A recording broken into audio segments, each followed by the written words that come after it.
Hello and welcome everybody to the JConcepts Hoosier RC HobbyPlex Clash of Champions 2024. We're here with my my right-hand man, Mr. Shane. How's it going, Shane? Good. How you guys doing today? You feeling good? I think they're going to be popping in here. We got Shane on camera right now, so Shane, lead us through yesterday and what we got looking forward to for today. All right. Yesterday was a day of open practice, a nice and easy day over here at Hoosier RC HobbyPlex in terms of no control practice and everybody getting their tires scrubbed in. We took several hours. It looked like about 8 hours of runtime, and that was after a 2-hour runtime of Enduro slash, which they did the day before to rubber the track in, to bed the track in. And then last night, after open practice, did Eddie Henley come, the owner and track director over here, to come and not only seal, but also repair and treat the track. So today, the grip right off the bat should be absolutely phenomenal. He does use some Elmer's glue to seal the surface, and we can see already on the circuit some rubber building up from that.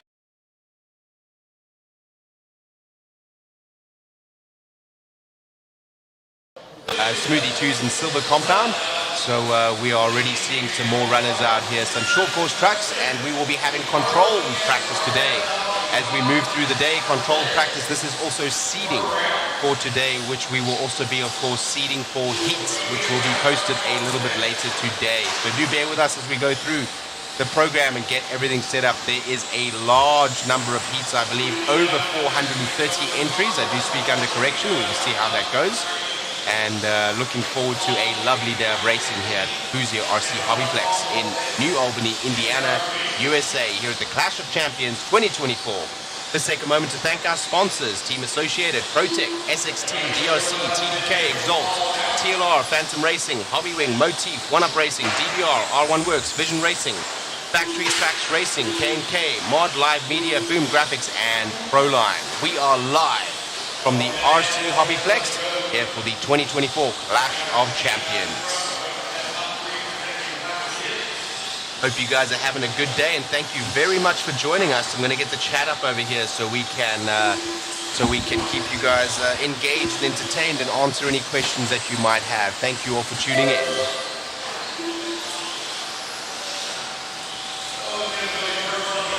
Having a look here at heat number 1 right now. We've got out there the SCT gentlemen. We've got some local heroes out here, so we're starting to see some pace go down.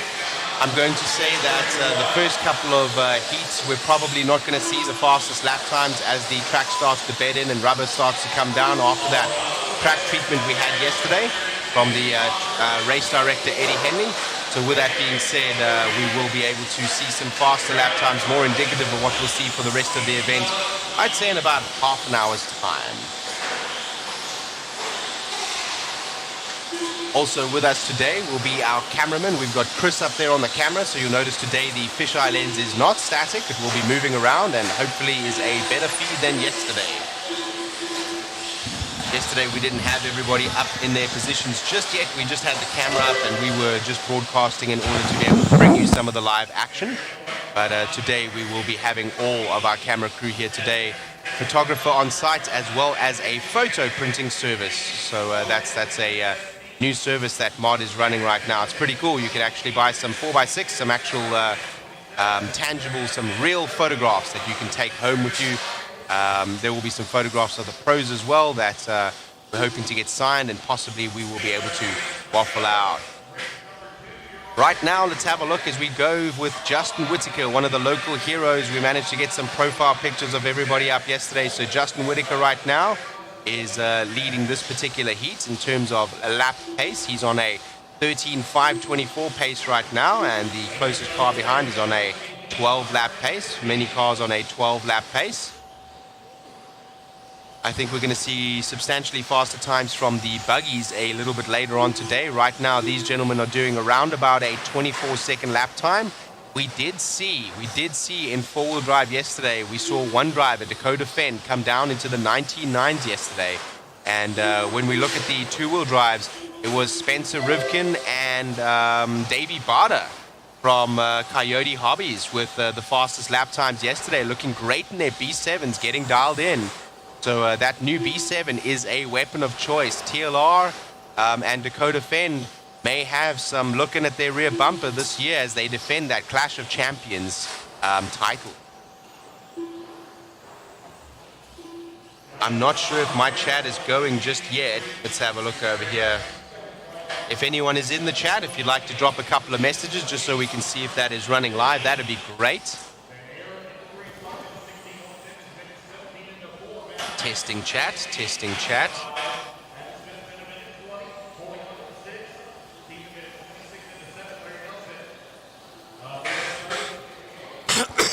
Excuse me.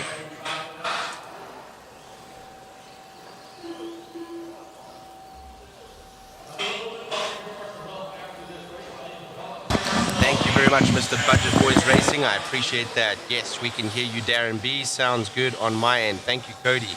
Thank you. There we go. We've got the chat running now, and I can see you guys coming in.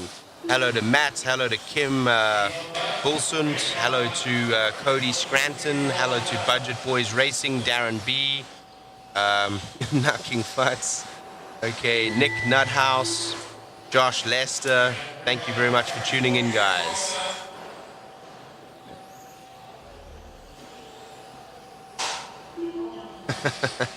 Nice way to start the day with a short pass. Yes, the short course trucks, they are still alive and well. Very difficult to get tires for these bad boys here, as I understand. The buggies themselves were a challenge. We have enough of the JConcepts rubber to go around. Thank you very much to JConcepts for sponsoring the event, as well as providing much of the rubber to get the races going around the track here today.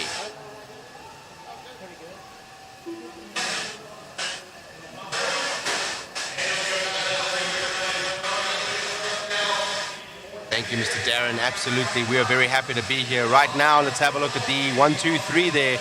That is going to be Justin Whitaker, Tom Sherman, and Chris Venair. Lovely profile pictures here by the Mod Media team yesterday to get absolutely everyone's picture. So that was a very, very nice touch that they put in for this particular broadcast.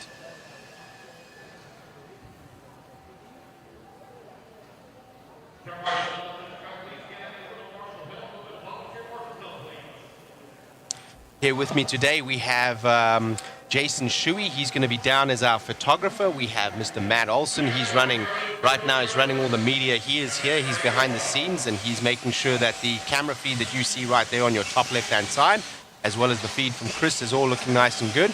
Also, somebody recommended yesterday that we go and tie a camera to the rafters, and yeah, I guess I was joking a little bit when I said that, but Matt got himself a ladder, and he's got a pan-tilt zoom camera, a digital camera that will be able to shoot from the center of the track. So absolutely awesome that we have that, number one. We were just joking, and now we have a camera tied to the rafters. You may see it. It's just to the right-hand side of the American flag that we see. Let me see if we can catch it. It's maybe in camera shot right now. It's actually just hidden by the pole in camera shot, so you won't be able to see it, but we will be using that feed a little bit later today.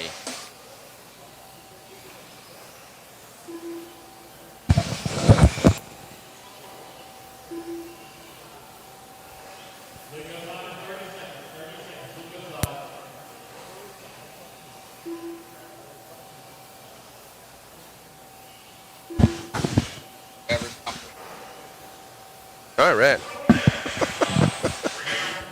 Alrighty. Alrighty then. Lovely. Alright. So I've got two mics over here on me today, just so you know. One is for the broadcast for you gentlemen and ladies, and the other one is for the communication here with our local team. We have some more local heroes on the track. Adam Rails, James Knight. Let's have a look over here. Justin Sherman. We saw his brother in the previous race there take the number 2 spot, I believe. So some more short course truck, and we will be seeding, of course, today. So these laps do count. They are important. They are practice right now, so they're not going towards your heat. But they are important because they're going to be seeding for their heats. I believe we're going to be running for the first portion of today will be all of the practice as well as seeding. As we go into the first heats, we'll probably have a short intermission as we introduce the event here and have the national anthem. I believe that is a tradition here at Hoosier RC HobbyPlex. Eddie Henley, the owner of the track, is an astute patriot. We appreciate that.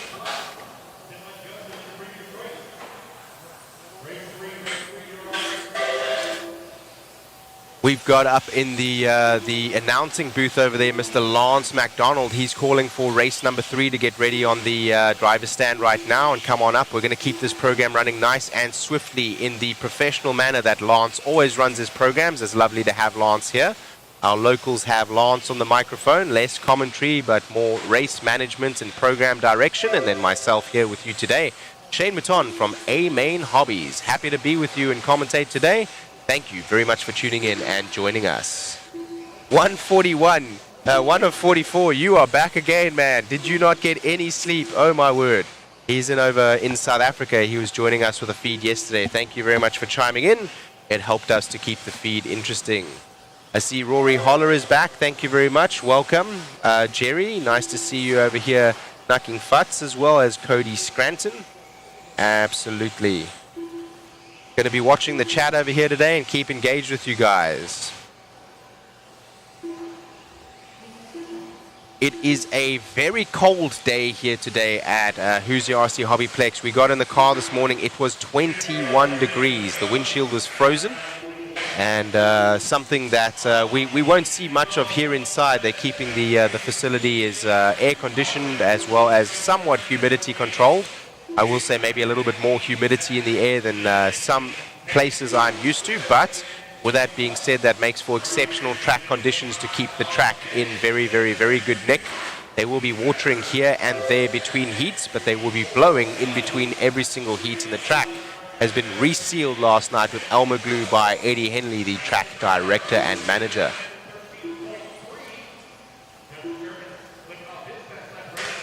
It looks like we're following Adam Rails around right now. Adam looks like he's on rails. He's getting some faster times than the guys in the previous heat right now. Adam Rails, there's a nice picture of him. Lovely, runs for Team Associated.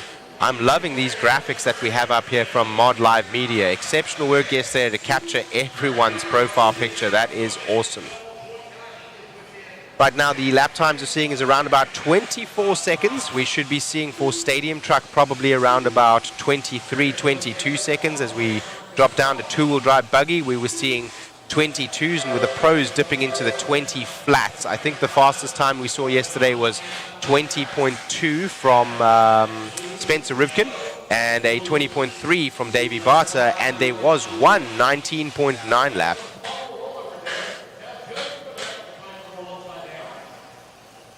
.99 was the fast time from the four-wheel drive Buggy yesterday from Dakota Fenn. There's a nice battle right now between Justin Sherman and Adam Rails as we come over the start-finish line. We're going to follow them around for a lap. Here we go over that kicker, about 2 feet tall. Some nice elevation in the back change there.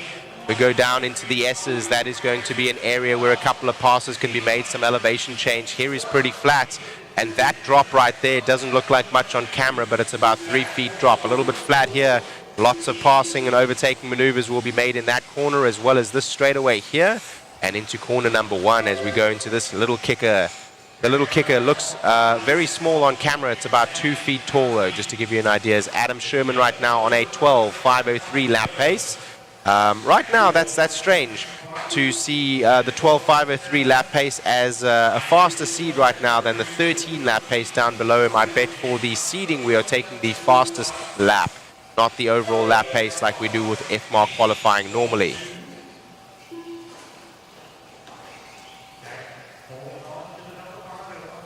If you have a look in the feed, you will see the waffle is linked. You will be able to get yourself a ticket there. We are giving away a couple of kits. There will be a B7 kit. We have a Yokomo DTM3 kit. We have a kit from Team Associated, the Nano Sports. What else do we have? Yes, the B74.2 is the other one that I forgot. Yes. So we have that as well. Those will all be given away, as well as some other prizes that we will be having throughout the week. But for right now, we have those exceptional kits to get you guys interested in the waffle.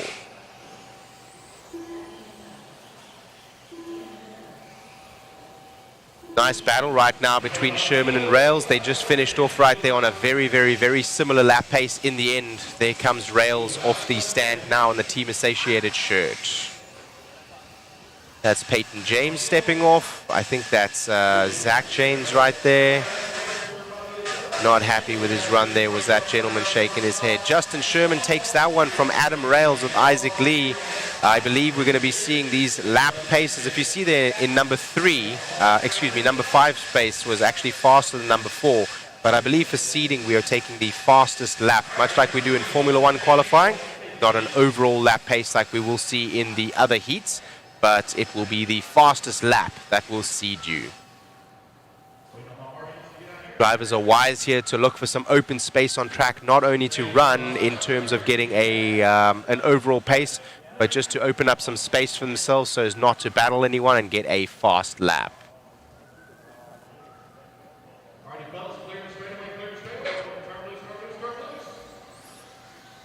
Getting ready right now for heat number 3 and the first of the buggies. So let's see what they can do over here. I'll be interested to see.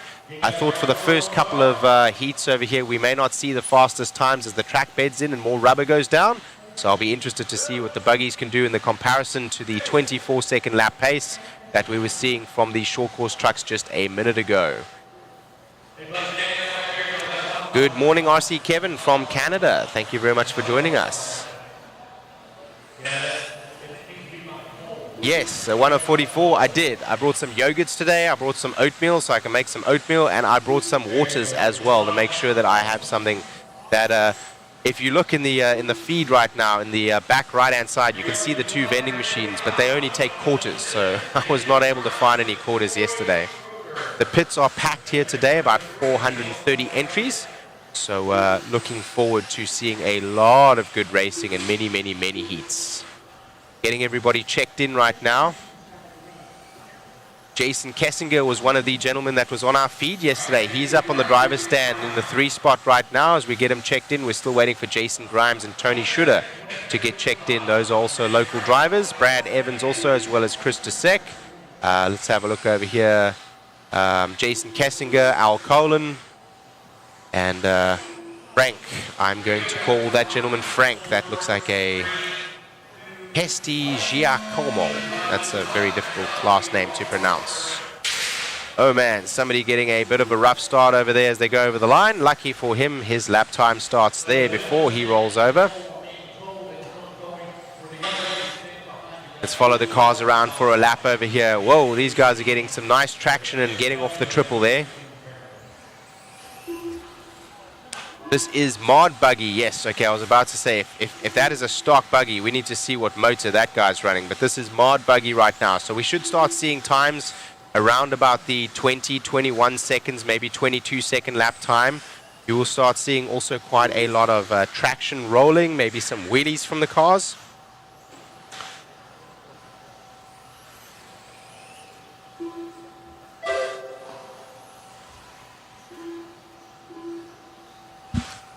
Does this one mute as well when it goes up like this? Okay, good, because then you guys don't have to listen to me all the time. I'll put it down when I need to communicate. All right, let's follow this white car with the yellow wheels around for a lap. Let's see how they go. We're going to call that the double section turn onto the straightaway. This is the U-bend onto turn number 1 and 2. We go up onto the tabletop in the back into the S section, first S section, little tabletop in the back as well. There's a double, the back right S's, the drop down soapbox. We're going to follow up into the triple. He went there with a double single this time.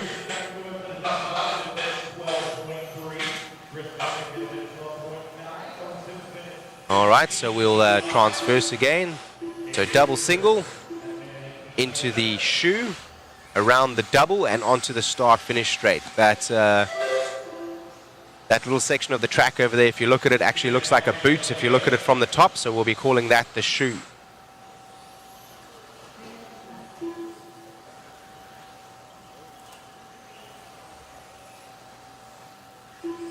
Right now, Odus Christian is making a 23.5 second lap pace. I think as we go through the day, as I said, the first couple of runs here, the track being treated as more rubber goes down, I believe we're going to start seeing faster lap times a little bit later today from the mod and stock guys.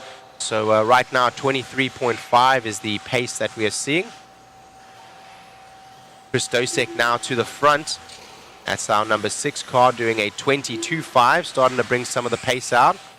I think some of the mod independent drivers we're going to see around about a 21, maybe late 21, early 22 lap pace. So he's really starting to squeeze that performance out already. I believe that's Chris that we're following now as we go around the kicker into the double in the back, over the little roller, up onto the tabletop, double into the S's, down onto the soapbox, into the triple. Let's see if he triples. He does. Into the shoe, the double, and back onto the start finish straight away. Not as smooth as he wanted there. It looked like a good lap. I was wondering what that pace might have been, but that lap is a scrub. He's going to have to go again. Right now, a 13 lap pace is pretty quick. We're seeing a little bit quicker than what we did from the short course trucks. That very first heat, we had one car on the 13 lap pace for some time. I don't know if you finished there. And then in the second heat, we had a mini 12 lap pace. The buggies are going to be able to get around the track a little bit quicker and a little bit easier. Slightly smaller, lower centers of gravity. Also, these being mod cars will make a difference.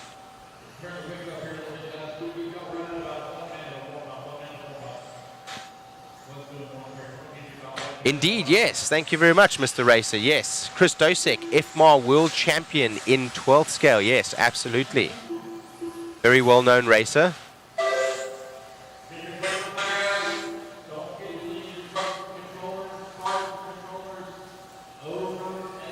All right, Mr. Mitchell, we'll look out for Jared Miranda. He says in independent buggy he has been doing very well, as well as in four-wheel drive independent, so he'll be a guy to watch.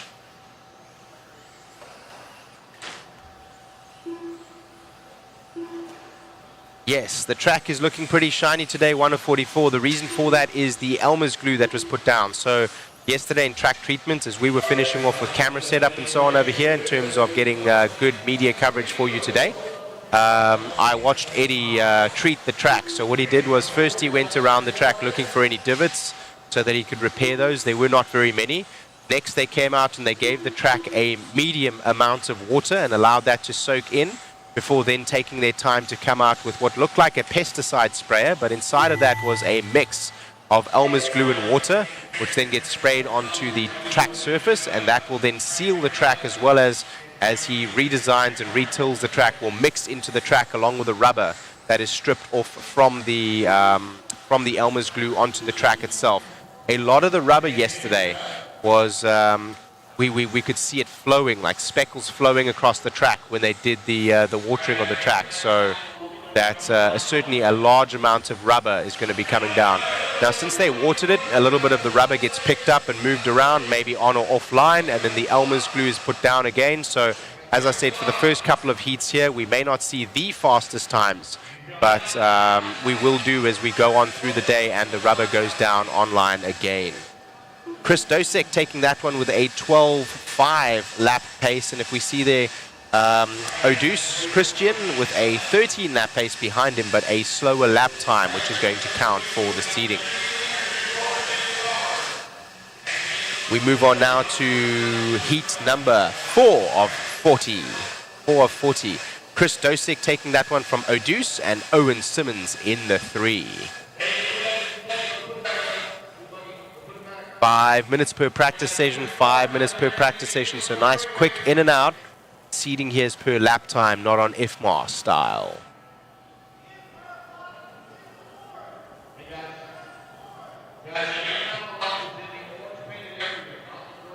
So I was talking a little bit about the weather a little bit earlier. It was a chilly 21 degrees, frost all over the car this morning. The grass was crunchy, but inside the facility here, they do maintain it at around about 70 degrees. The humidity as well is rather high inside, so a lot of track sustaining moisture in the air essentially. When we walked up this morning and we saw the windows, they were a little bit misted up already on the inside with nobody inside the building just yet. So the track should hold together extremely well with the temperature as well as moisture conditions that we have here today in the facility. As you can see, I'm here in I'm wearing 2 shirts. It's a little bit cold, not that cold, but certainly warmer than yesterday.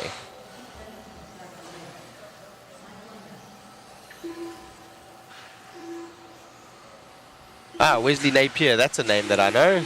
Hello, Mr. Wesley.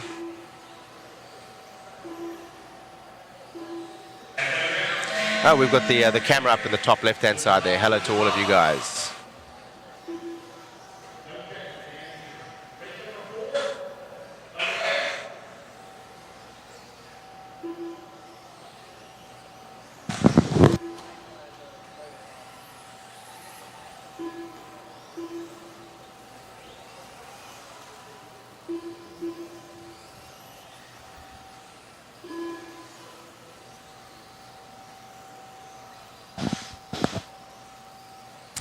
We've got Paul Ciccarello out there, and let's have a look over here, some of the local heroes as well.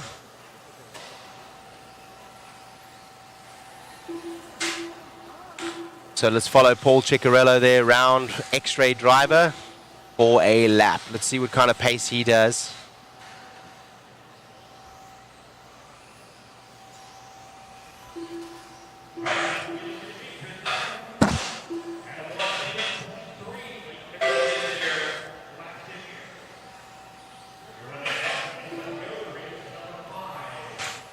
Paul, a well-recognized pro for his time and history with many manufacturers. Racing now with X-Ray. Right now, Paul Ciccarello is out in front. He looks like he's going to be the fastest driver in this one for the lap pace. They're getting down into the 21s now.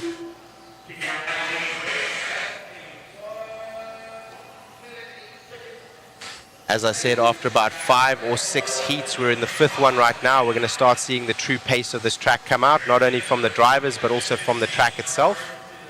Paul coming up on the back of another bumper there, and maybe taking a little bit of time out of his lap, more than what he wanted. Flips over in the back S's. Battle right now between Paul Ciccarello and Greg Nicholas.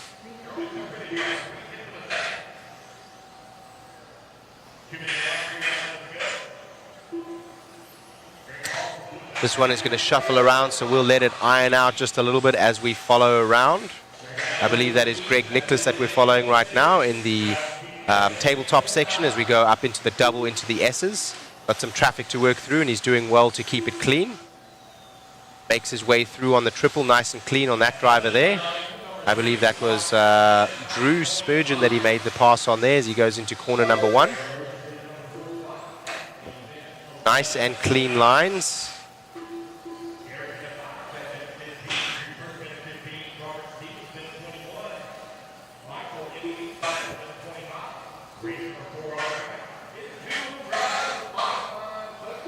Two more minutes here in heat number 5, which will be two-wheel drive mod Buggy. Seeding number 1. Thank you very much for joining us here on the feed today. This is seeding here at Hoosier RC HobbyPlex Clash of Champions 2024.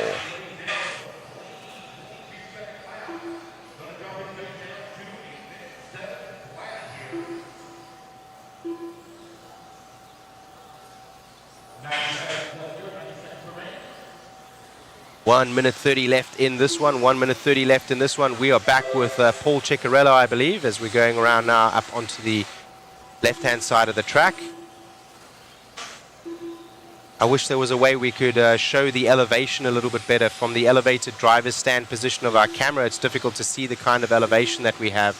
The back left and right-hand side of the track are probably about 2 feet higher than the rest of the track. The front straightaway is the lowest point.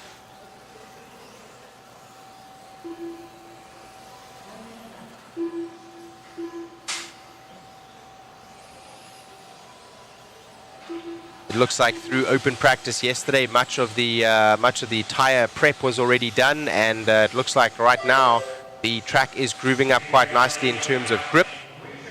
We're starting to see some pretty quick lap times. 21.7 from Paul Ciccarello, 22.3 from Greg Nicholas, a 22.9 from Matt Sunderledge. So we're getting down into those 22s here for the mods. Some of the pros are going to be dipping into the 21s and 20s. And as we saw in four-wheel drive, some 19-second lap time from one driver, Dakota Fend, in his TLR 22X.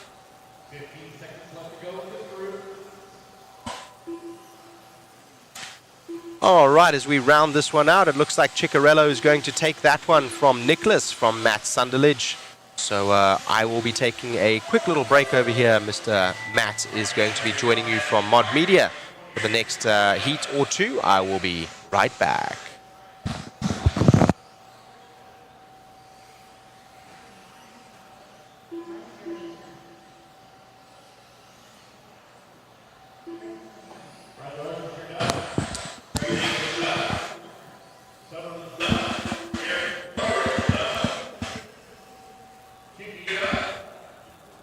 I'll be with you, I guess, for another short little portion. There we see Paul Ciccarello coming off the stand with the with his stand as well as his rag in his right pocket there.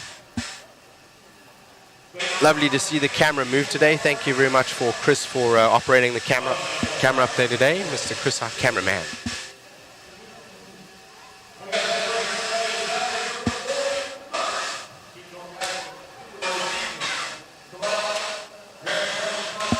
As we can see with the drivers coming down from the driver's stand today, a little bit less shaking and that kind of stuff as well. So we secured the cameras a little bit better. We've got another camera, a pan tilt zoom camera up.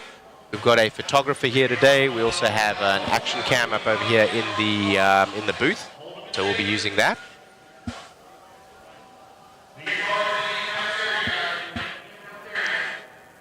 Mr. Rory Hollard, no, there is no spec tire, but it could almost be a spec tire. I'm seeing most of the drivers as I went around the pits yesterday on JConcepts Smoothie 2 rubber and silver compound with the grey Durtec inserts.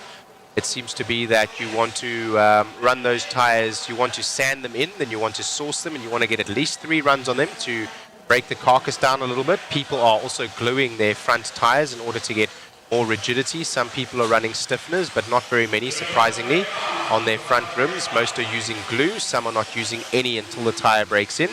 I did see some black inserts also being used, some stiffer inserts being prepared for the drivers, and I believe that we're going to see that as we go through the heats and the grip picks up, the front tires may change. As we get ready here for heat number 5. I'm going to hand over to Matt from Mod Media for a period of time. I will be right back. What's happening, guys? We are live out here. Hopefully you guys are enjoying the coverage. Thank you so much to Shane, absolutely killing it on the mic. Looks like we're following around with, looks like Chris Van Air's car right now. Ooh, Van Air getting it wrong, but I don't think his clock was started, or was it, Chris?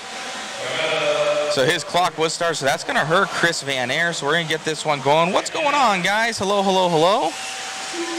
Man, our YouTube chat is bumping. I'm going to post up that link here, guys. We're going to be giving away a brand new B7, either a B7 carpet version or a dirt car, as well as a 4-wheel drive. We have 3 kits on that waffle. It's going to help us out with the live stream. We got Kurt Wanger going to be in that brand new B7 in the lead. Let's try and catch up with that one, Chris. So we are on with Mr. Kurt Wanger, one of the designers of the Team Associated B7. What's going on, Wesley? What's happening? Chris Champlin tuning in. Hello, 1 of 40. So in that green and black car, Kurt, one of the ones helping out with this rig. Oh, Dunbar taking that one over in the Yokomo. I think they're side by side on the track, and now Michael Malott right there. So those 3, I need to upload Malott's photo. But Dunbar, he's taking that one over as he's in that Yokomo car right behind that of Wanger in the brand new B7. Oh, Wanger going over. Going to transfer that one easily to Dunbar as he takes that one over. Look at that mug right there. And Malott now taking it over. We don't have his photo, but we'll get it up here soon. Brian Dunbar on the move. Oh, Malott getting caught up. So we have 3 minutes left to go. How do we get to enter for the kit? We're going to reply with the link. You can grab a waffle ticket.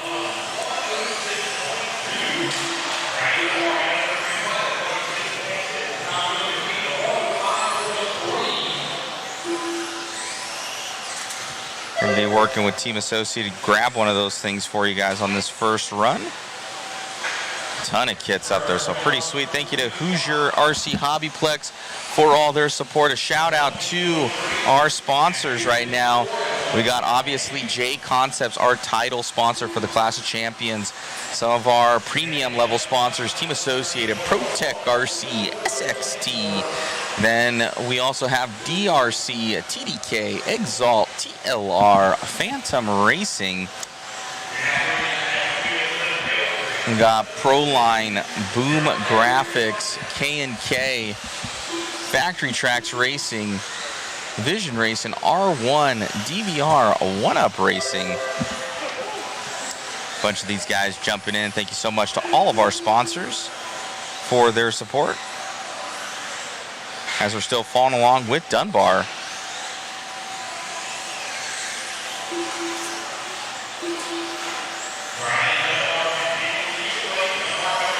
Down that straightaway in the Yokomo. And also Hobby Wing and Motive, can't forget them. So thank you to all of our sponsors. Andrew Barrett, got my ticket right on, man.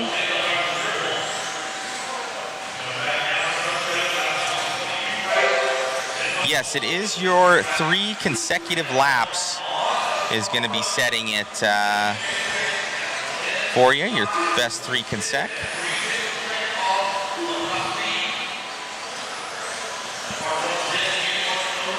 So right now, Dunbar's at a 105.6 for his consecutive. Malott at a 106.0, so 0.4 of a second back.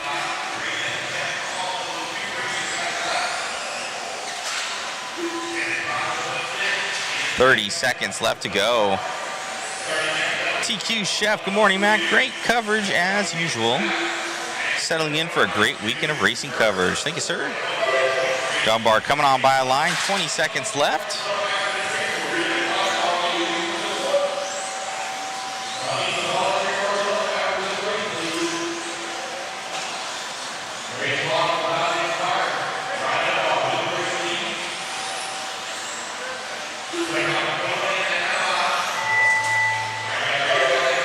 We will be there, Andrew Barrett.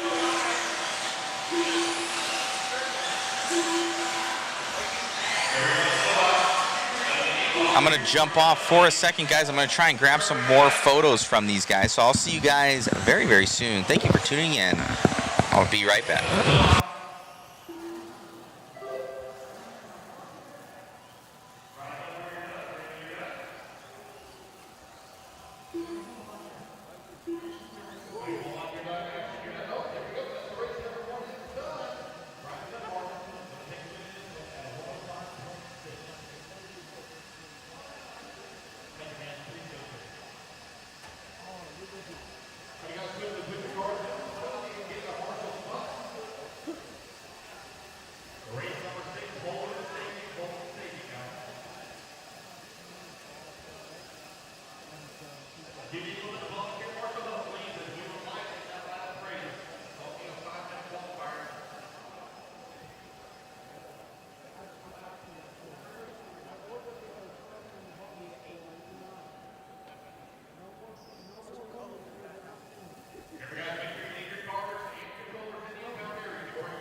Alright, I'm back with you guys. Had to get Malott's photo there.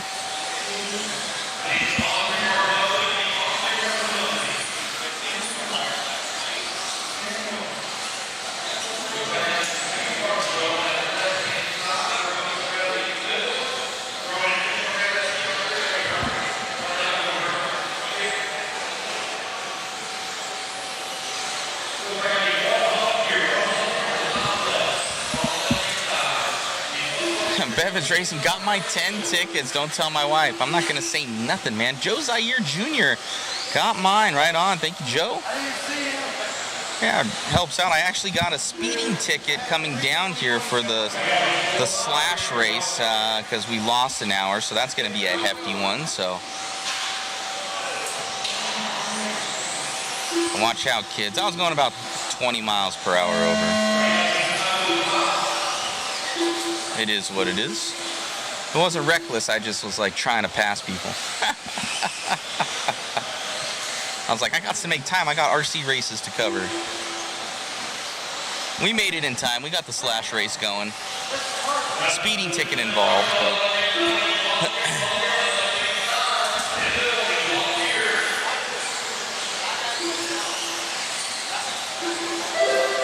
pedal to the metal for Rory. I know, man. I got races to win, man. I got races to cover.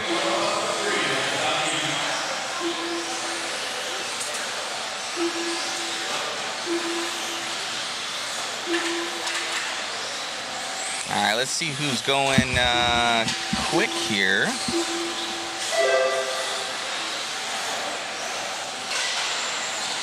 Looks like Brent Thelke going to jump up to that P1 with a 108.5 here. So I don't know if it's going to show. It looks like pace-wise, Brent isn't there yet, but on my screen, he is on a 108.5, so there he goes, taking it over, and then Dan Miles taking it over. But still on that top 3 consecutive, it will be Brent Thelke, so we're going to follow along with Brent.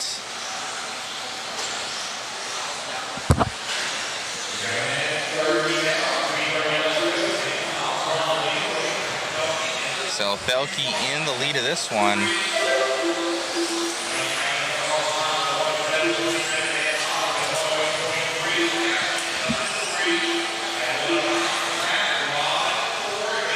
In the lead in that brand new B7.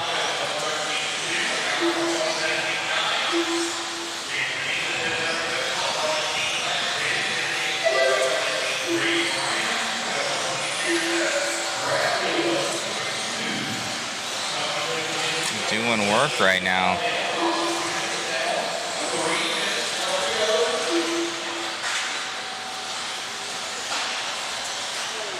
Brent, team manager of Team Associated.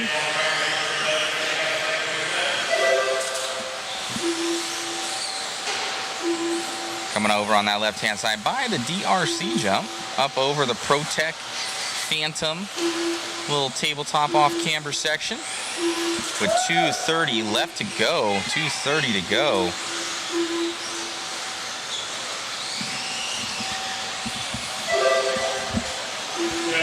Brent coming by, looking good. You too can own a brand new B7 as well.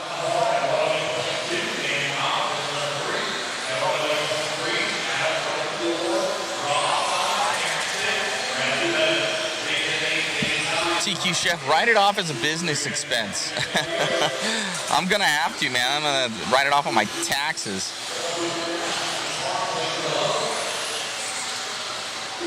Have the track paid for it. I know, man.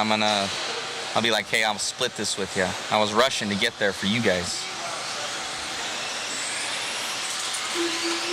The Hoosier family, an awesome family, awesome crew. Much appreciated for all of their support. Eddie and Angie out here, Talon, a whole family of the Henleys, Alton. They definitely take pride in their track, and it shows with over 430 entries. Amazing. Down that straightaway here for Thelke as we follow along with him. He's on a 106.1. So 106.1 here for Thelke.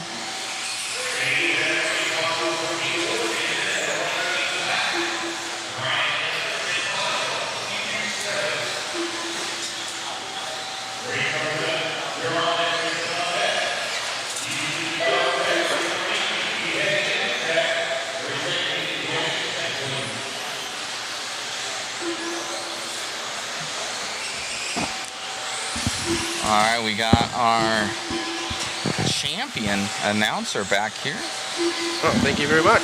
I know, man, I know. All right, we're dipping into the 21-lap pace here, guys. We're seeing Brent Thielke out there. Excuse me if am I pronouncing that correctly? You are correct, Thielke. Thielke, righto, and Adam Rails is back again. We got Alan Horn as well as Dan Miles right now. We're seeing some 14-lap paces. They're starting to stretch here, as I said, in the heats as we round down with 3 seconds left. Dunbar jumping over a car there. That's Brian Dunbar of Yokomo, making a little bit of a jump over one of the cars. Nice marshalling, getting out to help, as well as getting acrobatically over those cars so as not to impede the race. That one is done with Thielke taking that one a 21-second fast lap there with a 14.519 lap pace. Right behind him, Adam Rails. Adam Rails has been driving like he is on rails, and he was on a 14.520 lap pace, only 1 second behind Thielke there of Team Associated.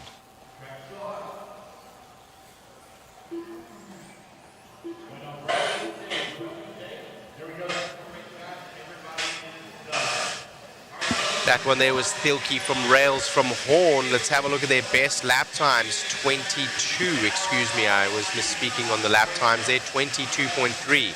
We're going to start seeing some 21-second lap paces here pretty soon, I'm sure, as we start getting faster into the heats and also deeper into what will be the pro mains a little bit later on. Right now, joining us for seeding, of course, only seeding right now. So the seeding is going to be for the sorting of your heat. So you will be seeded for your heat so that you will be in the similar pace as others in your heats that you will be running for the actual race sorting A, B, and C mains and so on.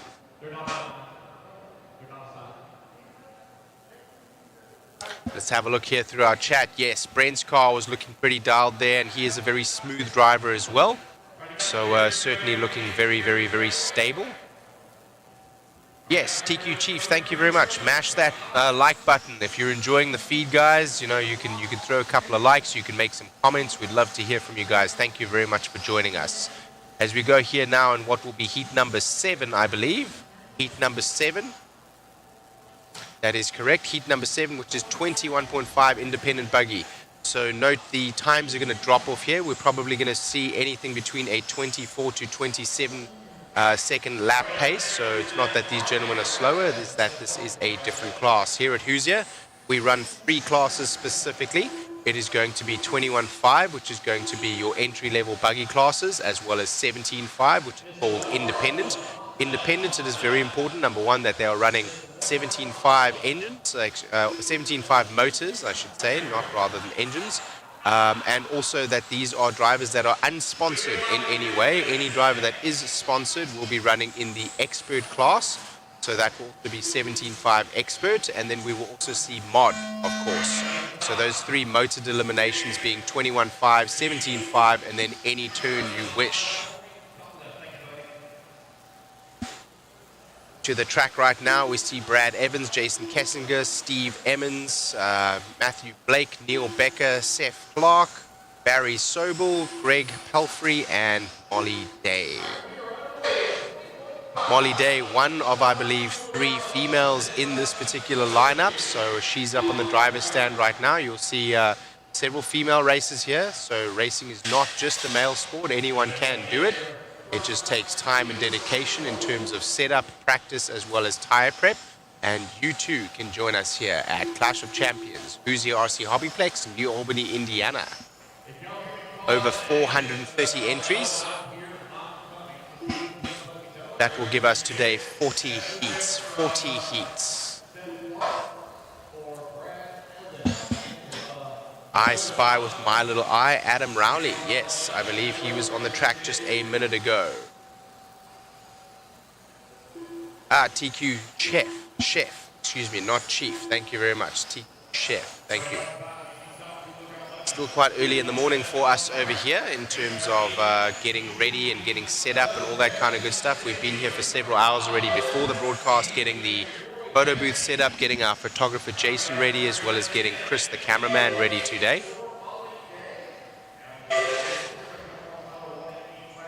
We're going to let them shuffle around for their times and we'll start following some drivers around.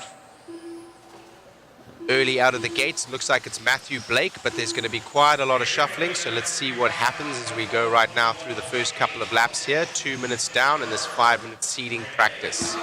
We're right now in heat number 7 of 40. Should I say seeding heat number 7 of 40. We're not in the heats just yet. This will seed for the heats.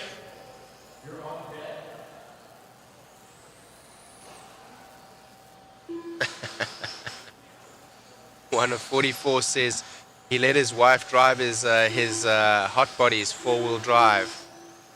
he's in South Africa. Hot bodies is a lovely car, known not to be one of the most economical in terms of price point, and he said it was a very expensive lap.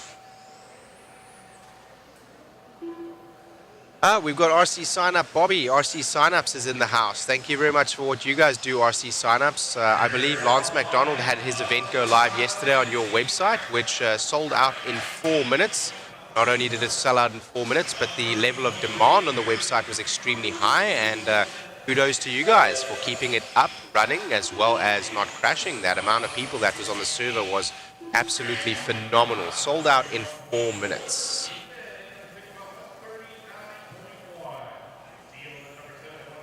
Wesley Napier, those tires are very well sought after. If there is any way you could get those down to this track here, if you're local in any way, or if anyone wants to come and get those, that is certainly a tire that is sought after. I can tell you the Smoothie 2s in silver compound with the grey Durtec inserts, they seem to be the go-to for everyone here with SXT Baja or SXT SXT Max Grip, I believe, is the other one that I've seen a lot of drivers using in the pits. Some are using good old PB Blaster, so you know, that still works out here as well, and there are variations in what people are using in terms of source as well as tires. I did see some Proline rubber down yesterday, so most though are running the JConcepts Smoothie 2 rubber.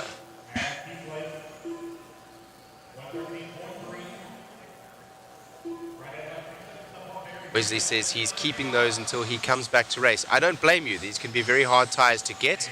Of course, hopefully you've got them in a nice sealed bag so they don't dry out and they stay nice and fresh until you need them to race again.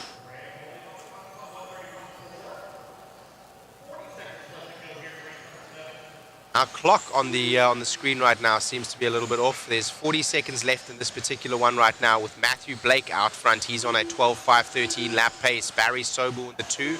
Jason Kessinger from our chat, he was in the chat yesterday on a 12:5:20 lap pace.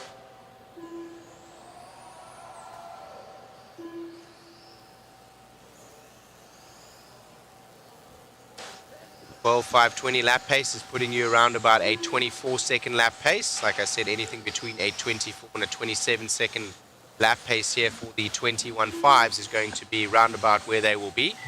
Of course, the higher the turn, for those of you that are new to the sport or watching here to try and get more engaged, the higher the turn of the motor, the more torque the motor is going to have, but the less overall RPM and thus overall speed the motor will have. They're generally more linear motors and easier to handle, and they're also a little bit slower, which lends itself to a more entry-level style of racing, but also a closer style of racing. You'll see the gap on track will be lower as we go through the heats as well as we go through the mains. We start to see the actual racing here, and what we see with the mod buggies, where 2 or 3 corners could be a third of a second, whereas with these gentlemen, a third of a second is going to be maybe 10 buggy lengths. Matthew Blake does take that one from Barry Sobel, and then Jason Kessinger, there's his picture up there, ladies and gentlemen. He was in the chat with us yesterday. TQ Chef, if you had a chance to be down here, this certainly was one to be at. I will tell you, it is an absolutely awesome facility and race. You should have a look at the calendar, and if you're able to visit for some of the other races coming up at this particular facility. This is a world-class facility. If you've been here, you'll know that. If you haven't, then let me describe what I'm looking at here. I asked for the track dimensions yesterday. It is around about 120 by about 90. So it's 120 long as we look down the straightaway, and the straightaway is almost a full 120. We're looking probably about 115 feet here for the straightaway in the front. And then as we go to the back elevation, as we look up to the left and the right-hand sides of the track, is about 90 deep. the elevation of the track is something that you can't really see on camera, and the elevation here is substantial. I believe that Eddie was telling me that if they till this up, there is 11,000 square feet of 3 feet of deep dirt.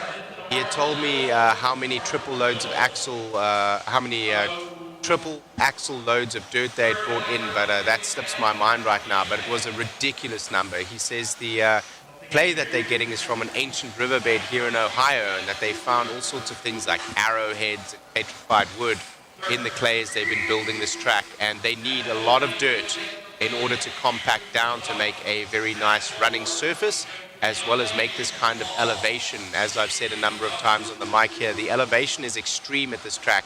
We don't see this often on a clay track, the level of elevation that we have here, especially as you look out to the left-hand side of the track and the right-hand side of the track. There is a lot of elevation. It's difficult to see from the driver's stand perspective, though. As we get going here now with seeding heat number 8 of 40, that is heat number 2 of 3 for 25 independent buggy.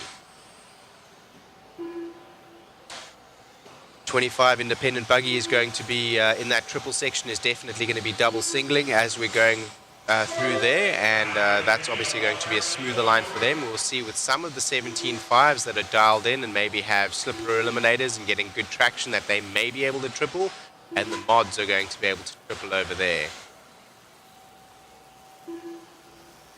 As we follow this buggy around right now, the white with red, white wheels and white wing coming down the straightaway into corner number 1 over that 2-foot kicker into some elevation onto the back.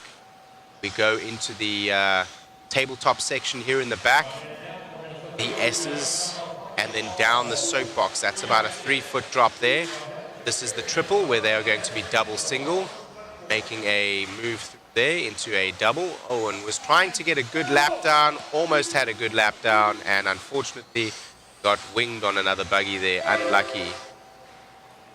I think that's Doug Powell that we're following around there. He's on a 12.501 lap pace. That's going to get a little bit quicker. So, of course, he getting stuck in a little bit of traffic there, as well as getting winged on another buggy. Unfortunately, they ruined his lap. Right now, with that little crash ahead of him, he's got a little bit of clear track. So let's see what he can do on the next lap. He just worked through some traffic here. His next lap, this one was a 23.2. One before that at 23.8 when he had a little bit of a rollover, losing 0.6 of a second in that little crash. You can see he is moving quite nicely through the pack. This seems to be the fastest driver on track right now. And with some more clear track ahead of him after making it through that traffic, let's see if he can get down into the 22.8s here. Let's see what he got there. 23 flat, so a little bit slower than what I was expecting, but he's starting to get some good pace and looking very good there with what looks to be a team-associated buggy.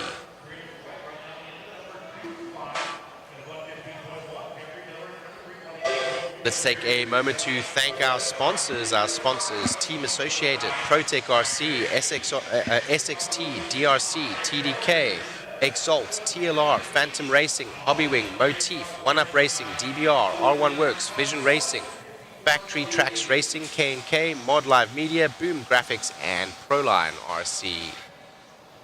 Doug Powell, also one of the mod drivers. He's running the mod puck system there. And definitely got some good awareness as a couple of buggies ahead of him crash, and he makes it through there nice and clean. His racecraft looking exceptional in that sense, and also able to move through traffic quite nicely. It looks like he will seed out of this heat and away from some of these drivers, and this is why we do seeding.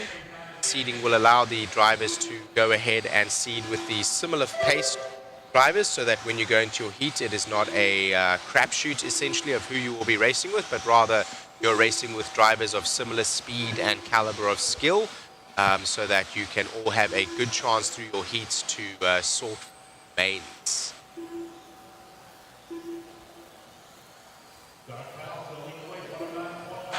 We'll see you down at the next one then, TQ Chef. Looking forward to that.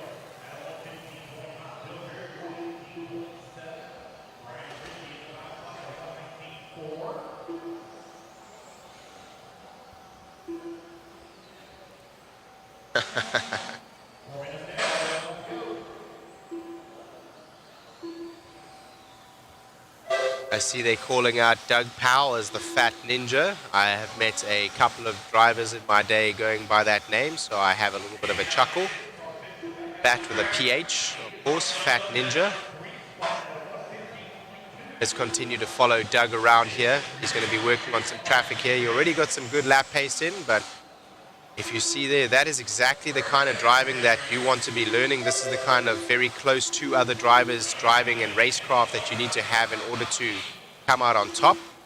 There will be many times when you battle not only for position to make that pass, but also to be able to get through back markers. And if you can do so cleanly and better than others, as he does right there nicely, the driver in the yellow buggy with the white and green rear makes a nice exit on the rear there to allow Doug through. A 13.517 lap pace right now as we roll this one up. Doug Powell takes that one from Chris White with Kaysen Futrell in the 3.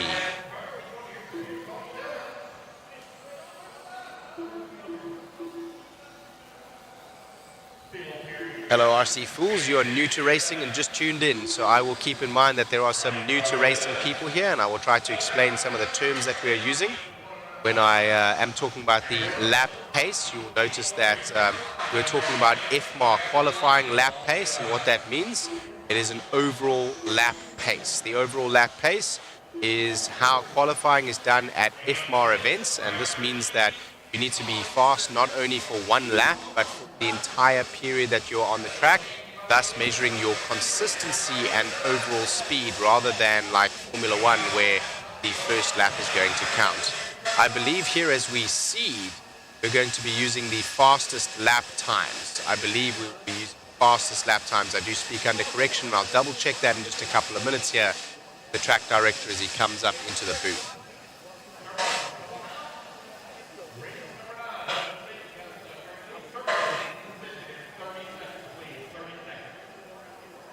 Getting ready now for heat number 3 of 3, 21.5 independent buggy. This is seeding heat number 9 of 40.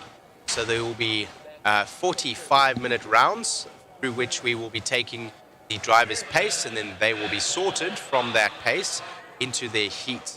Their heats will count, and those heats will count to sort for the mains. So essentially there are two sorts. The sort is happening right now in the S1, if you see there on the top right-hand side, we see S1. So that is seeding 1 as we seed the first heats.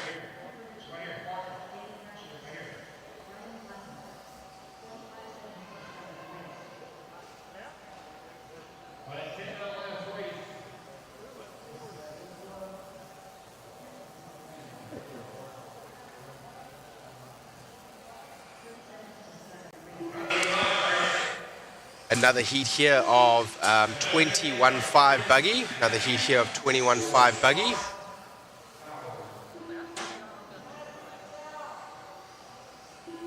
And we're trying to get some, it looks like they're putting up the EQP on the side. That is the equal qualifying pace, so that we can see the overall pace here as we go into heat number 3.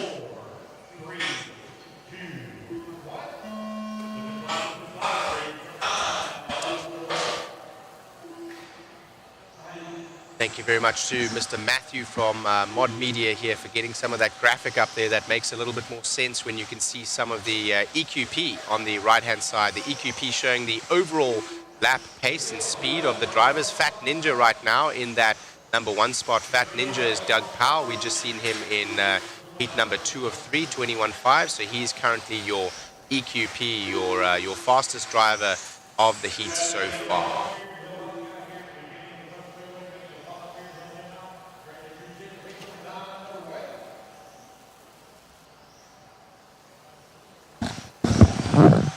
What? Hey, buddy.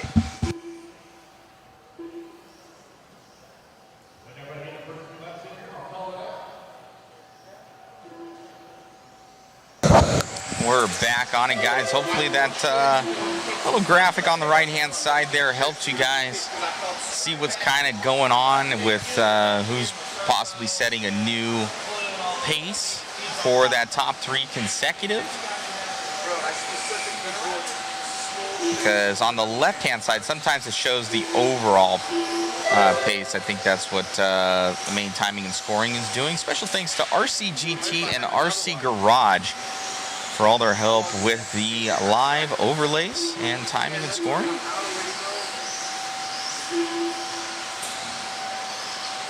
We're going to see what that top three can sec. Right now, Brian Hoskins on a 116 flat. We got Jackson Neer on a 116.5 now. So Brian Hoskins, the one we're following along with in that team associated over the DRC right now. Oh, going over there for Hoskins. He's not breaking that top grouping though. Looks like he's going to be in that 6th place position from what we can see.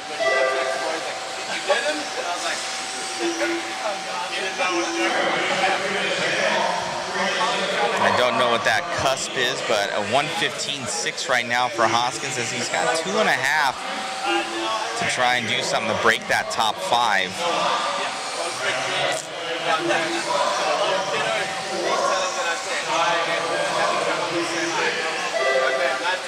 Thank you.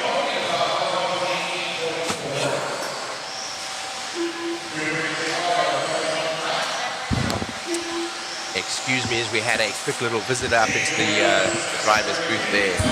No problem. So we're following along with Hoskins right now. He has not broken that top 5, those, as it would show green. Now he's broken that top 5. There we go. He does show green now as he goes through there. Brian Hoskins now on a 12:5:06 lap pace. I believe that's about a 24-second lap pace. He's going to need to go a little bit faster to catch Fat Ninja, Chris White, and Matthew Blake. Yeah, on that right-hand side, you're going to see that's the actual top 5 for the seating there.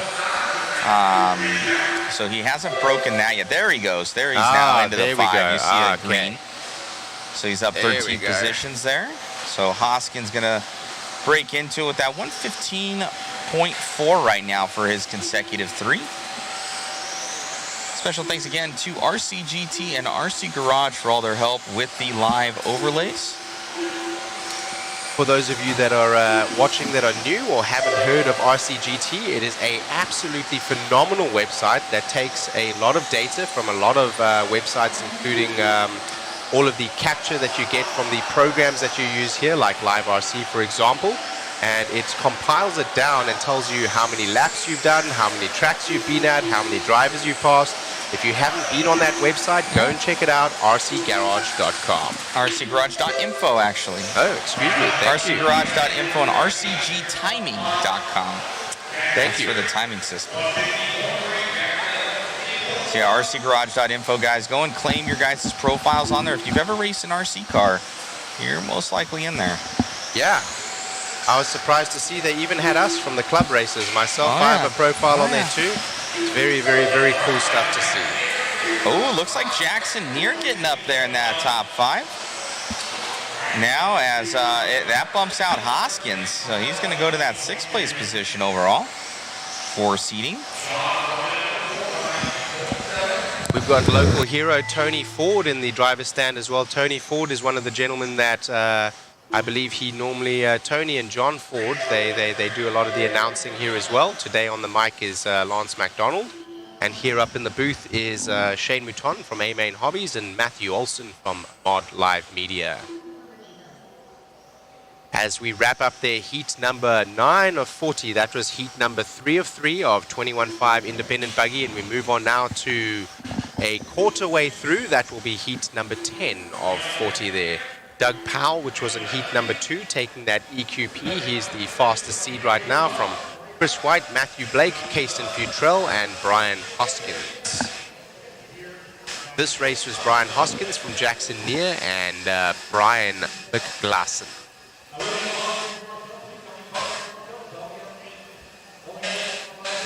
.24-second lap paces there for these 21.5 buggies. We saw the low 24s for some of the other heats. In fact, Ninja there dripped to a 23 flat, I believe. We get ready now for Stadium Truck.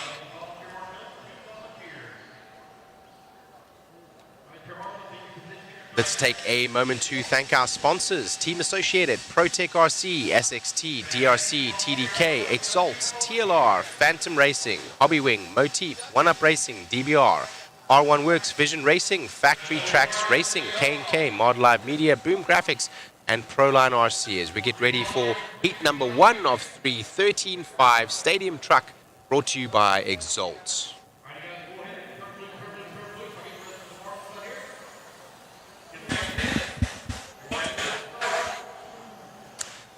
Stadium Truck here, for those of you that don't know, Stadium Truck is a 2-wheel drive platform, so that means that the 2 rear wheels are in drive. This is not a 4-wheel drive class. The motors, though, are set to a 13.5 turn limit, which means that they are a little bit faster than what you may see with some of the 17.5 buggies. So this class falls in between. It essentially forms a 4th motor turn class. You will have 21.5, 17.5, 13.5, and then mod, which is any motor turn. I believe we will be seeing mod in all of the classes, be it 2-wheel drive buggy, 4-wheel drive buggy, stadium truck, as well as short course truck here at this particular event, also with these homologated turn limits. That was the short warm-up for seeding. They will stop now and get ready for their 5 minutes to start.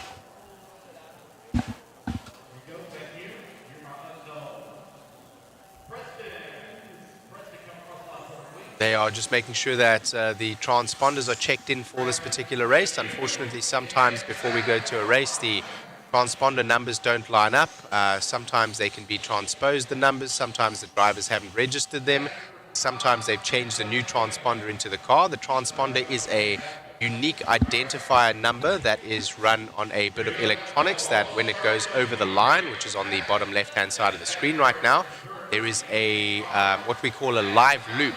And this is essentially like a network cable that is capturing those serial numbers as they go over. It looks like that particular car that is going off the track right now has a problem with its transponder, meaning that it's not getting power to that little device, and that little device is then not allowing the line to read the serial number. And if we're not able to do that, we're not able to capture the lap paces from the drivers correctly or accurately.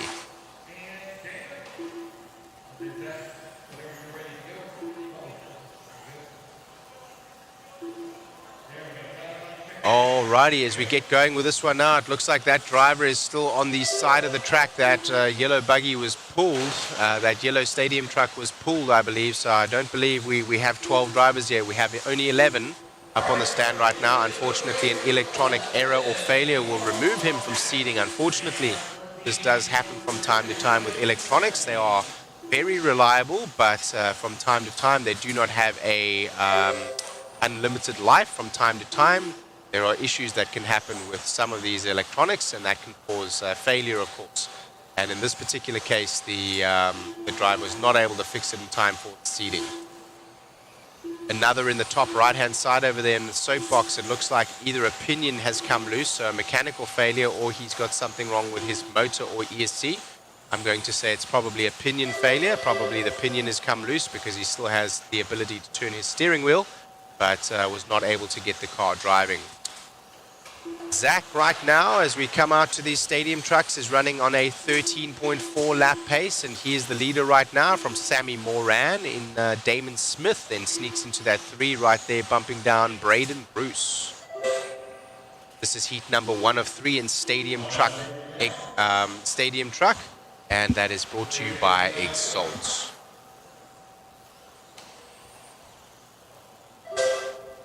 See many of the drivers here. Clash of Champions is going to be over a 3 class. There will be a independent or limited, and there will be a open class. The independent or limited class is going to be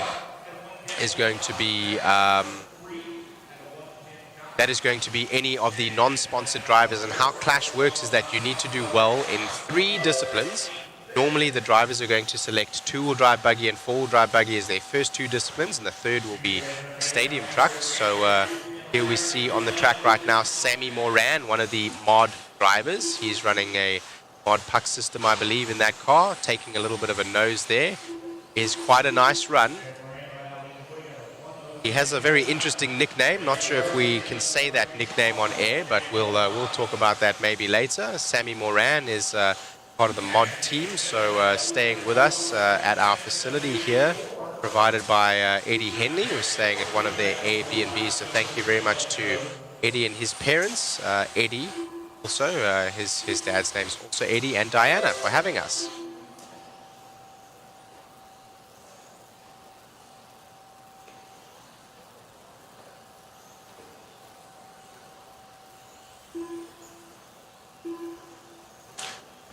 So Sammy Moran now just recently signed for One Up Racing.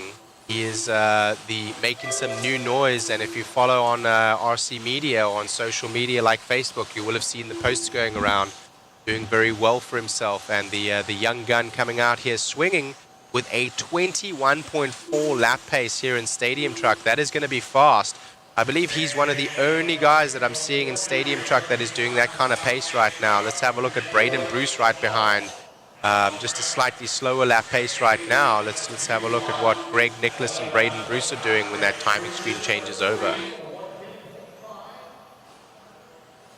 He's the only one in the 21s right now, and over a second over his competitors. Braden Bruce is the closest one behind on a 22.2 lap pace.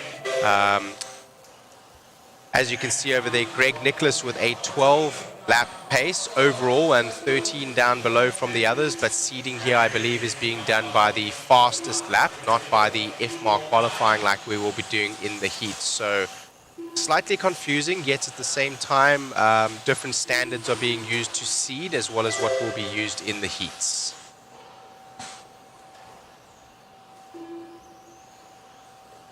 The qualifying format that we see here is similar, I believe, to Formula One, where it is your one lap, hot lap pace that is counting for your seeding.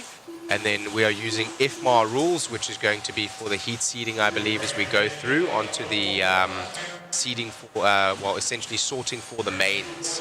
And where IFMAR differs from your hot lap pace is it is your overall lap pace that counts over the 5 minutes.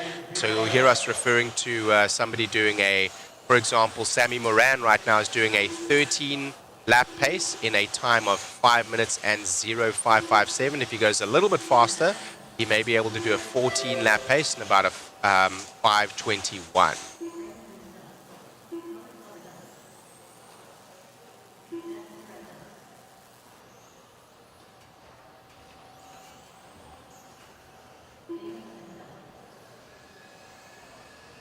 Yes, Mod Stadium Truck is probably going to be dipping down into the 20 flats, but still the fastest discipline around this track right now. Dakota Fend in practice yesterday came out with a hot lap of 19.9, the only driver to dip into the 19s so far. That one was Sammy Moran from Braden Bruce and Damon Smith in the 3, and that was heat number 2 of 3 Stadium Truck. 13.5 brought to you by Exalt. Thank you, Wesley Napier. Okay, so that is answering my question there. So we are actually taking, it's not exactly hot lap pace. What we are doing today for seeding is your top 3 consecutive laps. So those top 3 consecutive laps. That is why we are seeing the IFMAR sorting not quite making sense on some of the timing and scoring screens here. If you are looking as an RC racer and you are used to using IFMAR qualifying and you're seeing some of the guys with the overall faster lap pace below the others, that is because they're using the top 3 consecutive laps. So you need to be fast for 3 laps in a row, and that will allow you to seed into a higher heat, thus allowing you to sort for the mains from a faster heat than the other drivers that would be faster than. Thank you, Wesley.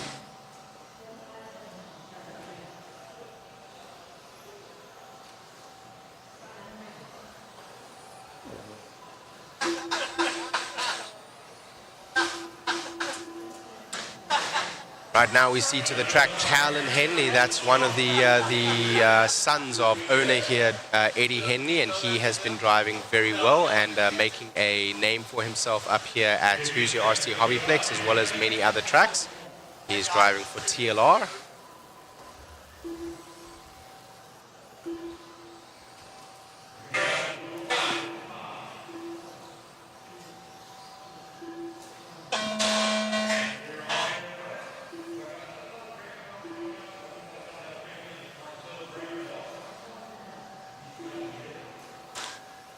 Yes, I'm having a look in the chat over here. The chat is talking about the popularity of a class that used to be the lifeblood of racing, short course truck.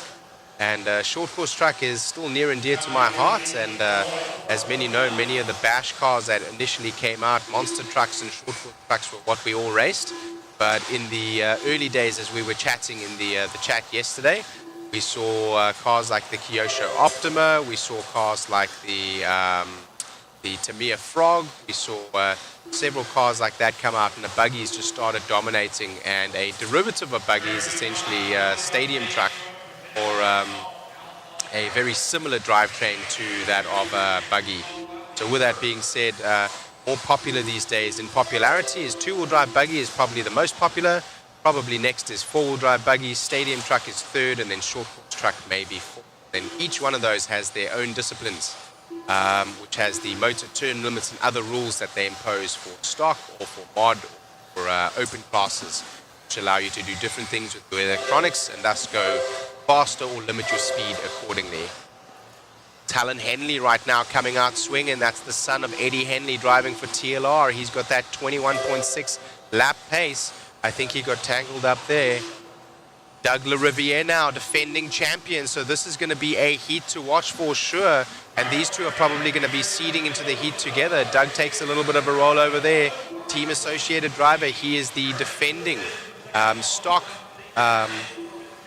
They are traction rolling, and for the stadium trucks to traction roll, the traction must be extremely high. The setup must be very dialed for traction, and the tires have to be super grippy. So he's having to change his lines. It looks like just a little bit. Doug LaRiviere still in the front right now.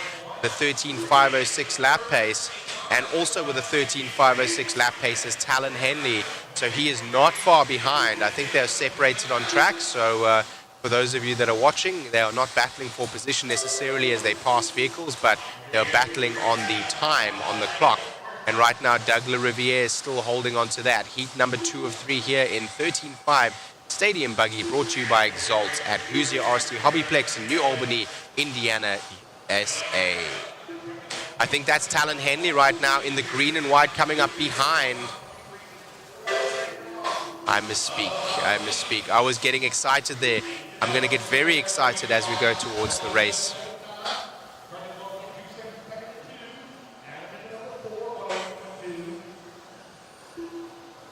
All right, so we're still following an exciting battle there as we drop back to the next spot just behind. That is Mason Templeman, and that is Talon right behind now. So those three drivers right now, some excitement on track here in qualifying and seeding. Here we go. That is your 1, 2, and 3. They're transposed. It's your 1, 3, and 2 in that order. The red Buggy is Doug LaRiviere, back on with Doug.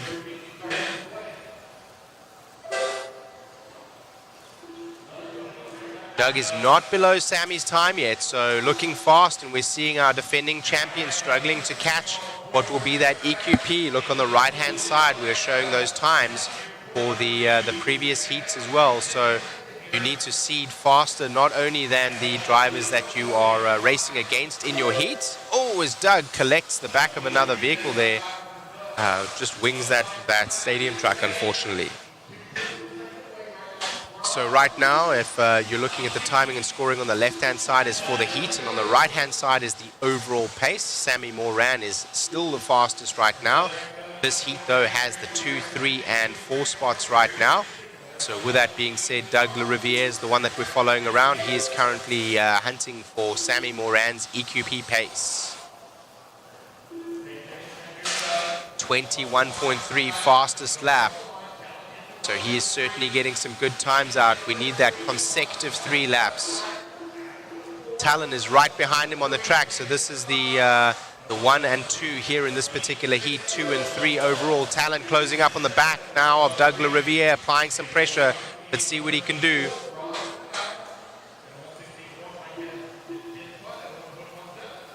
Doug gets a little bit of breathing room there. For a minute, I thought Talon was going to make the pass, and if he had, he may have had enough pace then to squeeze out that lap time and possibly transpose the timing and scoring sheet for his benefit. But it looks like the clock is going to run out, and he's not going to be able to do that. Templeman there as Talon makes a little bit of a bobble. Templeman now steps up to the 2 spot. So it looks like these are all going to seed, and this is going to be very exciting, not only for the heats as we seed and go into the mains, but this is going to be a battle that will continue all the way through this particular event. We close that up. Sammy Moran happens to hang on with Doug Riviere in the 2, Mason Templeman in the 3, Talon Henley in the 4. This particular race, though, Sammy Moran, of course, was not in. So Doug Riviere 1, Mason Templeman 2, and Talon Henley 3. Adam Rails, he's there as well, local hero, running quite a number of classes. So Adam Rails will be one to watch as well. My, we've just seeded up there. So Doug Riviere did manage to get on the last lap. We've resorted. Sammy Moran's ticket got punched for seeding, but we're going to see right now how that sorts out for the mains. We have to reiterate there that the timing and scoring is done by the top 3 fastest consecutive laps, and on the last lap, Doug Riviere managed to get his 3rd fast lap in, bringing him to the top of that sorting and seeding sheet. Sammy Moran now in the 2, Mason Templeman in the 3, Alan Henley in the 4 with Braden Bruce in the 5. We get ready now for heat number 3 of 3 Stadium Truck. Let's see if any of these gentlemen have what it takes to make it onto that seeding sheet. Some more local heroes here. James Knight, Chris Veneer, Ethan Hoskins, Scott Walter, Seth Clark, Nate Sutherland, Tom Sherman. Yeah, so a pretty star-studded here Stadium Truck lineup.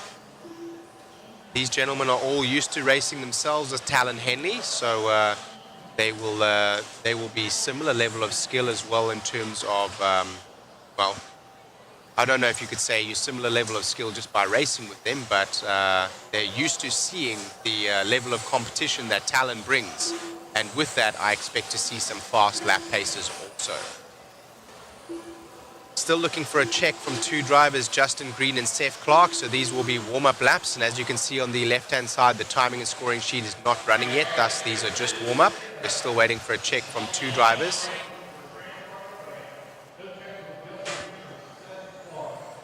No check from them as Lance McDonald, our race director here locally, is calling for them to see if they will start. They do not wave from the driver's stand to indicate they have an issue, and we get underway. The clock waits for nobody.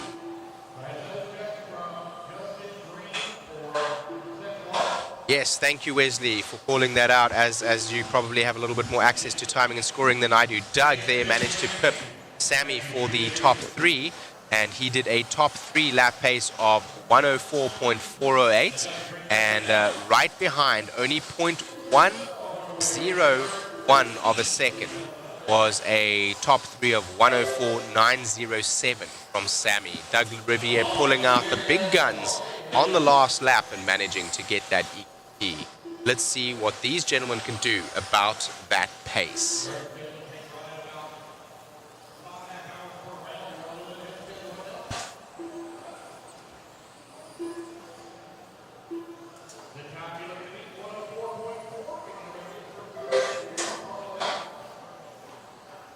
Let's follow that buggy. Let's follow that Stadium Truck there in the purple with the white wheels and white back. Certainly looked extremely fast down the straightaway. Let's find out who that is. We're going around there onto the triple now. Thank you very much, Mr. Chris. Black wing.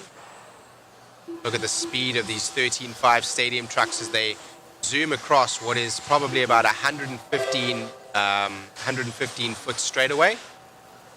Doing that in just a couple of seconds to give you an idea of the pace of these cars. It's currently Ethan Hoskins we're following, the young gun, car looking dialed. He's currently in the 4 spot. Nate Sutherland is one of the local heroes as well. He's in the 1 spot right now. Justin Green in the 2, Colin Clark in the 3. We're going to find Nate.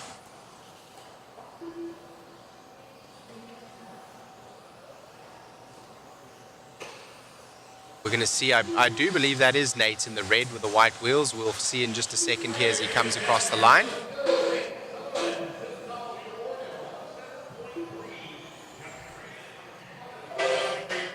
is indeed. Let's follow Nate around as he goes up onto the back elevation section, into the tabletop section, into the S's.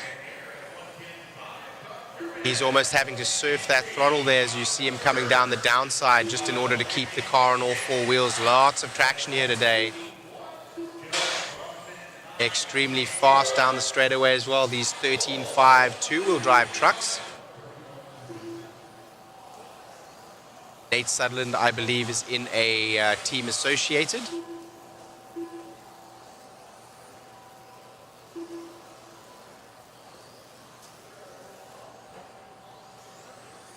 Going to have to make his way through a little bit of traffic now, and does so cleanly down the straightaway on one car and is looking for a way around.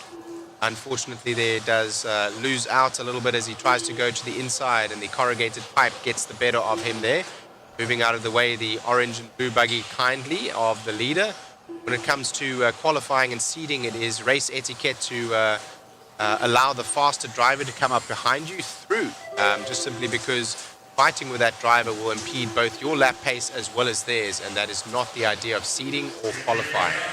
Of course, in the race, we will go ahead and battle for position, and you will see more defensive moves for cars to block one another from passing. But as we see here in seeding as well as qualifying, racing etiquette winning out, and right now Nate Sutherland allowing himself some open track with some help from the other competitors, letting him through, thus not impeding their own times as well as his.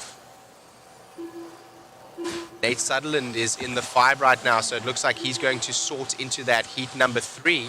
Normally what we will do is we will run, if there are 3 heats, for example, the first heat will be the slower of the drivers, the second heat will be the medium speed, and then the third heat will be the faster of the drivers.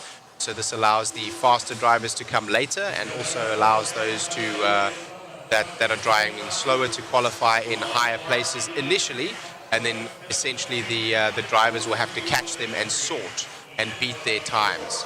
Nate Sutherland with a little bit of damage there from the rollover that he had on turn number 4, and you can see his wing is hanging off the back of his car. That will make that car incredibly difficult to drive as he comes down this downside. He is still hanging on to it with 14 seconds to go. Nate Sutherland now with that last lap around, his top 3 is gone even faster, and he is now coming up into the top 3, so it looks like he's going to seed into heat number 3 of 3 here as the clock goes ding. This heat has Nate Sutherland from Colin Clark and Justin Green, with Nate Sutherland now seeding into the EQ pace of 3rd space there, so he is going to be going to that fast heat as we sort for the main, as we sort for the heats. And that is it. That is it. Still on the clock, actually. One driver is still on the clock. I think Nate is the one that is still on the clock. And actually our camera there, I'm going to need to correct that.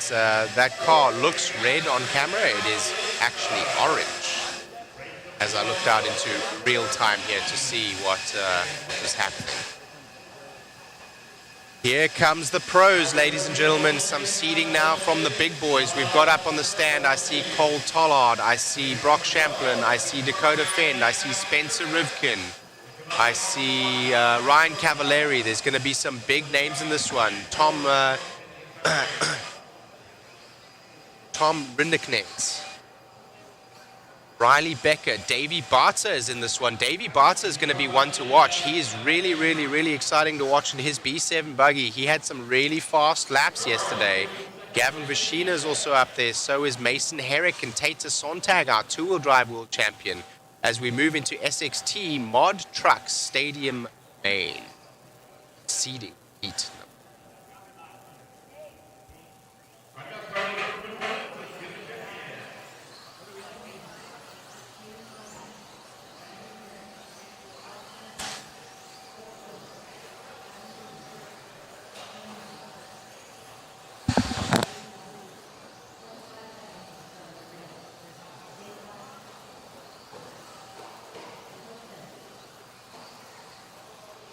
Lovely shot there from our pan-tilt zoom camera, giving you a picture of our driver's stand. That driver's stand, in terms of how long the banner is probably about 35 feet, also with a ramp up to to go back to the main feed now so you guys can watch the racing action. This is going to be one to watch.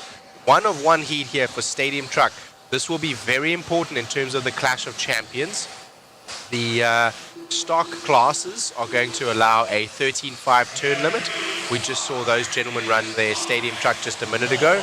So if you want to compete in stock, you must be in a stock class, 3 stock classes, 4-wheel drive, 2-wheel drive, and Stadium Truck. And these, of course, for the pros, will all be in the mod class. We're following right now with Spencer Rivkin as he goes around the left-hand side of the track over the tabletop. Into the S's, down the soapbox. Spencer Rivkin, team associated driver, taking a little bit of a tumble there to see if he can get out into the open space that's in front of him. That is going to be absolutely pivotal, even though this lap won't count very much. That is going to allow him to keep that space ahead of him on the track, and that's going to allow him to push now. And as he goes through, hopefully he won't have a rollover again. That is going to allow him to use that space. We're going to continue to follow Spencer around as he goes over that nice big triple. Car rolled in front of him, makes it around cleanly. This will be the first of what he hopes to be 3 fast lap times. Coming across the line there, it looks like he managed to do a... Where is he on the timing scoring sheet? Right there, 21.8 on the last one.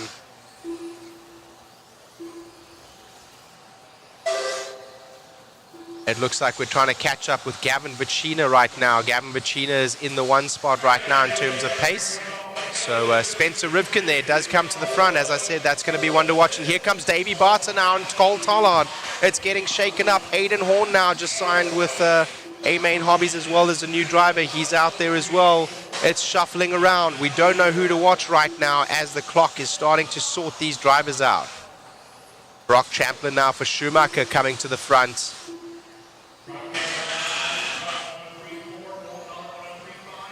Is that Brock Champlin that we are driving around with right now? I'm not aware of his paint scheme. I believe it is. Brock in the white with green, black back and white wheels, clear wing. He goes through the S section down the tabletop. A 21 flat, so we're going to see them dipping here into the 20s as well. That's plenty fast for these mod 2-wheel drive stadium trucks. This mod stadium truck seeding heat brought to you by SXT.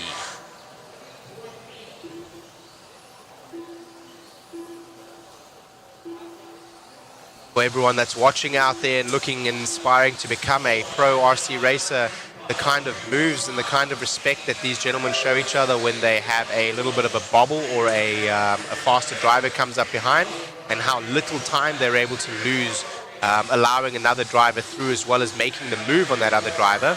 That is extremely important in terms of your racecraft in order to be able to become one of the top drivers. If you see right there the pink car, for example, getting right out of the way, he knows right now he is not in contention for those particular laps at the moment, but that Brock Champlin is on a charge. Cole Tollard right now in the 3, Davey Barter in the 3, Spencer Rivkin in the 4, Tater Sontag in the 5, Dakota Fend in the 6. Dakota Fend will be moving up that list, I hope, here pretty soon, just to see a defense on his title. I'm hoping for a fight between several drivers. We'll see as that shapes up through this event. He is the defending Clash of Champions champion. Lots of big names in this one. Definitely not short on any accolades here. Still following around with Brock Champlin. That white car with the green center and black back and white wheels, clear wing. Dakota is on the move, and I'm getting my wish there.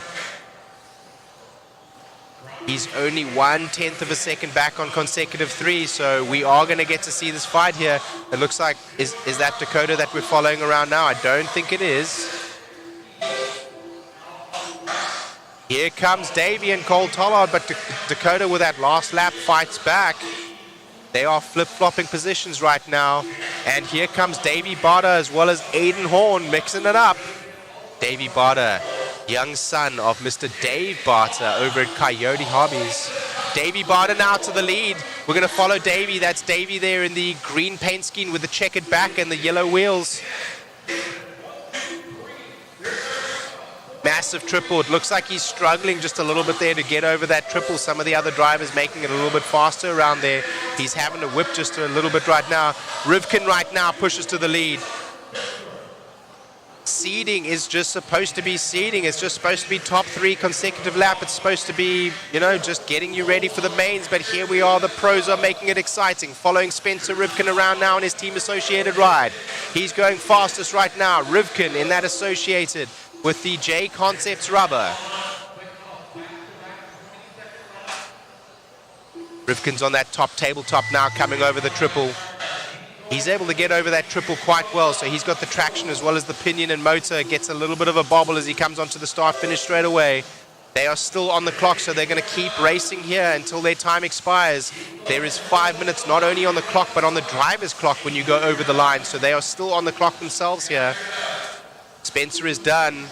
Let's see how this irons out. There's still 1 or 2 drivers on the sheet right now, and let's see how that finishes. I'm going to let the timing and scoring iron out before I announce anything.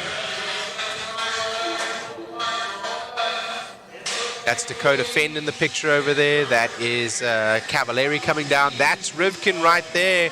Rivkin looks like he takes it from Davey Butter with Dakota Fend in the 3. It's going to be a fight to defend. We're going to go over to Matt from Mod Media now for an interview with some of the race winners. We're getting Spencer. We're going to get Spencer Rivkin down on the track now with Mod Media.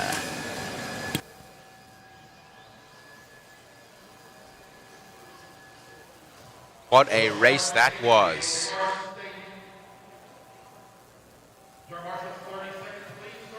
Barter came in second for sure. That's Davey Barter and Spencer Rivkin getting pictures together there. 2 Team Associated drivers.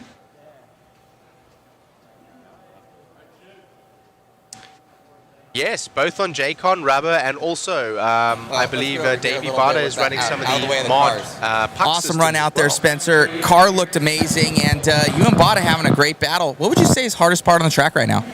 Just the hardest part on the track? Yeah. Everything's the hardest part of the track. That triple looks a little gnarly. Yeah, I think the triple is probably pretty difficult. I think trying to take your time with setting it up 2 corners before. I also think that I basically wholesaled my truck. I put on some lower shock towers, did a little bit of some truck tuning. Yeah, I think just kind of dialing in the power for the triple and being super smooth and consistent with your wheel inputs, because if you try to jack on the truck, it'll just instantly flip. So yeah, I mean, my last lap I basically got on 2 wheels and I was still at 20.8, so it's like any sort of like small input, it will like tip or hike the truck because of all the high weight. So that's why we're trying to like do some tuning with it. So yeah, I mean, this track's really unique because it has a lot of 180s and switchbacks. It's not exactly super high speed, so it's kind of making it a little bit difficult for the trucks because trucks really don't like quick rotations like switchbacks. So yeah, I think it's gonna be really challenging. Obviously Dakota, Brock, and Davey we're also on hell of runs too. So it looks like people are trying to dial in their trucks, and we're gonna be pretty close. So Congrats, buddy. yeah, thanks. Good job. Davey.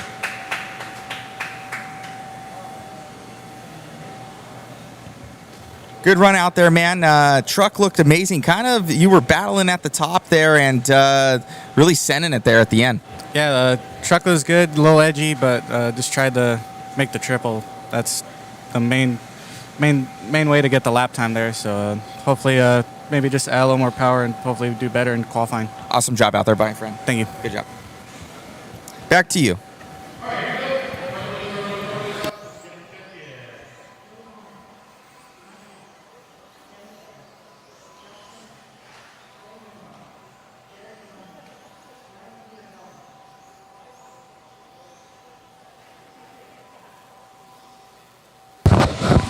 All right, good running there from those guys.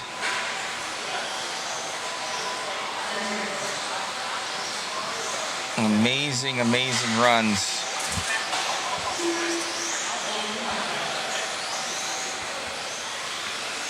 Thank you to Lance for his help with that. He's professional letting us get those interviews in.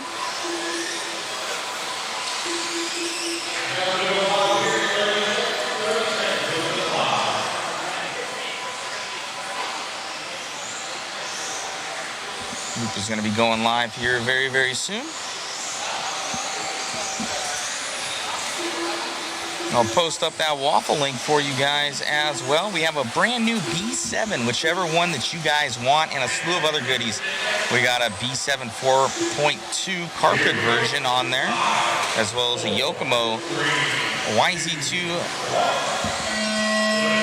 DTM3. So we've got a couple car kits on there, some JConcepts goodies, some mod goodies. So you guys are going to love it.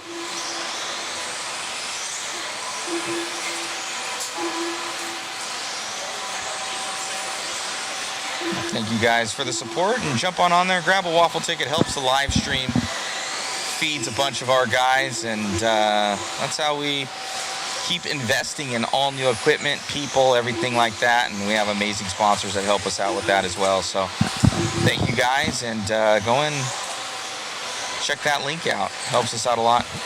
Absolutely. Actually, one of the new features that you brought here for this event. Tell us about that, Matt. Yeah, so we were testing it out last night to kind of bring that next level. We're in a digital age right now, but you know, there's nothing quite like a physical photo. So we have our photographer, Jason the Shoe Bollinger.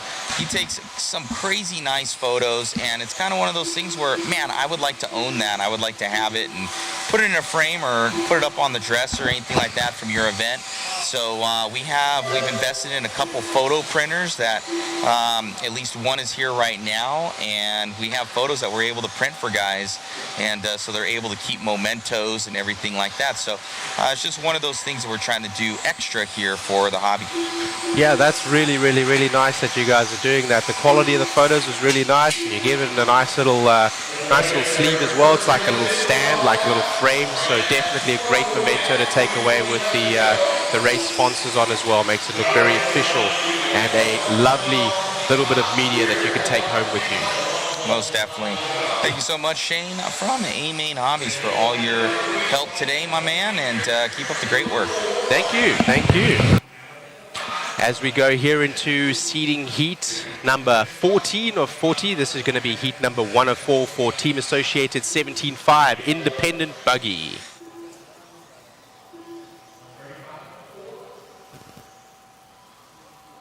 It looks like right now we're following around Josh Kinser. I think Josh Kinser there in the yellow buggy, white back with yellow wheels, clear wing. He goes over the triple in a double single fashion.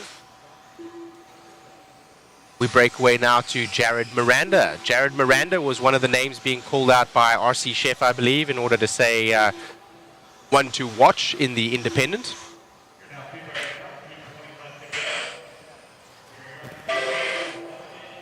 It looks like that's Jared Miranda with Jeremy Kramer. That's in the 3 right there. They're battling right now, not only for position, but also on track for lap pace. Josh Kinser now jumps back up to the front there. This one is going to shuffle around as we get here the top 3 lap pace coming up.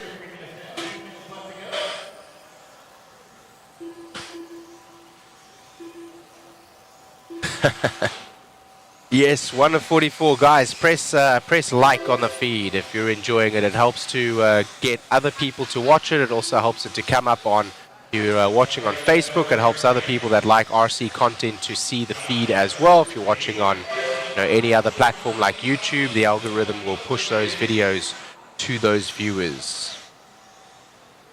We shared the link for the chat, for the waffle up in the chat as well.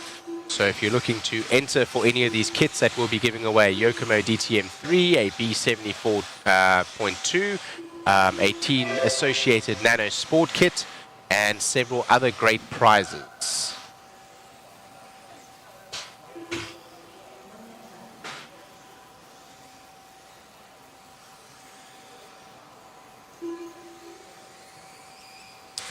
Yes, Chris, there has actually been a date that these will be sent out to the public. They are currently on the way to many of the resellers, including A-Main Hobbies, www.amainhobbies for all your RC needs.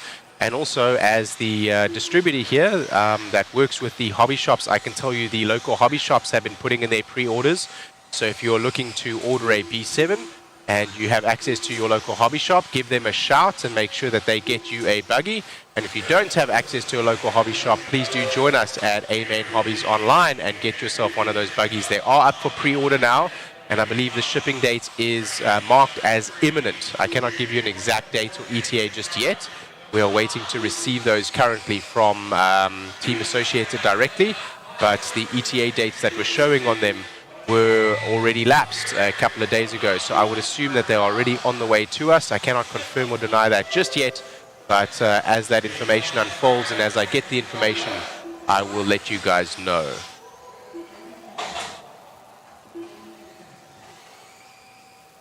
Yes, Robert, it looks like most people in the pits are running the Smoothie 2 tires and silver compound with the black Durtec inserts. Seems to be the way to go. With SXT traction compound, I'm seeing the SXT 3.0 max grip. I'm seeing the SXT Baja compound also being used. So that is going to be probably the three go-tos for many of the drivers here. I've seen some other drivers using raw speed tires and some other drivers using Proline tires as well, but for the majority of independent drivers as well as the JConcepts sponsored drivers here, of course, doing very well on the JConcepts rubber here, the JConcepts Smoothie 2 in silver compound.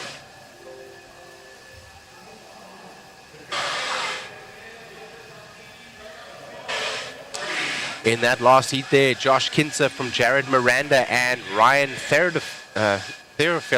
Excuse me if I mispronounced that, Jared, there. As we go on now to the Team Associated 17.5 Independent Two-Wheel Drive Buggy, Heat 2 of 4, and this is going to be seeding Heat 15 of 40.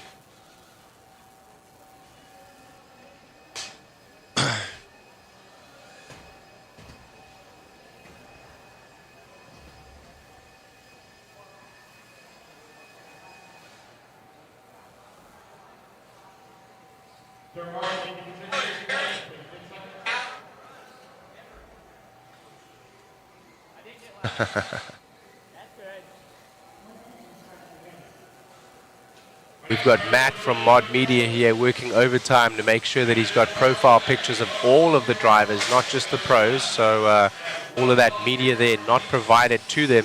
Nobody sent photographs in. He's actually going around the pits and taking pictures of each and every single driver, editing those and getting those ready for your race enjoyment here, so you can tell exactly who those drivers are. It's not just the name on a sheet, but also the face to the name. We're getting some warm-up here, and that warm-up allows them to check in. And if you see on the left-hand side of the screen there, that little check allows you to see which drivers are checked in. We're looking for a check right now from Kaysen Futrell and Calvin Bruce, which means that they're going to continue to run just a little bit in order to see if they have time to get out and get a check-in. The check is happening when the transponder is going over the start-finish straightaway, and that allows the race director to see what pace they are doing, as well as see who is on the track and where they are. It looks like we will get going without those two drivers, so only 8 drivers in this one. Local hero Bobby Latrino, and also local help here at the track, and frequent racer Bobby Latrino. A couple of other names here as well that I recognize, Calvin Smith and Scott Walter.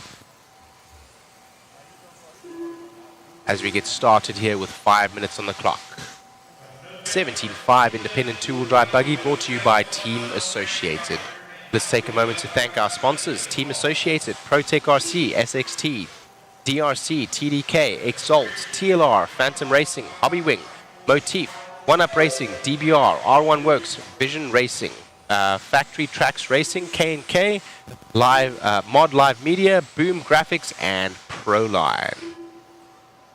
Team Associated bringing this race to you, and the B7 debuting at this particular track, so a lot of media and a lot of hype and excitement around that brand, especially here at this particular event.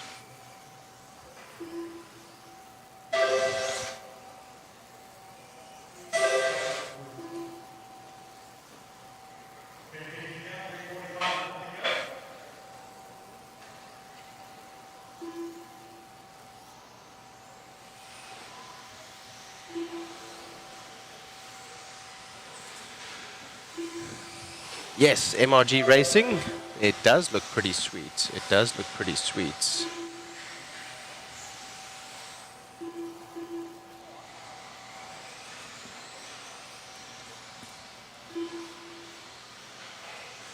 MRG Racing, is that you, Monty Wolf?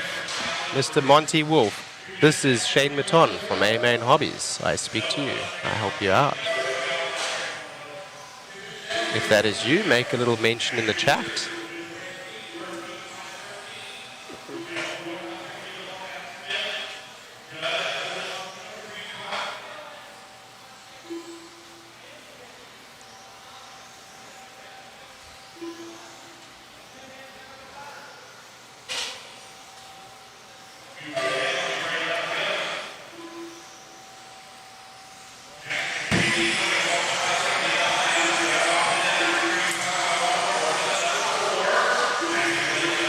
Right now, halfway through this one, Jackson Neer from Adam Smith and Judd Robinson. It looks like we're following around Jackson Neer right now. He's in that red buggy with the yellow wheels.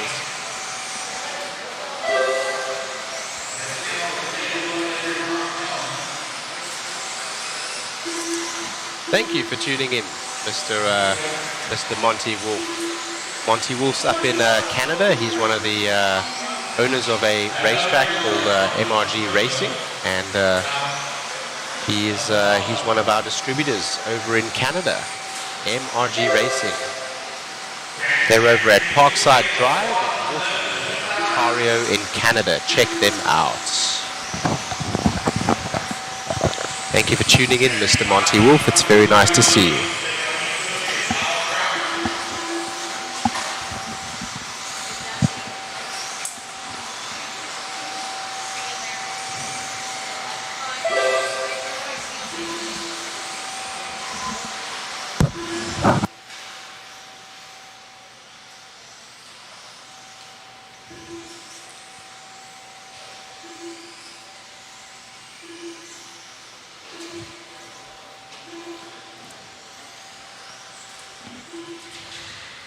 Thank you to all of you to tuning us oh no, there's a breakage there on Jackson Neer. It looks like he's going to break out from the lead. Let's see if he's able to hang on with that 3-lap pace. Remember, this particular one here, that's not going to be a catastrophic failure.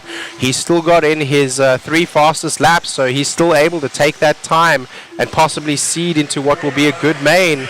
But he looks like he broke there. It looks like a rear A-arm or maybe something on his axle came loose or broke, that red buggy with the white wheels. So he is out. Adam Smith and Judd Robinson also having a bad run there. So right now the luck of those drivers not panning out here in Team Associated 17.5 two-wheel drive independent buggy.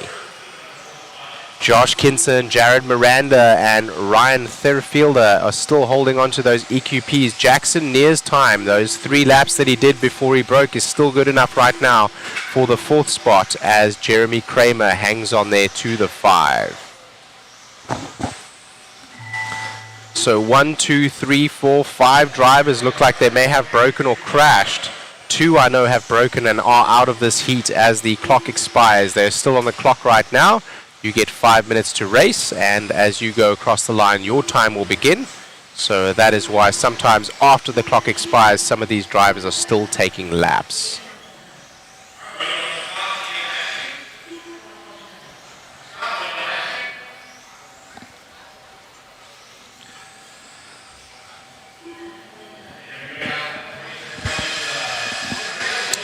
So Jackson Neer, the young gun there, taking it from Scott Walter and Rich Haynes, and it looks like Jackson Neer had a fast enough time there to keep himself in the 4th spot for the seeding of the heats. Well done, Jackson, well done.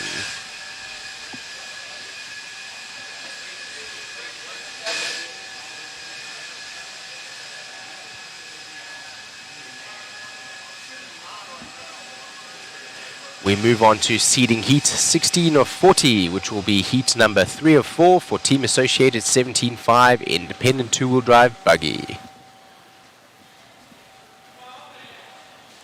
I was going to be in this particular class, did not manage to get my equipment down here, so I am very excited to see many of these drivers. They're very hotly contested class, as well as derivative discipline of two-wheel drive buggy.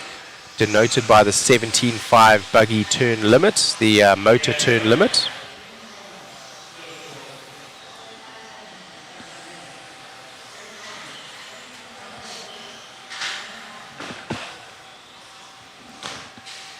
Yes, Jared Kinser is still top right now from Jared Miranda was one that one of our viewers was telling us to watch. So yes, indeed, some good intel there from our RC viewers. You guys in the chat know what's up.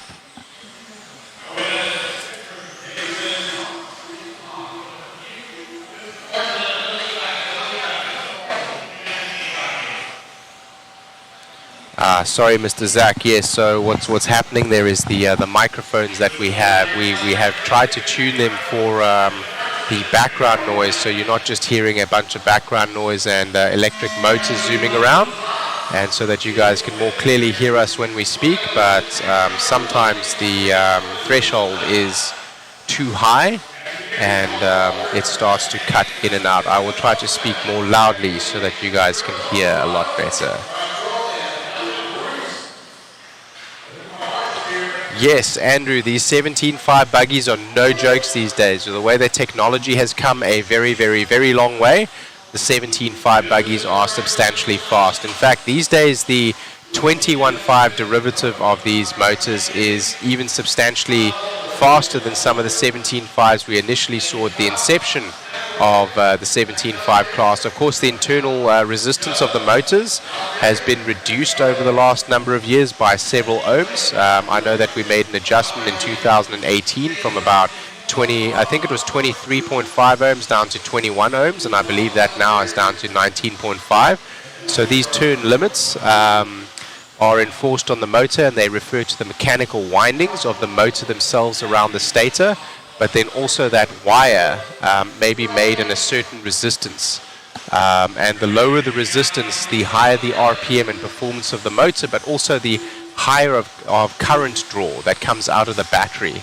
So it starts becoming important here for the lower turn limits to run larger milliamp hour batteries to have a more stable and consistent flow of voltage through their electronics as they go through the race, which of course the electronics is not only going to affect your motor's power being derived from the ESC, but also the BEC, which is powering your servo. And of course the servo's strength as well as speed will be determined by that. So as soon as you start dipping below what will be 7.4 volts, which is what most of us run our BECs at, if you have a higher BEC, some will run it higher than that. And what that means is that your servo will start to change in feel, as well as your motor and power will change in feeling as well throughout the race if you run too low of a milliamp hour battery.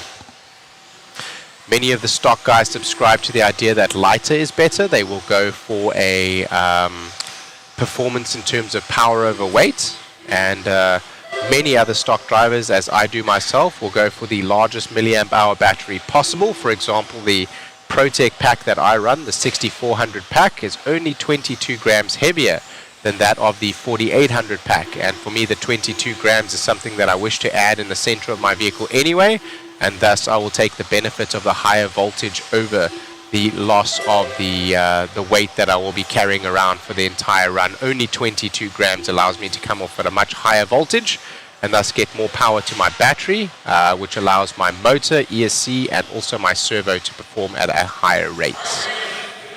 Right now, Adrian Sitwell from Anthony Russell from Brian Dortch. We're looking right now as Adrian Sitwell is that driver right there in the what looks like a black buggy. He takes a little bit of a roll over there. Let's have a look. He is the black buggy with a flamed side, so the orange and yellow with white wheels as he goes up into the S's there. He right now is fast enough to seed into the third spot. Anthony Russell there is in this heat as well. He's in the 2 spot in this heat, and he is seeding to the 5 right now.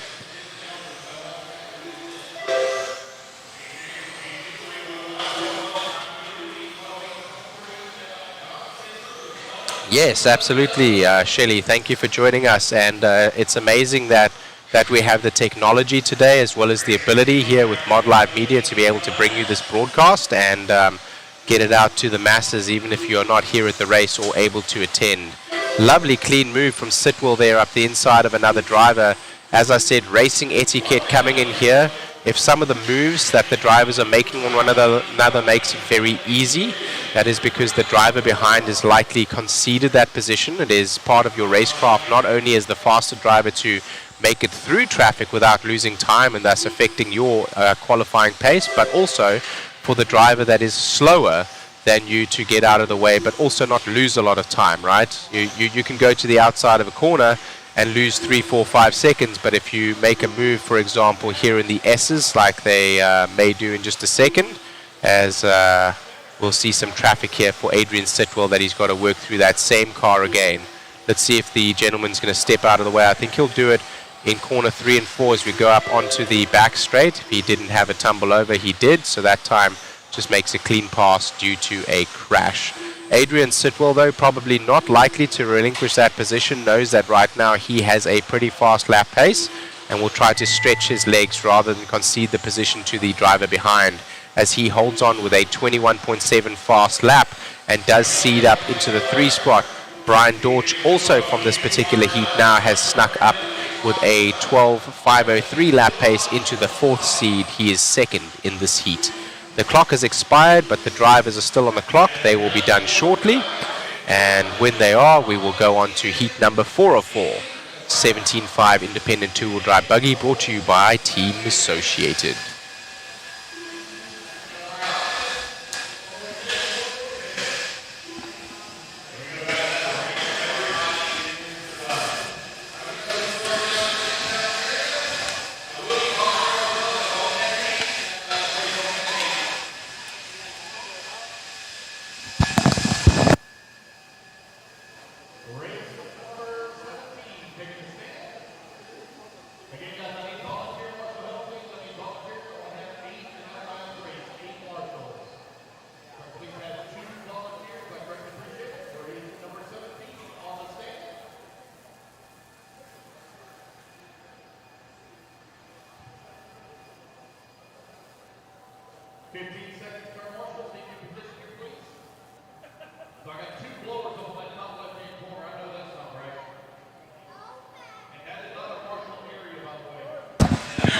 Oh man, I was taking a little bit of a food break there and Matt came up and snuck the camera on me. I was not expecting that.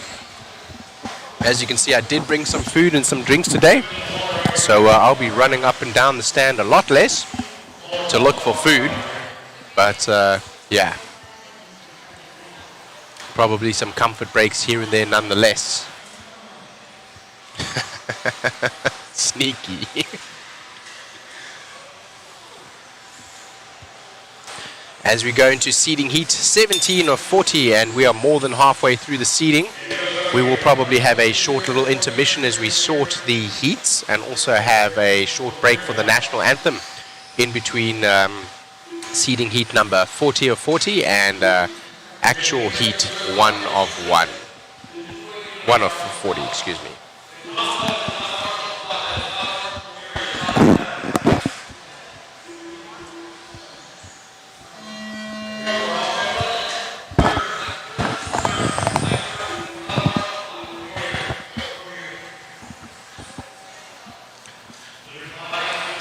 Some more local heroes here, and actually I see my own name up on the screen.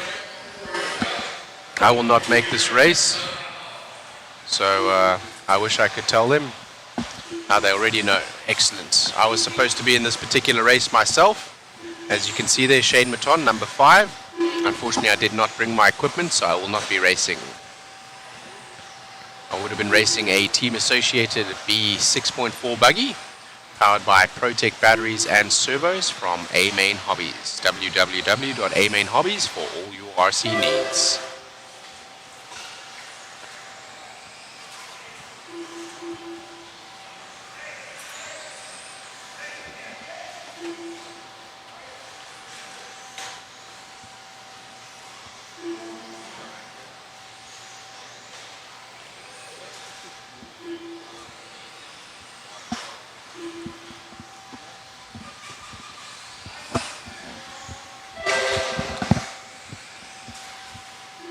Let's have a look here. Joe Fay right now from Chris White. Mac Wilsonson for the X-Ray team up there as well.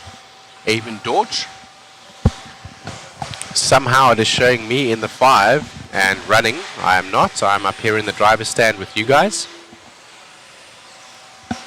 1:44. Yes, it does seem like it will be a late night. I think we'll try to get 2 heats in today.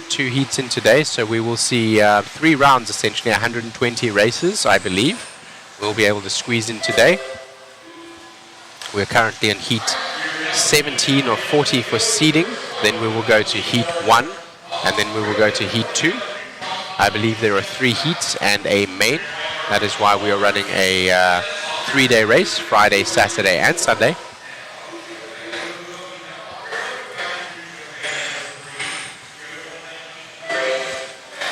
No times from the drivers below, being Corey Ferguson, Doug Powell, and myself, of course. We are not on the track. Right now, Chris White and Bobby Griffiths are the fastest, but they are not seeding to the fastest spots. We will see later on in the heats as we go through that the later heats, for example, this heat 4 of 4 will be the faster drivers. Heat 3 of 4 will be the slightly slower drivers than that. Heat 2 of 4 will be the slightly slower than that, and heat 1 of 4 is normally the lower part of that class. So this is why we do seeding. Seeding allows us to take all of these drivers that may or may not have competed against each other, may or may not have been at this track, or may or may not have had a chance to run on the track. Depends really on your level of time and commitment to the event, how much time you've been down here, and also how well you've set up your car and taken time to set up your tires.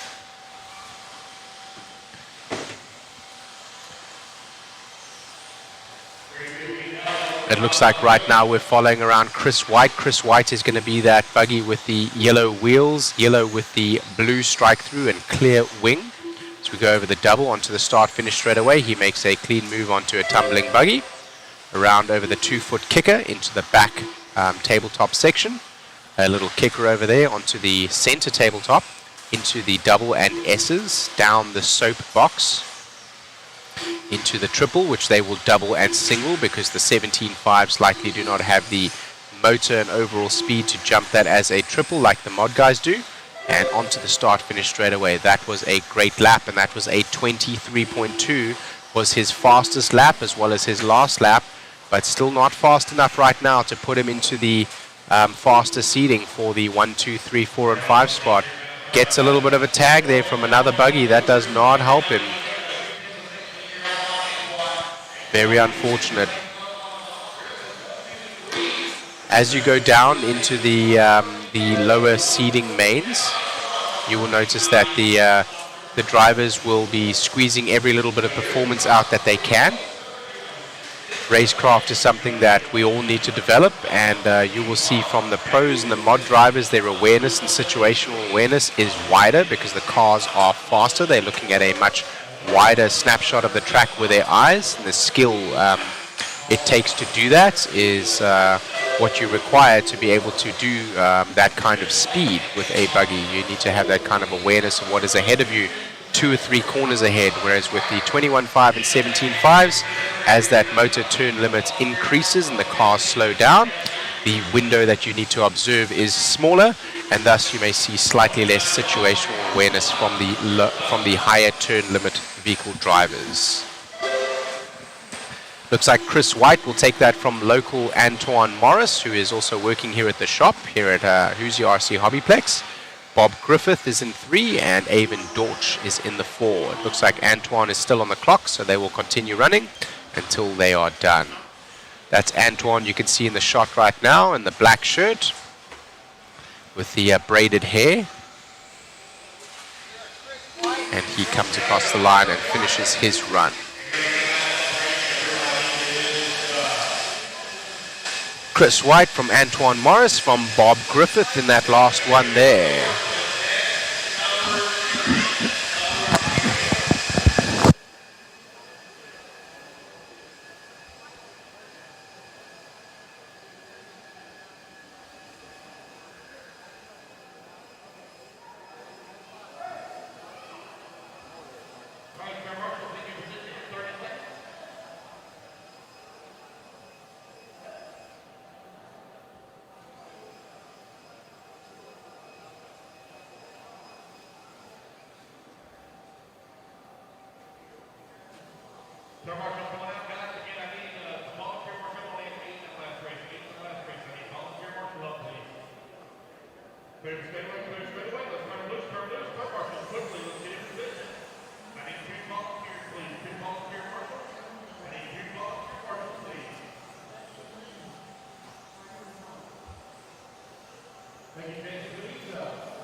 No, Mr. Riley, unfortunately I'm not going to race this time.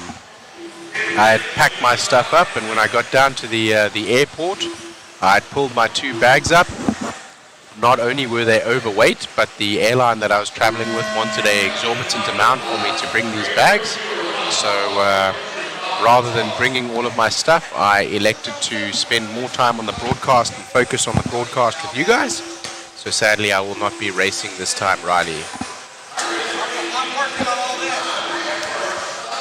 It looks like a very technical track, and I have not spent much wheel time anyway. I've probably done most a favor staying out of their way.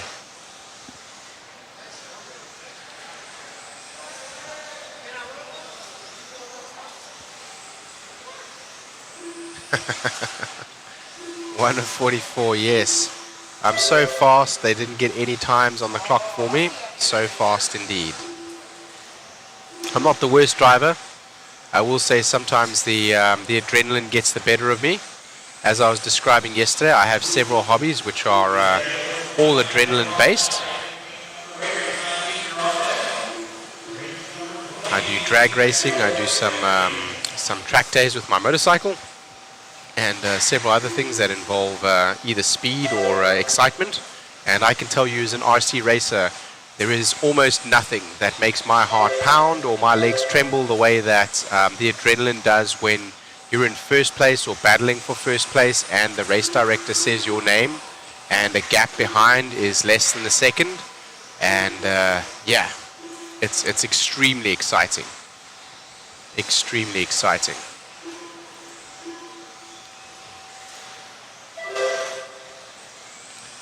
Cullen Luna is asking whether or not you could convert a 22 5.0 low C to a stadium truck. I believe that there are differences in the chassis. I mean, essentially, in order to meet the rules and regulations, could you do that? Yes. The width of the car as well as the length of the car is what determines whether or not you can run in that class. But I will say that the engineering of these cars is very specific to their class to squeeze the maximum benefit out of the performance of the car for the design of the vehicle as well. So with that being said, yes, you sure can. Will it be the best in the world? Maybe, maybe not. I believe the chassis is actually different. So it's not just the A-arms and the width of the car or the wheels that change. There are subtle and fundamental changes in the chassis, as well as the Ackerman, as well as the steering, as well as the caster blocks, front and rear, and the steering blocks as well. Let's have a look here as we go. Seeding heat 18 of 40, DRC 17.5, expert two-wheel drive buggy. So these are drivers that may have some form of sponsorship. They're not in the mod class necessarily, so they don't have to run pro. But expert is drivers that have some form of sponsorship, whether it be ESC, motor, chassis, tires, anything like that. Hunter King right now out in front from Charles Goff. Trevor, we're just going to call him Trevor, and Braden Bruce seen again on the driver's stand now in the 4. This is heat number 1 of 6, so essentially as we read this seeding heat will be as they are on the right hand side, and as we move into heat number 2, 3, 4, 5 and 6, that little white section over there that shows the overall pace of all of the drivers. What we're doing there for you is allowing you to see the top 5 drivers in EQP, that is equal qualifying pace. So as the heats go on, that becomes more important. Right now, a 21.3 fastest lap from Hunter, and Kyle right behind, able to do a 21.2. So if he can string those laps together, he's going to climb up that leaderboard. Right now, though, they're both having a little bit of a tough lap, both on a 14-lap pace, and so is Trevor down below in the 3. I think that is the 3 of them actually coming together on track. Let's have a look. Yes, Kyle goes over the line, as does Hunter just behind him. Trevor, no, does not, so that is not Trevor. I believe Kyle is the one there that we are following right now in the yellow wheels with yellow body, blue in the front, clear wing, as he goes over the triple in a double single fashion onto the start finish straight away. He looks like he has plenty of motor to spare. Here, this seeding heat brought to you by DRC. DRC makes custom leads, they make connectors, they make all sorts of custom heat shrinks in all sorts of colors. You should check them out. They do have a website. They make great products and they can make them custom for you to your design. The owner, Mr. Zach Donathan, makes an exceptional product.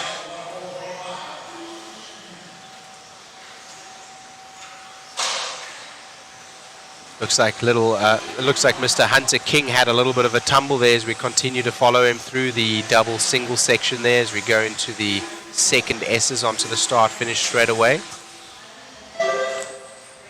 Hunter King is done. As they go green, they will be done. So if you see that timing and scoring, only Zach Morezik didn't finish that. He broke out in the end. Hunter King takes it from Kyle Goff over Trevor.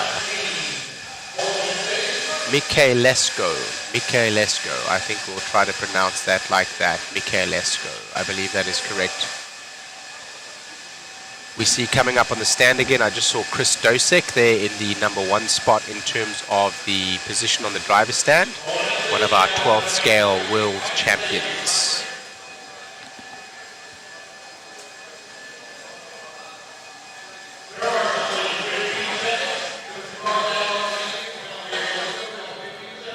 There you go, Bakarama is weighing in with some RC knowledge. Yes, the 4.0 has a longer chassis than the 5.0, and the chassis is meant for the 5.0 buggy. And that will not make, to make a 5.0 truck, will be required some minor mods. So some of the cars, I guess, can be changed over. Many of them have fundamental differences in their chassis from the buggy, which do not allow that.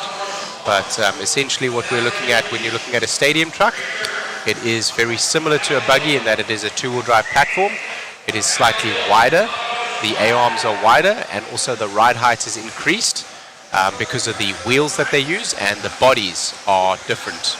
You may not use, of course, a buggy body. You have to use a body that has a wing and has clear wheel arches defined as well. Each one of these classes, if you're looking to get involved in RC or looking to get involved with a new class that you may not be aware of or haven't seen before, go on to either Raw Racing, RAOR, or FMAR, and you can go and have a look at the local rule sets. Those local rule sets for the USA and for Europe will allow you to see the dimensions, width, etc. of the cars.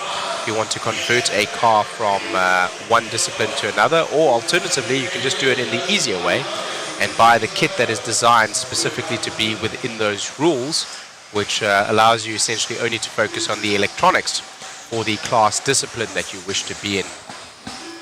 As we move on here to heat number 2 of 6, DRC 17.5 Expert 2-wheel drive buggy, heat 2 of 6.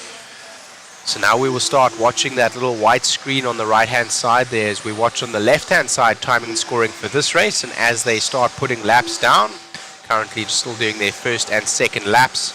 So once they get their top 3 consecutive, they will start having a time that will register against the qualifying pace of the of the previous heat, and that will allow us to see the top 5 on the right-hand side.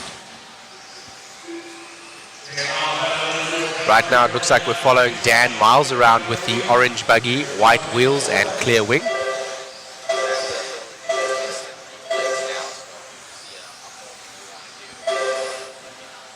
All right.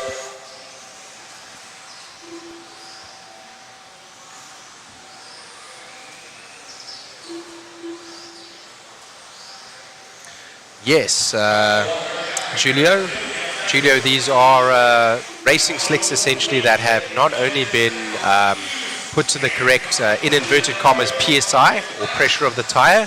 Of course, there is no air or inflation in these tires. They actually have holes on the insides of the rims, but the insert that they run is going to determine how hard that tire is. So many are running the JConcepts Smoothie 2 tires in silver compound.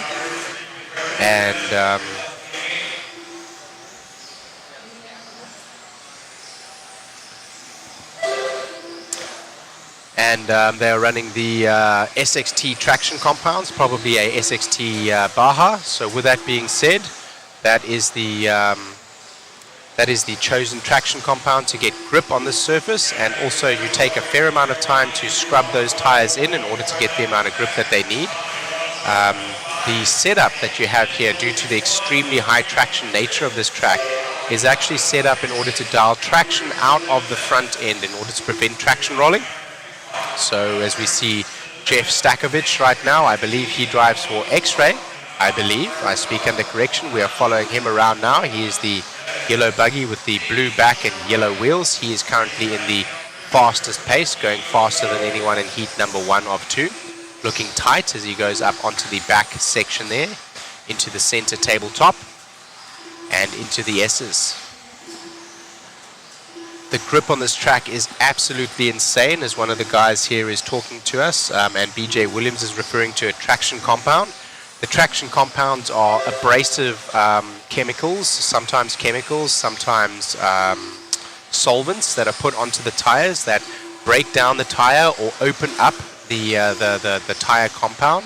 They do 3 things. They break away the mold compound, which is used to release the tire from the mold, which is normally less grippy than the rest of the carcass of the tire. They open up the pores of the tire, allowing you to bring the rubber, the real rubber in the tire, which a tire isn't made 100% only from rubber. It's made from several other chemicals and compounds. And that allows you then to take that grip out of the tire. It costs you a little bit of life from the tire and certainly makes the tire softer. With that being said, the traction compound is one of the ways that we go ahead and we make the tires softer and more grippy. Most of these drivers are on some form of a racing slick, and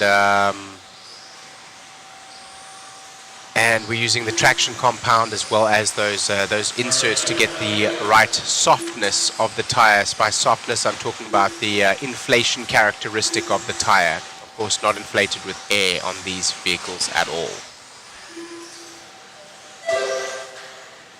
Heckler, yes, the dips here are quite in inverted commas nasty. I will say for those of you that are just tuning in that haven't seen already, that soapbox that he's dropping down now is about a 3-foot drop to the bottom. This is rather flat on this part of the track over here. There's a slight little bit of downside elevation over here. Then as they go up that left-hand side of the track where there's a kicker and they go up that back left-hand side, there is about a 2-foot elevation change, which is quite substantial. We normally don't see that kind of elevation change on clay tracks, just due to the nature of how much material was used in order to build parts of the track up like that. But of course, Eddie Henley here at Hoosier RC HobbyPlex in New Albany, Indiana, has a substantial amount of clay at his disposal that he has brought in, obviously at his own expense, to build this beautiful world-class facility.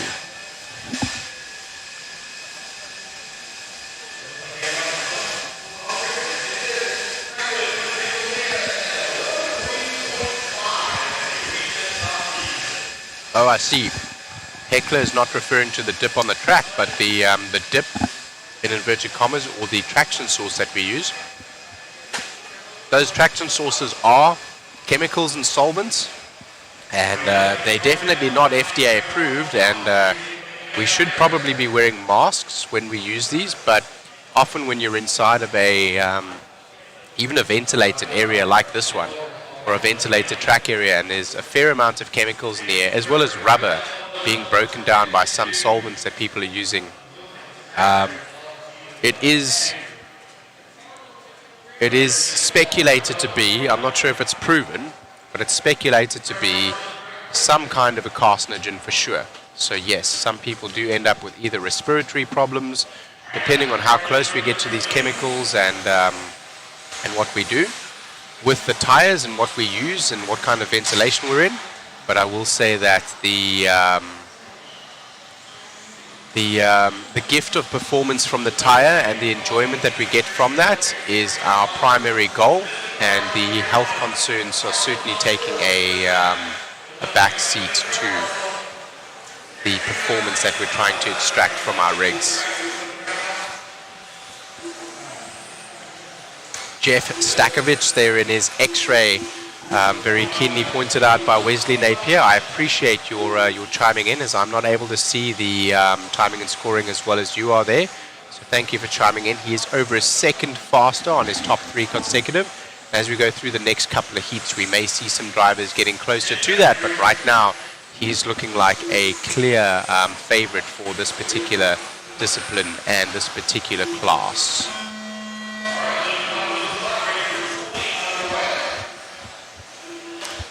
As the loop goes live, and when we are done with this one, we will be halfway. It is now about 11:30 local time here, Eastern Standard Time here in Indiana.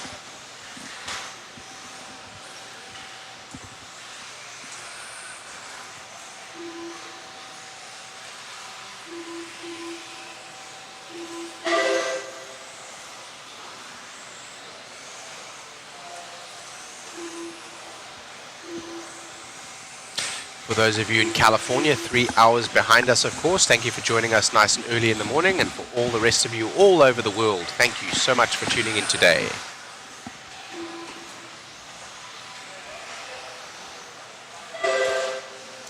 Yes, Buckarama, I myself, I am, in inverted commas, new back into the hobby. I got back into it again in 2016, and as a customer services rep over at A-Main Hobbies, I've been working with, as well as helping to get people to understand what is the right path, and what are the right concerns, and how will you get more performance out of your car, etc., etc., etc. What hop-ups you should run, what is within the rules and what is out of the rules, etc. And having run previously, where I was running for racing, I was running a King Blackfoot. That was just some casual racing over in South Africa, and then coming over to racing here and trying to absorb all of the rules. It's always very important to help people to understand what we're looking at in terms of qualifying pace, in terms of how the rules are set up, in terms of the motor limits, in terms of what the numbers mean, etc., etc., etc., to get as many new people into the hobby as possible.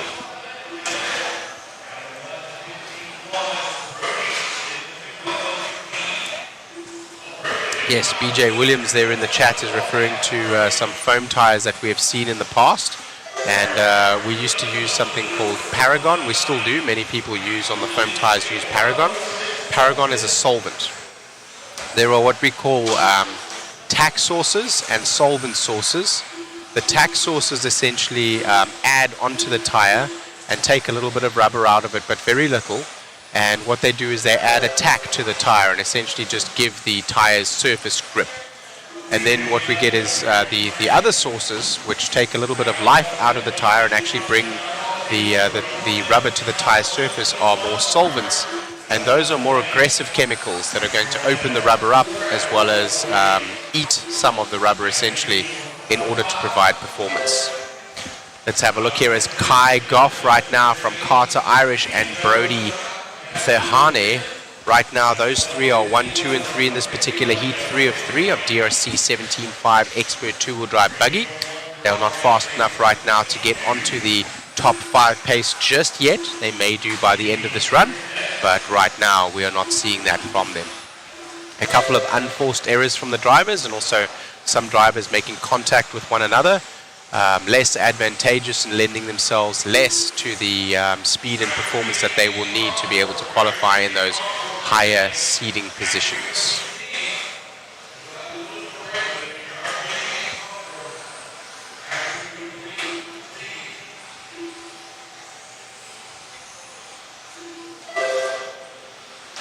It looks like we are following Kai Goff around. Kai Goff in the white wheels with the blue and white buggy with the black rear.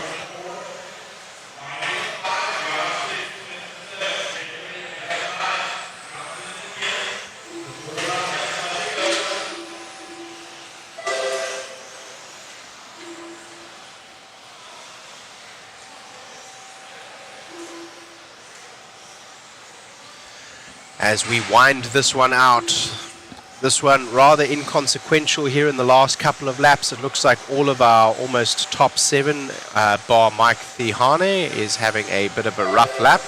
That is what we're seeing with that red stripe. That red stripe is showing that timing and scoring is believed that they will have already come across the line and are actually slower than expected.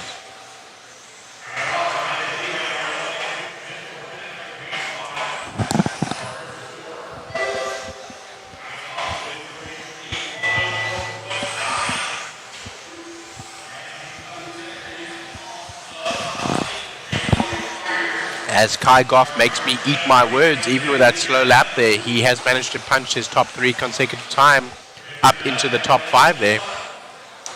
So he does go to the one of the top seeding spots.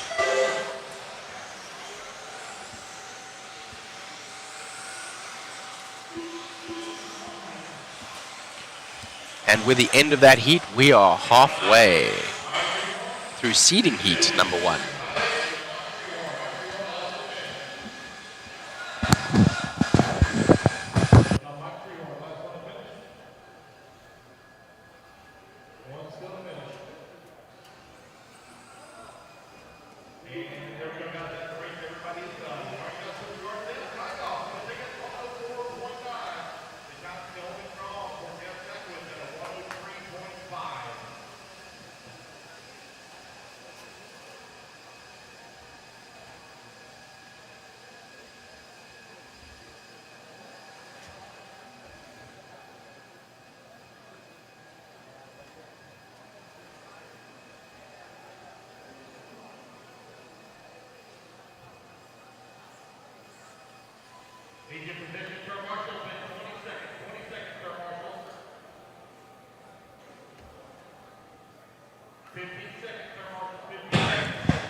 Here we go now again. We're getting ready to see our next stock, next what we would call in some classes stock, 17.5.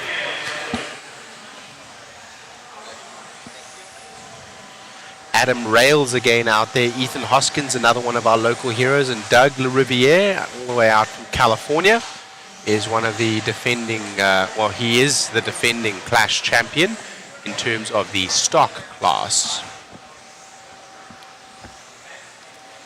All drivers are checked in, so I expect this clock is going to go live, and it has, just 5 seconds ago.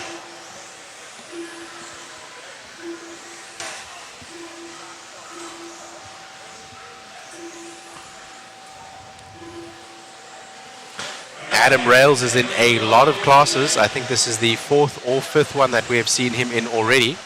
So definitely taking time to compete in as many classes as possible.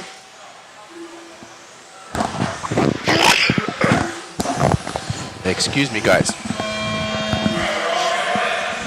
And now the clock actually goes live. I guess our timer was a little bit premature there on the left-hand side just a minute ago, coming from live timing and scoring.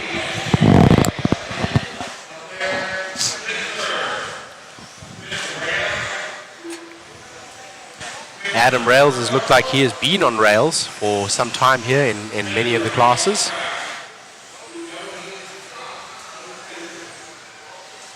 I believe we're following Mason Templeton around right now. Mason Templeton in that white buggy with the, white wheels with the red front and blue rear.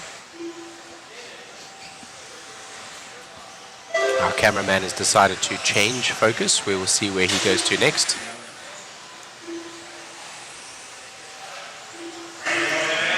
Following Doug LaRiviere there over the back.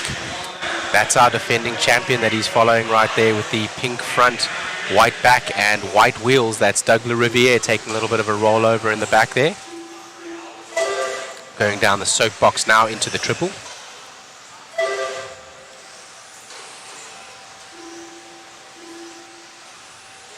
I think we're looking for our leaders right now. It looks like Chris is trying to find Ethan Hoskins. Hoskins on camera now, the young gun driving for Team Associated. That is the white buggy with the blue and red American colors. White wheels. He is a Factory Tracks racer. One of our sponsors here for the event.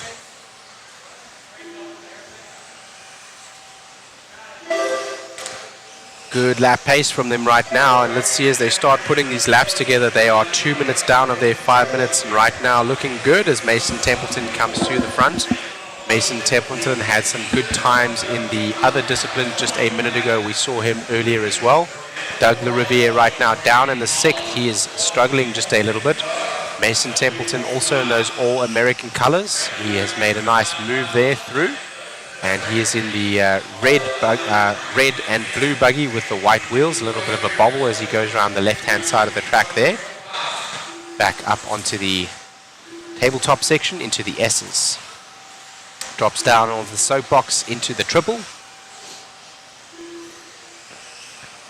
This looks to be a decent lap, a little bit of a bobble in the beginning there, but that should be decent as long as he's able to put through 2 more laps. And let's see if he's able to pop himself up onto the live EQP. Now moving from the 6th spot is our defending champion, Doug LaRiviere. He's up into the 3rd.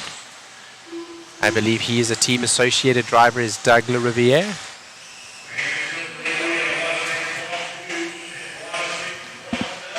Mason Templeton right now still with a pace. He's on a 14-lap pace, a 14.5.15, as Doug LaRiviere now is starting to find some pace. I think we're dropping back to see Doug LaRiviere now. I think that's him right there with a white back buggy. I think he just took a little bit of a tumble. He needs help.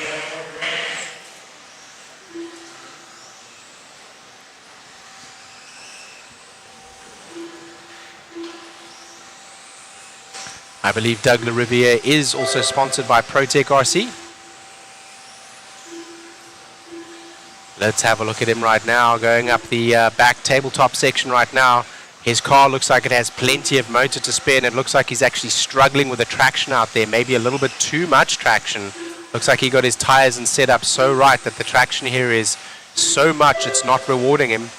He is finding himself a nice lap pace now, a 21.3 on that last one by, so he's starting to turn it on now with only 1 minute to go. He's got some traffic to work through though. Will he get through clean? He does. On the first car, let's see who's that second car right now. Coming down the start, finish straight away. Lap number 11 is what he is on. Mason Templeton is just behind him. Doug LaRiviere makes a nice clean move there. This is going to be very important for his lap pace. He needs to squeeze the trigger down. He needs to get all of the performance out of those tires. He is struggling in some of these 180 bends. It is very difficult on an extremely high bite as we see him traction roll, takes a little bit of pipe and rolls over. Hoskin then takes it over with that little bit of an error there. Doug LaRiviere in the 2. Hoskins now back to the point. Mason Templeton in the 3. Colin Clark in the 4. Lucas Smith in the 5. Adam Rails dropping down to the 6. Preston James in the 7. Ethan Hoskins, all American colors, red, white and blue. These colors don't run, baby. He is looking now for a good run himself. He goes through that triple in a double single style.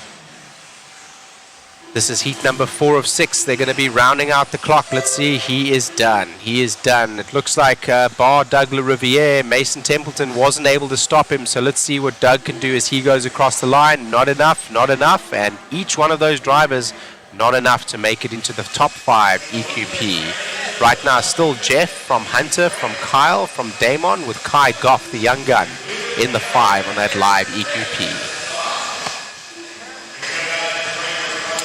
We move on now to heat number 5 of 6 for DRC 17.5 Expert 2-wheel drive buggy as we watch the last one with Ethan Hoskins, Doug LaRiviere and Mason Templeton being in 1, 2 and 3.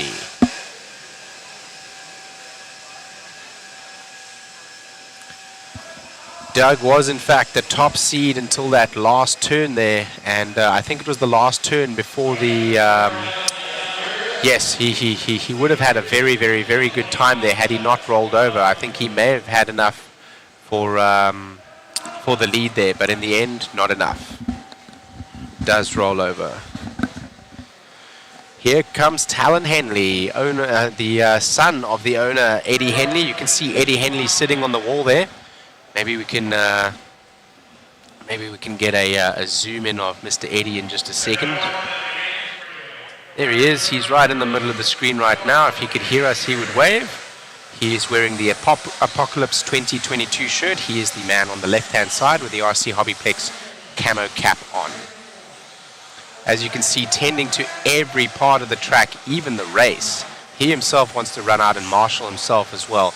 The passion and the amount of dedication that goes into this track and the amount of effort that is put into this facility by the Henley family is absolutely staggering and astonishing, and we all appreciate it. Looking out at the driver's stand there, as you can see on the left-hand side, the drivers for the next heat getting ready. And right now we have 1, 2, 3, 4, 5, 6, 7, 8 drivers. And it looks like 9 drivers only up on the stand. So 2 of them not checking of that 11, as you can see. And soon the clock will go live.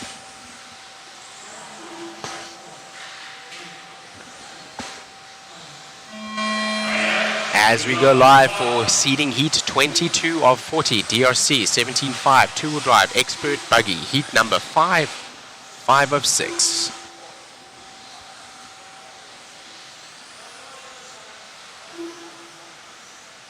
Hey, Mr. Sawyer Brewer, hello, nice to see you there. Yes, I do believe that many are running the JConcepts silver compound, and that actually the less sought after tire next after that, I believe, is either aqua or green. I believe, I may speak under correction, but silver's the next step up. Silver smooth is what everyone's running, but what's the next step up then from the silver? I think it's aqua. It's either gold or aqua. I think it's aqua. So the next step up, Sawyer Brewer here making a very keen observation that you could simply go up in tire traction, go down in tire traction by going up a compound. That will prevent you from traction rolling without making too many setup changes. Gold is harder. All right.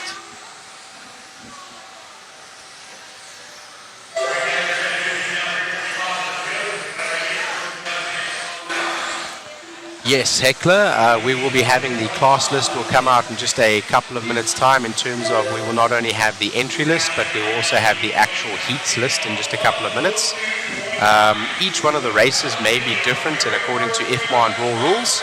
It really depends on what setting of rules. There are slight variations in each, but most of the racetrack across the USA are going to use IFMA qualifying style and raw rules, as raw is the American denotation of the racing body, such as the FIA would be to full-scale racing. Talon Henley right now as we come out of the gates is swinging. We're going to follow Talon Henley around. That is the green buggy with the blue back and the white wheels, clear wing. Oh, he takes a little bit and gets a little bit of a stroke of luck there as he goes through a crashed buggy that he couldn't see on the other side of that kicker, over the tabletop into the S's, down the soapbox. That's about a 3-foot jump there. He's going to try to make his way around and does very nicely. An inside step there. He's definitely his racecraft and ability from this young man has grown in leaps and bounds. And as I say that, he does take a little bit of a pipe, but being very kind to the other drivers there. As I said, the racecraft from these drivers in order not only to not ruin their own lap time, but at the same time try to make it through the other drivers is something that you need in order to be able to get the consistency that you will require to get to the front. Talon currently to the top seed right now. 1:02.9 for those 3 laps. In the 2 spot in this particular seed, in this particular race, is Colin Miles. He's pumped up to the 3 right now. So we're seeing some of the fast guys are coming out swinging. It looks like the traction in that buggy is certainly there for Talon. He's able to go through that triple section as a double single and even accelerate as he goes through that extra single. The car rolled over there on the inside of the left-hand side. Some traffic here that Talon's going to have to make it through. Clean move up the inside. Let's see what he can do now as he goes forth. He's going to be going over the start-finish straight, and he's going to catch these guys in the next couple of corners. Maybe by the S's, he'll be on the back bumper of these two ahead of him. That is going to matter if he can get through these cars in order to keep his lap pace going. One of the cars dives out of the way, gives him some space. Oh, and Talon takes a little bit of pipe there, recovers very quickly. He is still hanging on to that top spot right now with a minute to go. Only one more heat of the 17.5 Expert two-wheel drive buggy remaining. So right now sitting in that top seed spot, looking like he is going to seed to the fastest heat, which will probably be heat 6 of 6.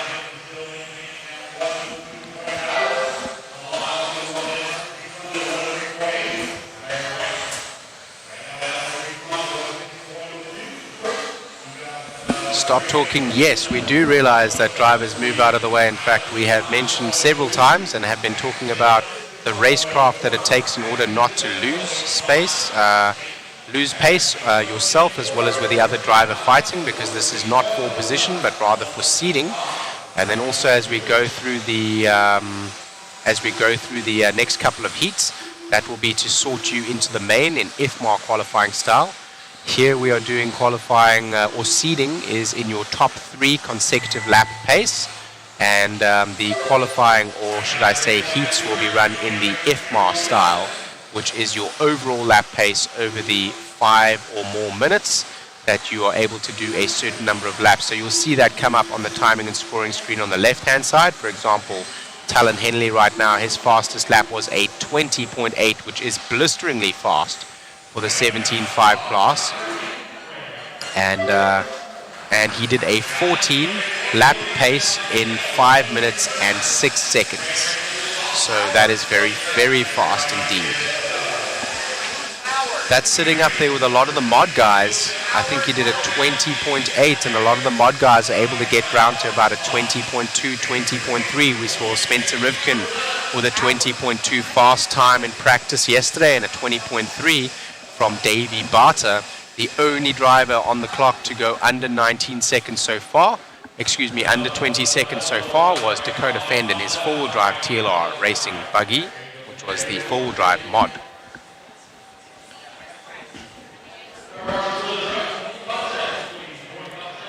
Absolutely, that last lap was a smacker.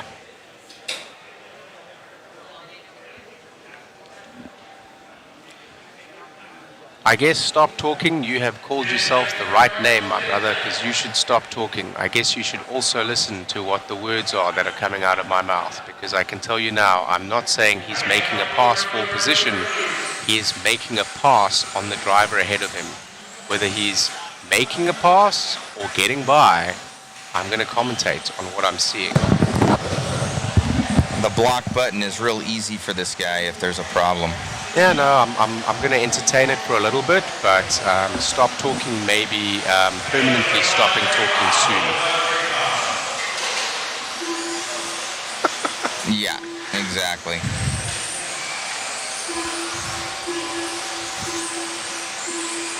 Just let me know. Yeah, I will.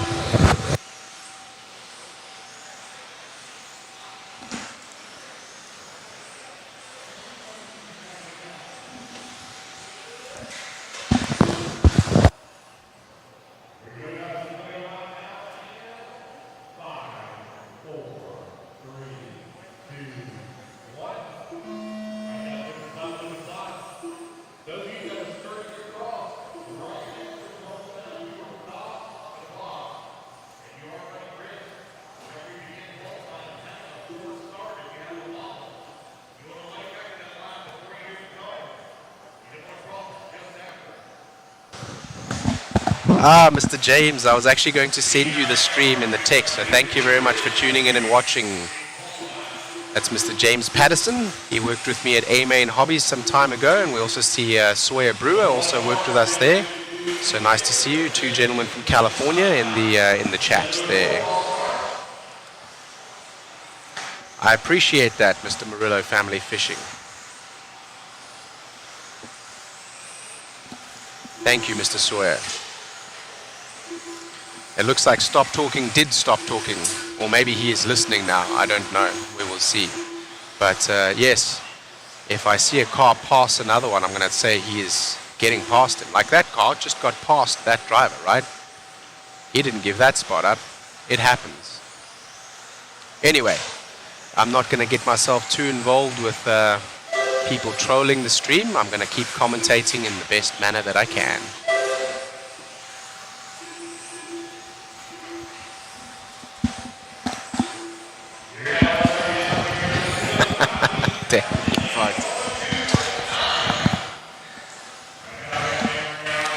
We're on with Sammy Moran, one-up racing driver. He has been looking good, and in that stadium truck earlier, he was putting down some pretty good laps. I think he ended up in the second spot, in the second seeding spot, so he's going to seed very well there. He's going to be somebody to watch in terms of the Clash of Champions to try to take that. And here he comes around the track now. That's blue Buggy with the red rear and the white center with the white wheels. Red, white, and blue. America.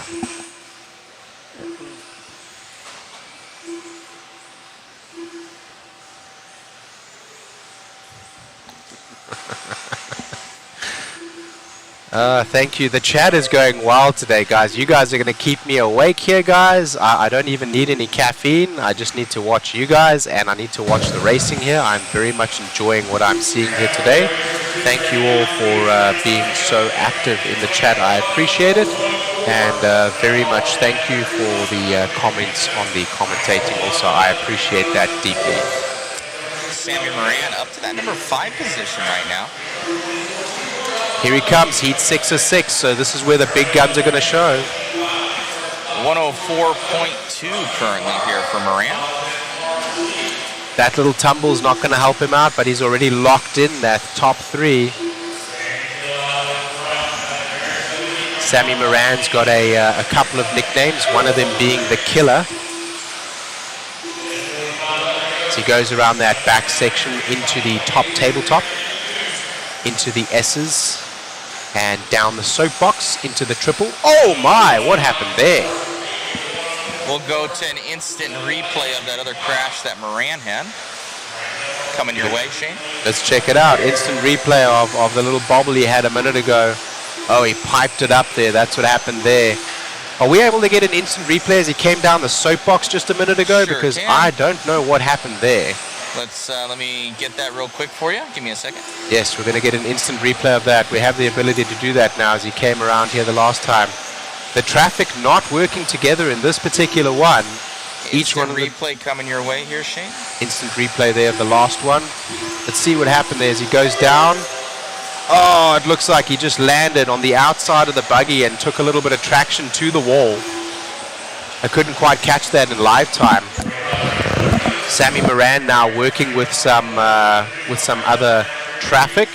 Each one of these drivers looking rather fast, and Brian Dunbar and Nate Sutherland also fast drivers here, local heroes that are certainly looking for some fast pace themselves. Each one of these drivers with a racecraft to be able to step outside and let that driver through, and looking for the faster drivers, and they will work together. But if they're on a very similar lap pace, you're going to see them try to battle for position because they are both trying to put down the same kind of pace. Right now, Sammy Moran is the clear faster driver out there. He does not have the fastest lap. Actually, Nate Sutherland right now faster than him, and behind him even with a 21.9.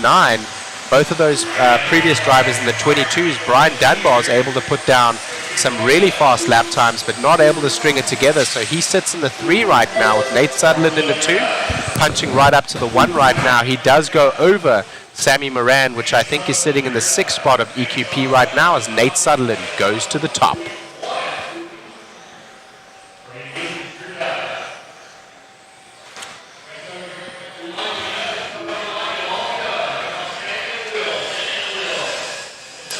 That was a good race there from Nate Sutherland, local hero. Sammy Moran here, one of the one-up racing drivers, and Brian Dunbar, also local hero, had the fast lap, but was not able to string 3 laps together. I think those were the 3 drivers that were battling one another on the back section there. going to an interview, and I will be back after a short comfort break. All right, guys, we got Talon here. Ended up with that overall TQ, my man. Must feel good. Oh, it feels amazing, man. I've been working on this car for the last year, and I showed up last year, and I was really struggling, and this time I really got it figured out. Looking good out there. Kind of just limit those mistakes. I know how you drive. You're kind of a strapped driver. Maybe just take it down a couple notches. Facility looks great. Congratulations to your family. I think we're at over 430 entries or something like that. Great job, man. And top seed going into qualifying. Awesome having you out here for an event like this. Great job, buddy. Anybody you want to thank? My parents, for sure, and Michael Malott, big help to me recently. He's been helping me with this car ever since I got it. Congrats, buddy. Back to you guys in the booth.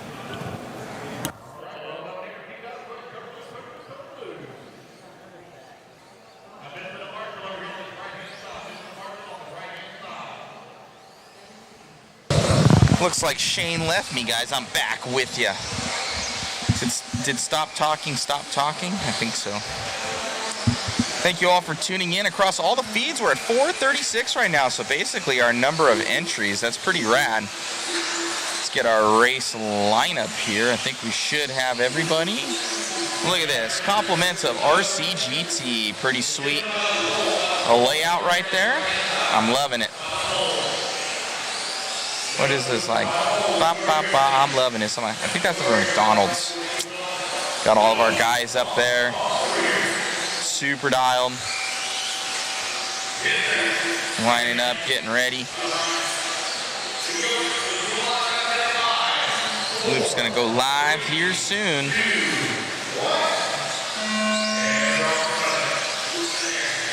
All right, we're leading off here with Dakota Fenn. So Dakota gonna be leading us out. These guys try and take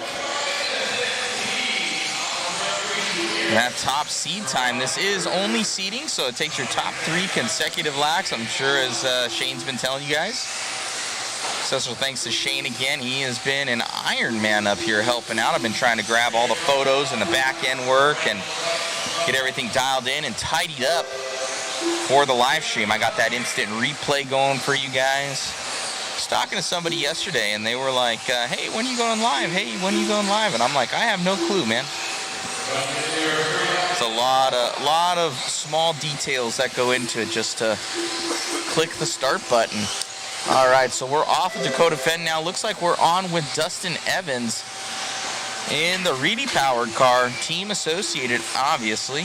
Dustin out from Colorado. More RC Raceway. Dakota Fenn now taking this one back over again.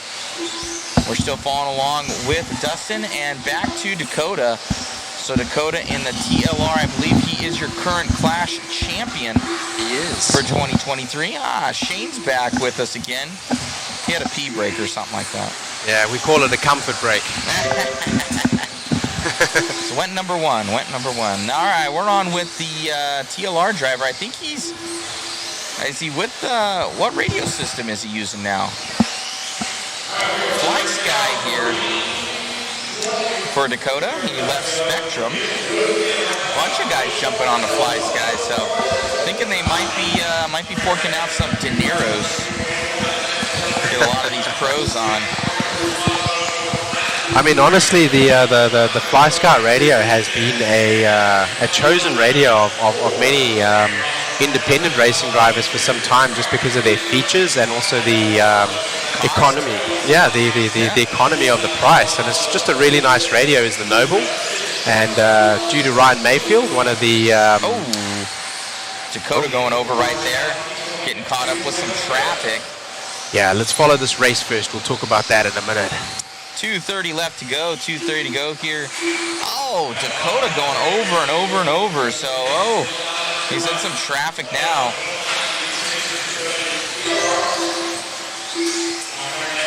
Looks like Tom Rinderkink is right behind him there, so on the track. So that's going to be a battle for position, actually, in just a couple of minutes. Renderneck, excuse me. Thank you very much. I do need help. I like that, though. Renderneck. Yeah, I butchered that one. It's okay. I'm here to help. Here comes Aaron Kaufman now up to the 3. Dustin Evans now dropping for Team Associated down to the 4. Ooh, was that Tom? It That is. was Tom going over in the white car. It is. We've got a bit of commentator and camera curse here today. It looks like wherever we're looking, the guys are having a bit of a hard time. Back with Dakota out front, I believe now. Dakota now with a little bit of clear track ahead of him. He is that pink buggy with the blue back and yellow wheels.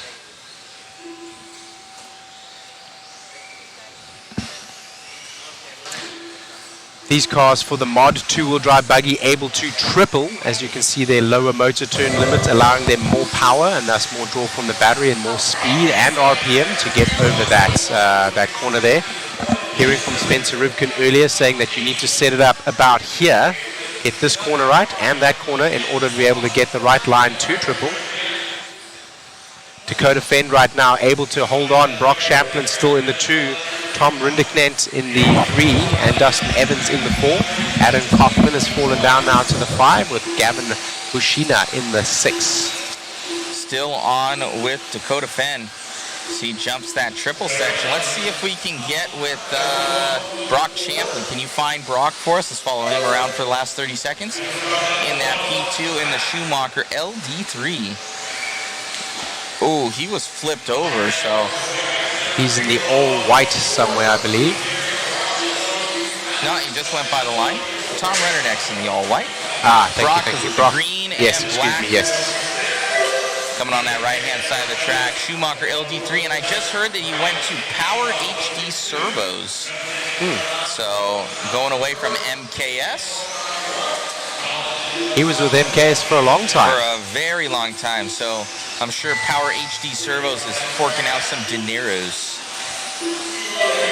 I think sometimes it's based on that, and sometimes it's based on the accessibility that you have to the product, as well as the belief that the product may be the best. I honestly believe many of the pros do choose the product that they believe is best, but certainly money is a motivating factor also.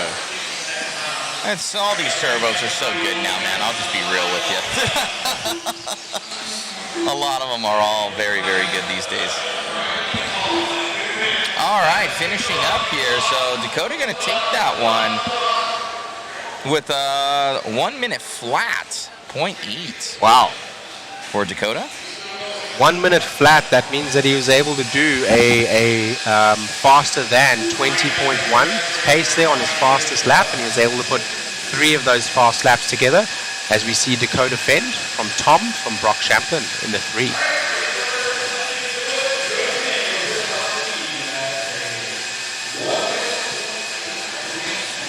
Another heat of pros here. Mod. SXT Mod 2-wheel drive buggy, heat 2 of 3. We see Cavallari, Cicerello, Tollard, Bornhorst, Bilke, Rivkin, Hayden, Horn, and Horn. That's Allen and Aiden Horn. Those photos will pop up there eventually. Billy Hayden, I should update him to be team associated. He's one of the engineers.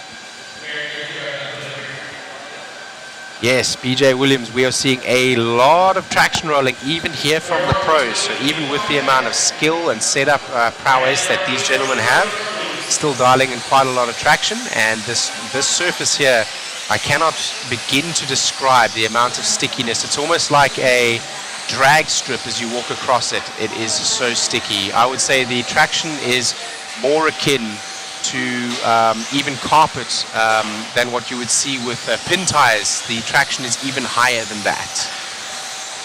Heat 2 of 3 as we go here out to the SXT 2-wheel drive mod buggy. SXT giving us that traction on our tires. Many of us running JConcepts rubber smoothie 2s with the grey inserts, many running on the silver compound.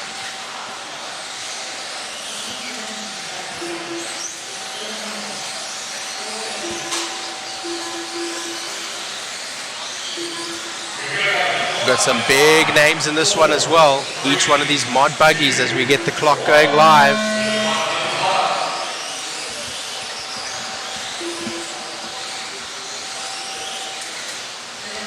Searching, searching, searching. Getting running in the first 15 seconds here of the Heat 2 of 3 mod buggy.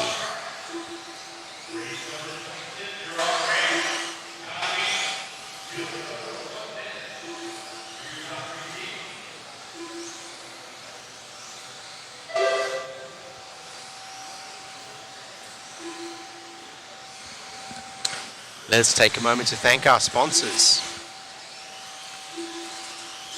My mouse would work. There we go. Team Associated, ProTech, SXT, DRC, TDK, Exalt, TLR, Phantom Racing, Hobbywing, Motif, One Up Racing, DBR, R1 Works, Vision Racing, Factory Tracks Racing, K&K, Mod Live Media, Boom Graphics, and Proline RC. Looks like right now we're following around Ryan Cavallari in his classics paint scheme, the yellow understrike with the red back and yellow wheels as he makes it by another driver there. Not sure who that was. It looks like that was Bill Hayden that he just made the move behind. Following over that S section there in the front. Aiden Horn now to the front. Aiden Horn now just signed up with A-Main as one of the A-Main drivers. Welcome, Aiden. He's driving for Team Associated.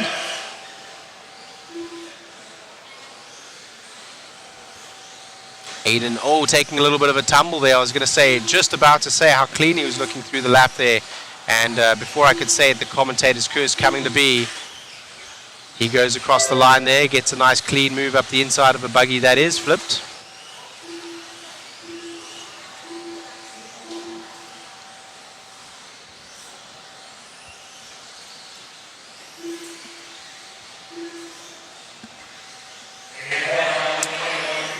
Cavallari right now, I believe, is driving a Schumacher. That was on our end. It's when he was driving TLR, it had that logo in there. So. Indeed, yes, yes. Yeah, so we updated that.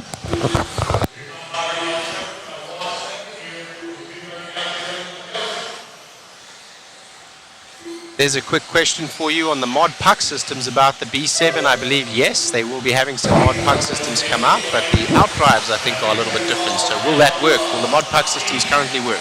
So B7. I do know that the gear diff is different in the B7, so we have to change our outdrives to fit, but there will be a puck system for the B7. And as of right now, you still can get those B6.4 ones.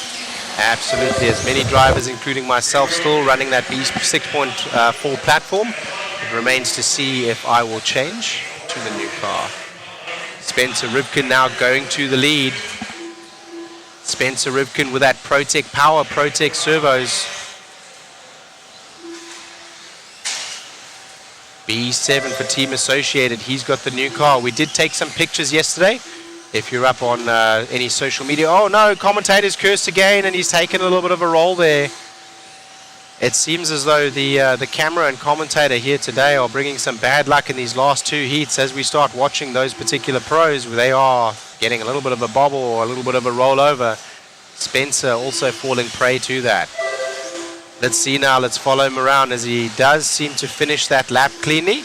Let's see how he can do in the next 3 laps. Right now, he is still in the lead from Aiden Horn. 2 A-Main drivers in the front right now. Spencer for ProTech and Aiden Horn for A-Main Hobbies.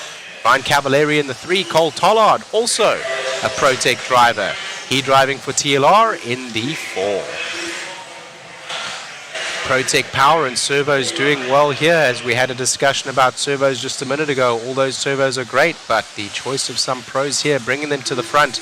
ProTech RC.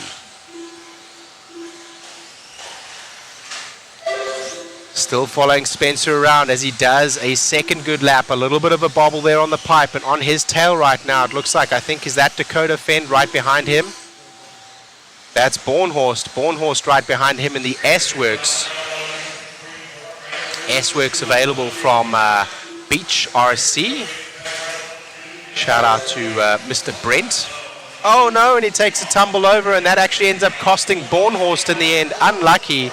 He was coming through nice and tight, was Bornhorst on that tight line and tumbled over and ends up marshalling Spencer Rivkin and tumbling himself instead. Shout out to Brent Densford. And he is currently taking care And we're going to get an instant replay here. Shout out to Mr. Brent Densford of Beach RC. He's currently representing all the S-Work stuff here in the USA.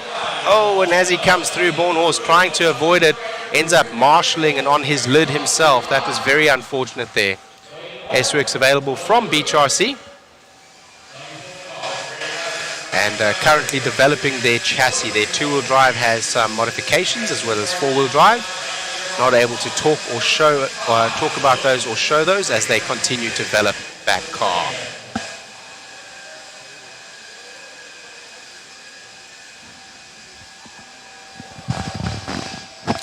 Spencer Rivkin, Ryan Cavallari, and Aidan Horn. 1, 2, and 3 in that last heat. Tater Sontag will be in this one here, the two-wheel drive world champion.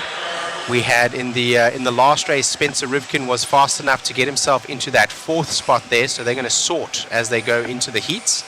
And it's going to be a very, very, very exciting Clash of Champions race as we move forward here, especially in the two-wheel drive buggy. It will be the most hotly contested.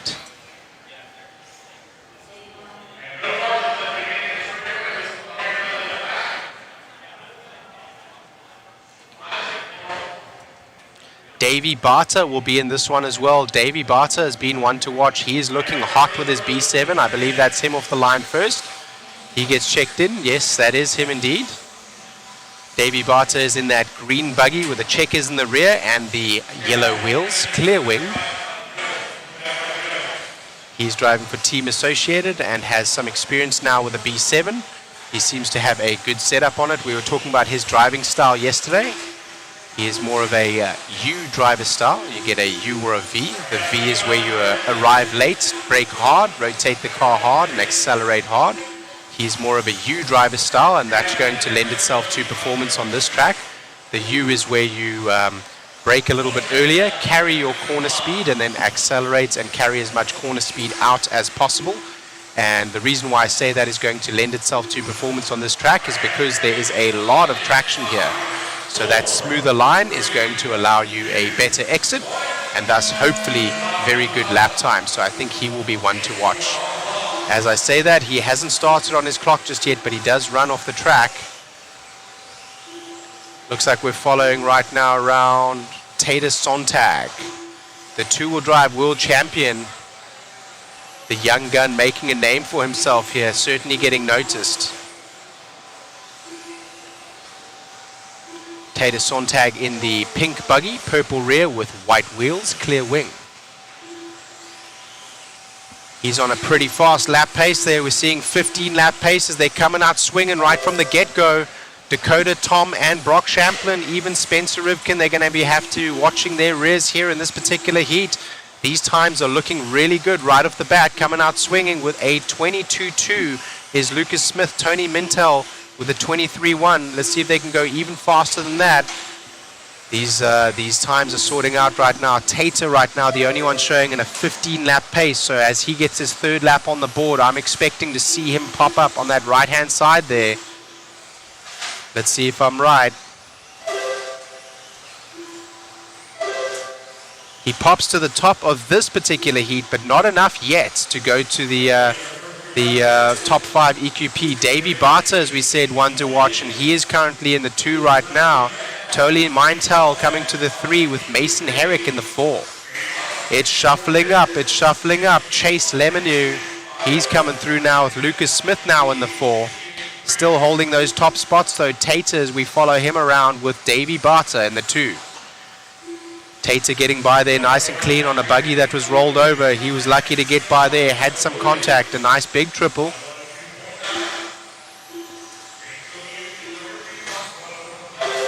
Car looking very stable, and thank you for getting the photograph up there so our viewers can see. This is a young gentleman that is really making a name for himself in RC racing, especially when it comes to 10 scale and 2-wheel drive. He's taken the world championship last year. So in the last number of years, a very consistent and star-studded racer, but really has made a name for himself taking that world championship in the last year, 2023.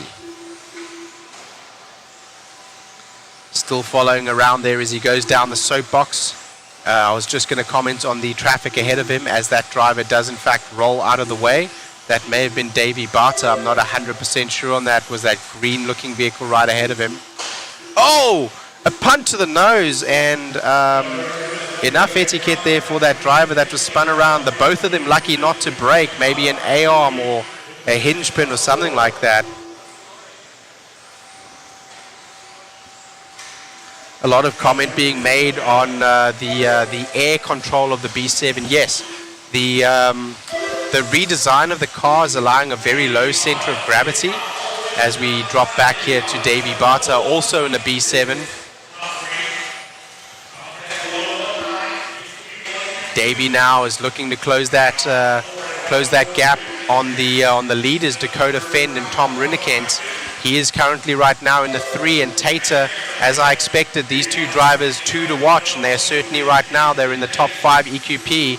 Two drivers that are going to be up and coming in this race as well as in RC in general. 2 very young drivers with many more years to spare and more skill to press from their canvas. Still following Davey Barter right now. He's going to be coming up on some traffic in a couple of seconds here as he goes through a back tabletop onto the S's. It looks like Tater was just ahead of him. Tater does take a little bit of a flip and actually gets out of the way there as a consequence. Barter now with clear track ahead of him, and he's going to start putting a herding on the field here. Let's see if he can close the gap on Tom and on Dakota. Can he bring it closer to the top? He's going to seed into that fastest heat, which will be heat 3 of 3, as we go into the heats.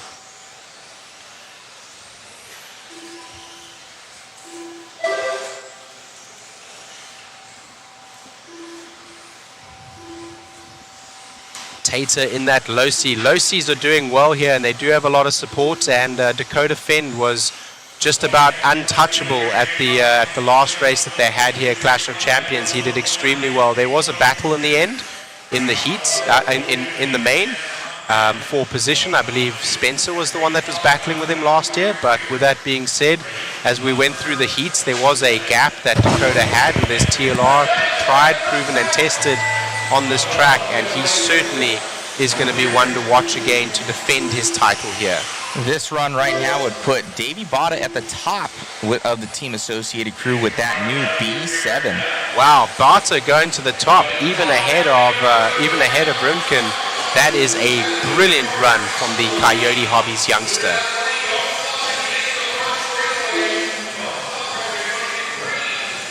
Barter looking to finish out strong, and he does with a 15-lap pace, the only one on a 15-lap pace in this heat.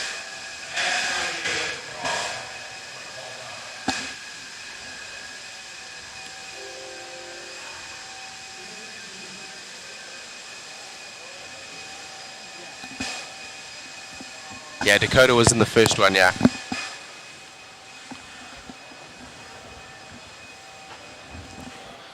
One of the guys you were looking for, O'Deuce, is in this race. O'Deuce Christian. It's one of the guys you wanted to get a profile picture of. I'm not sure if you got him yet. O'Deuce. Good job to Davey Barter there, absolutely.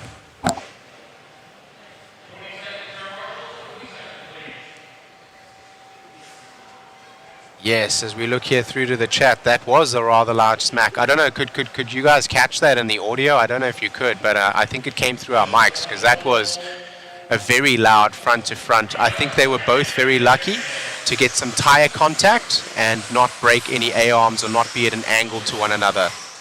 As we go into the 40 plus mod 4-wheel drive buggy, heat number 1 of 3, brought to you by Phantom. Thank you for joining us here for live coverage from the 2024 Hoosier RC HobbyPlex Clash of Champions in New Albany, Indiana, United States, America.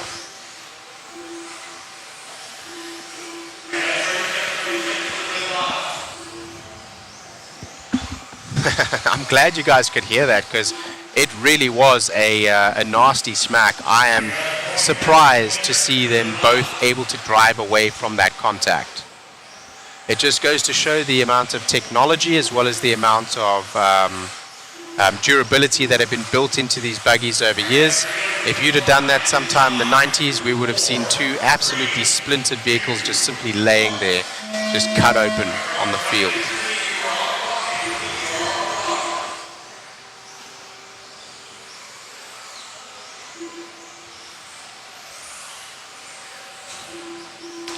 As we go here in the 40 plus mod four-wheel drive buggy. I think we're on Alan Warren right now, so let's follow him around. Horn, thank you very much, Alan Horn. I think Alan Horn is father to Aidan Horn.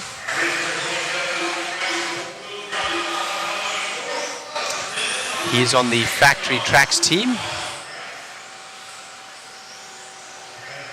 Getting lucky there to make it through cleanly.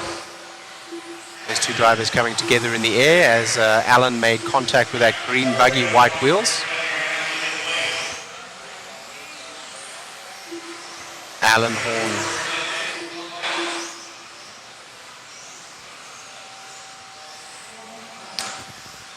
Looks like we're going to go and look for Brent Thielke. There's Thielke for Team Associated, with the pink car with a white strike through and white wheels. Oh, he jumps over somebody.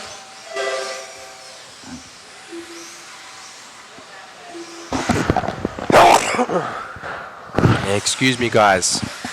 Thank you.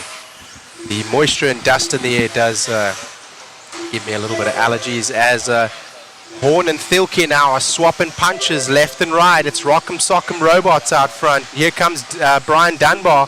Brian Dunbar was looking quick in one of the previous heats, but he wasn't able to string by those 3 laps. Oh, somebody backflipping there off of a massive wheelie off of the triple, getting a backflip rather than the forward momentum. He got the upward momentum that he did not want. I think we're going to drop back here, and I think we're looking for Dunbar. 4 buggies now working together and close on time. One getting winged, unfortunately. I believe that is Dunbar there with the orange front and yellow rear, yellow wheels. It is indeed. Let's follow Dunbar in that Yokomo as he goes around in his YZ4 SF2. Dunbar, long time pro previously, and still of this caliber. Taking it a little bit more easy lately, and staying local to Hoosier RC HobbyPlex, racing here very regularly. He is one of the local fast guys here. I bet he could still get a ride if he wanted, and he does. He still has a ride with Yokomo.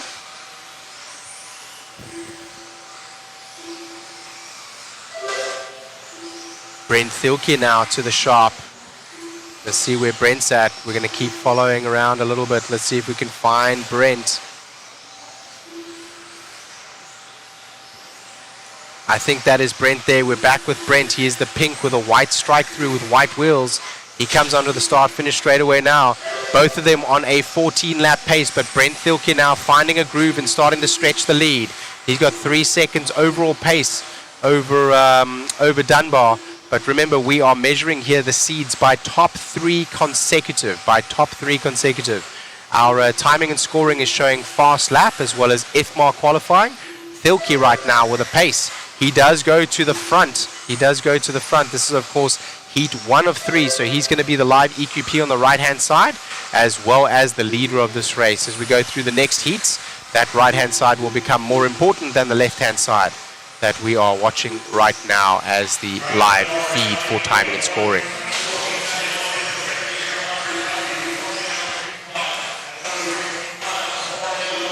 I think that is Dunbar that got that massive wheelie in air right there. Dunbar with the orange.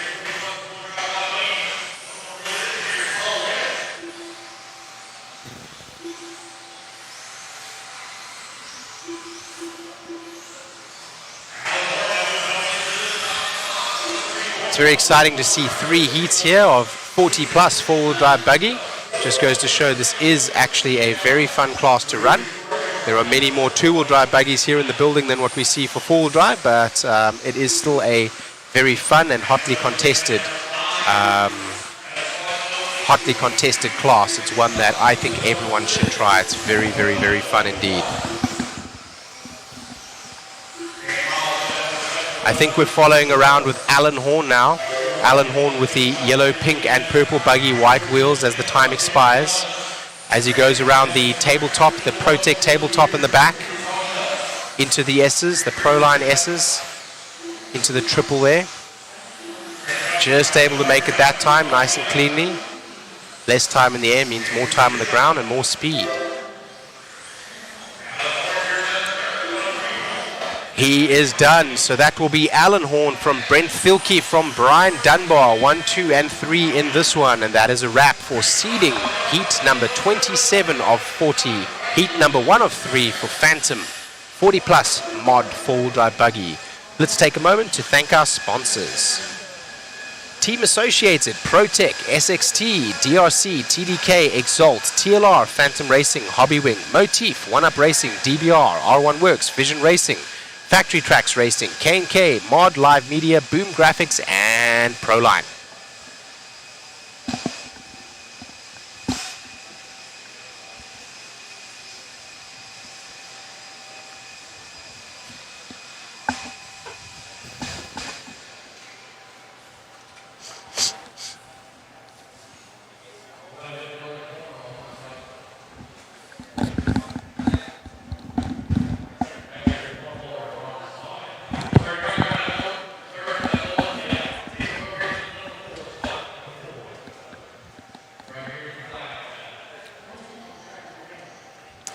That's Brian Dunbar there you see in the picture on the end there. Adding some moisture to the through the air, through his vape. As we get rolling here, Paul Ciccarello, Owen Simmons, Greg Pilfrey, Bradley Irwin, Al Colin, Mike Sunderland, Chris Vanier, and Brian Krull, Frank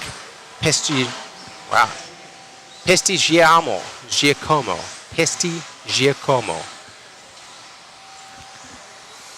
Robert Stevens, Eddie Henley is in this one. That's the owner of the track. I wonder if he's actually up on the driver's stand. We'll see if we get a check from him in just a second. Don't see his transponder coming across just yet. Eddie Henley, owner of Hoosier RC HobbyPlex. His nickname, Hoosier Daddy. A funny one. We do enjoy that.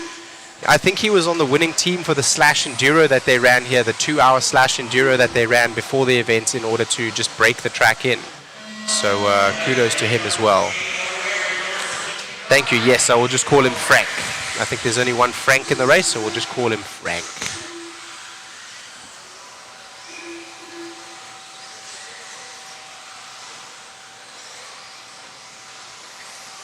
Yes, I have noticed that as they're going through the heat, some of these guys are just making the triple there. Bacaramo is pointing out in the chat that as the battery voltage is going down, many of the mod drivers are going to be running low-profile batteries, lower milliamp hours. We were talking a little bit earlier about the choices that some may make in stock class in order to carry a little bit of extra weight. 20 grams extra weight is my preference with higher voltage coming off at the end of the race versus a slightly lighter battery with a lower voltage output at the end of the race.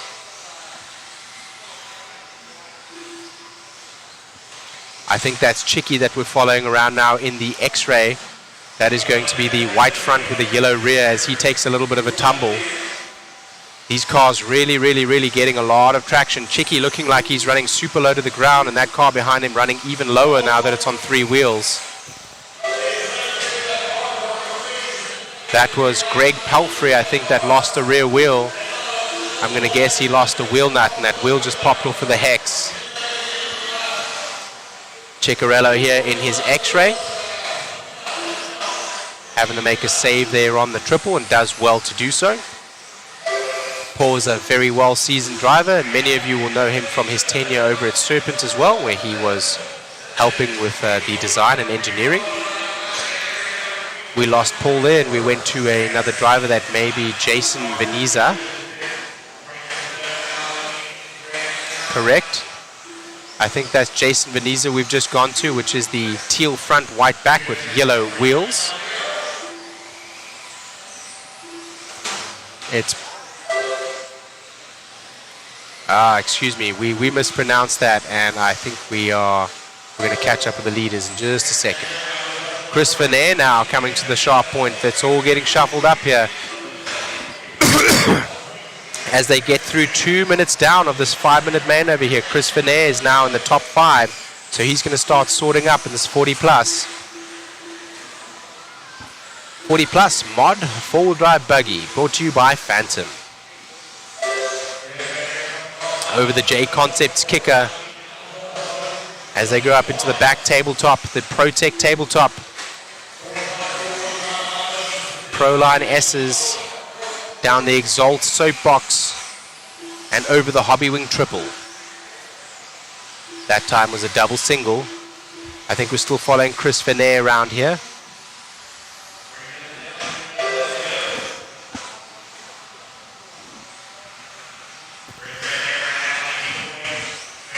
Let's have a look at that lap time. I'm going to say right now, Wesley, that if the timing and scoring is showing that, I mean, that is what we have to go by. If timing and scoring and the transponders are picking up a 19.1, if that is correct, that is the fastest time we have seen from anyone around this racetrack. I think previously the only racer to go down into a 19 was Dakota Fenn in his four-wheel drive buggy. So right now, that is looking very, very, very quick indeed. If he can string that together, he may be one to catch in this class.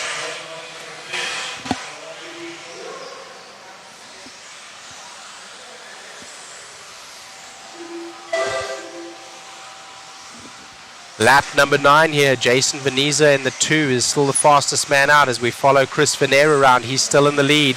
Consistency is what's going to matter here.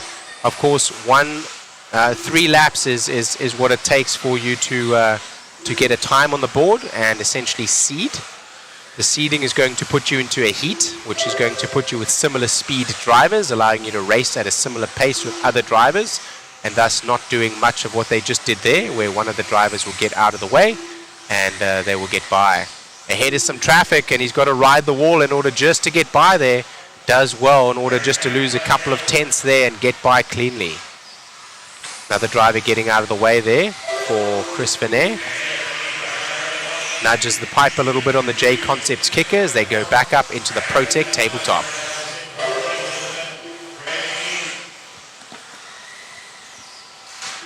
Chicky to the front now again. Chicky to the front, and it's still Jason Veniza with that 19.1 fast lap, but he's not able to put 3 laps together so far, and it looks like that's going to do him. Paul Ceccarello, though, with a consistency. Mr. Consistent, Paul Ceccarello.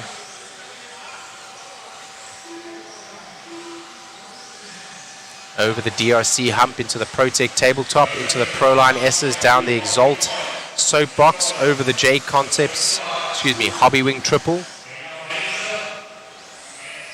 And onto the start finish straight away, and that'll be a race.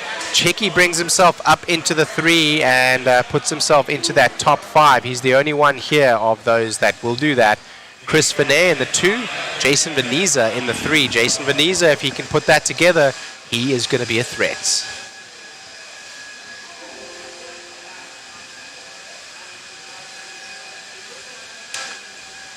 Hello, Mr. Aiden RC. Thank you very much. Hello, nice to see you guys.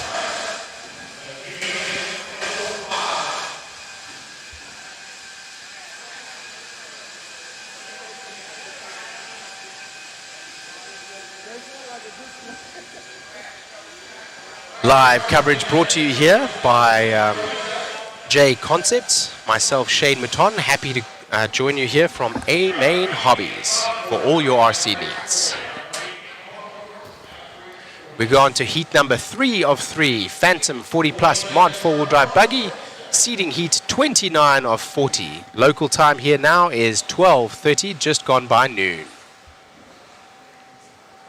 It's getting warmer inside here. I'm starting to feel more heat and more moisture. That is going to start changing the track. As I look down onto the track, the live conditions, the camera is capturing it well, but the contrast on the camera doesn't quite seem to show the amount of blackening that we're seeing in real naked eye.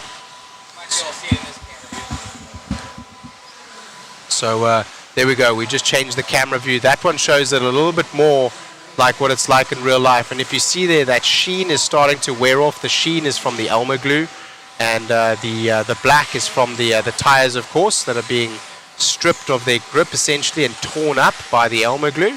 And that is going to impregnate into the dirt, and it's going to start forming a groove or a line. So far, the only wear that I see that is on the track is on the JConcepts kicker right in front of us here. You'll see a fair amount of lines being carved up there. Some drivers are already starting to avoid that line there for fear that it may chunk out later. But right now the track is holding up extremely well. Mr. Eddie Henley has done an exceptional job at putting this track together and having the amount of hours and tires already running on it.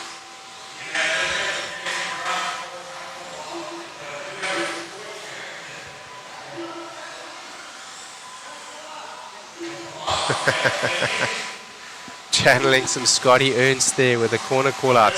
Bakarama, I appreciate that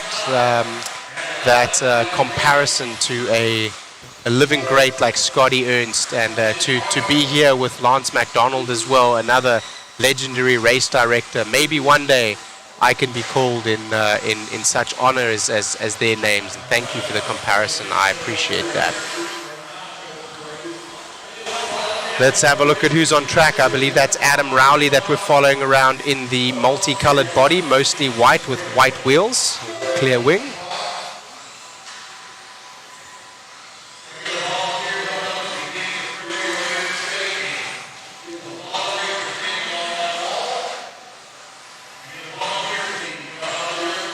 They're calling for a volunteer, one of the marshals. If you're wondering what the race director is calling for, he's calling for one of the marshals to come out and help, somebody to volunteer. I'm not sure where. It looks to me like all the cones are covered, but he has seen somewhere that he needs help. As I said, Lance McDonald, the local race director here, definitely a star-studded and well-decorated race director, very well-known voice, and runs a tight program, exactly what we want here, keeping us all on time. Let's have a look right now as they start getting laps on the board here with 1 minute 40 down already in this 5 minute main, or excuse me, 5 minute seeding heat. Oh, that was quite a tumble. Checking for damage, I believe. Or setting himself up in traffic to get space. Maybe that's what he was doing. That driver there in the purple and pink buggy. Looks like we're going back to Adam Rowley. I think that's Adam Rowley having a little bit of a pipe there and getting lucky to marshal himself back onto all fours. As you can see, many of the drivers here not struggling for traction, but struggling to keep all fours down. The traction is extremely high. The traction is a 12 out of 10. Eddie Henley doing an extremely good job at building a track. Oh, there's another lovely loud sound of buggies coming together, and all of them very lucky not to come away broken. Some wall riding now, some pipe riding. It's getting a little bit rough here as we go through the middle of the 5 minutes for this particular heat. None of the drivers so far able to put times up onto the board that are indicative of putting them into the top 5. So we're going to continue to follow Adam Rowley around. Oh, that was a special line. I think he was trying to go over the pipe there and instead went behind the pipe and around the pipe.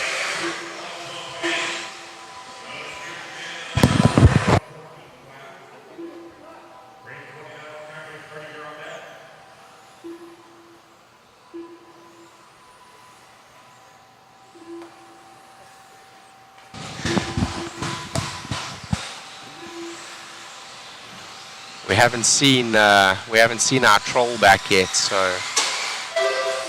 I think he gone or squashed. Oh yeah? Why am I not seeing that? Oh yeah. Actually, I am. Yeah, I am. Now I see all the Facebook insignias. Michael Mallet now in the lead.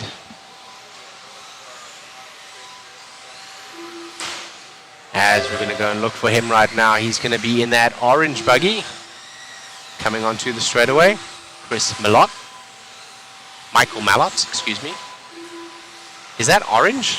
I must be colorblind. Looks purple to me on the camera.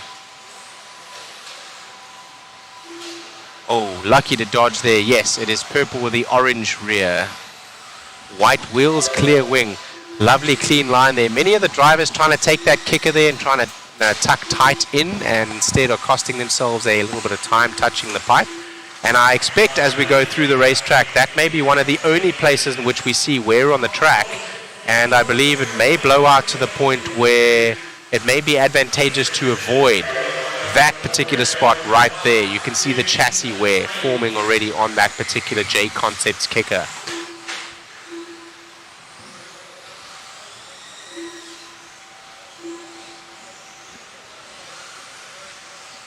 Still right now, as the clock comes to a close, not fast enough for these drivers to put themselves into the top 5. As Michael goes across the line, it'll be Michael, Aaron, and Odus taking 1, 2, and 3 in this one. Not enough to make it into the EQP for the top 5.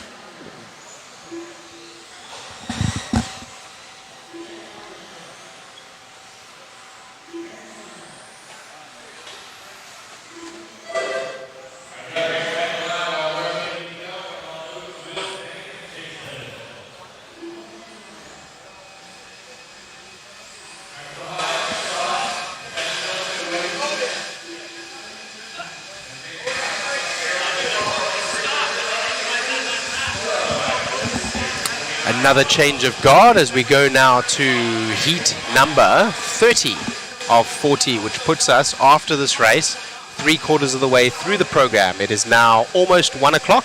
It is a 1:45 here Eastern Standard Time in Indiana, New Albany, United States of America. Live coverage brought to you by Mod Live Media and JConcepts. Let's take a moment to thank our sponsors here at RC HobbyPlex. Team Associated, Protec RC, SXT, DRC, TDK, Exalt, TLR, Phantom Racing, Hobbywing, Motif, One Up Racing, DBR, R1 Works, Vision Racing, Factory Tracks Racing, K&K, Mod Live Media, Boom Graphics, and ProLine. Thank you very much for joining us for this broadcast as we go into heat number 30 of 40. This will be the Team Associated 13.5 four-wheel drive independent buggy. What a mouthful.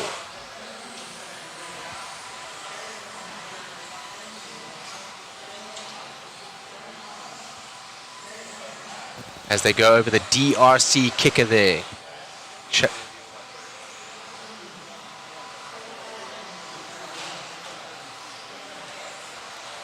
I see.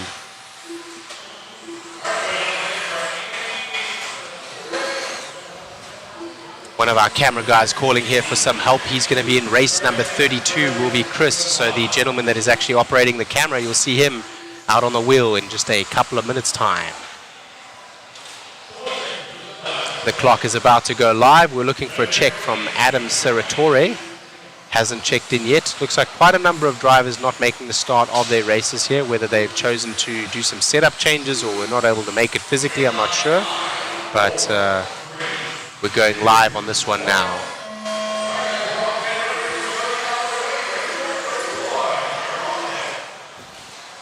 Thank you for everyone joining us on the Facebook chat. It looks like Facebook chat is where it is at today. We've got a lot of you on YouTube as well. So Facebook and YouTube. Facebook is the chat that is popping most. We appreciate you guys.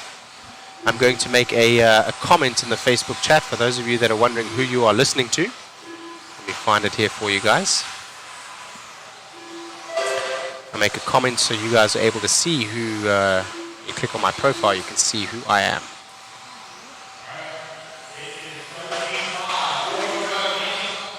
I will comment, this is me.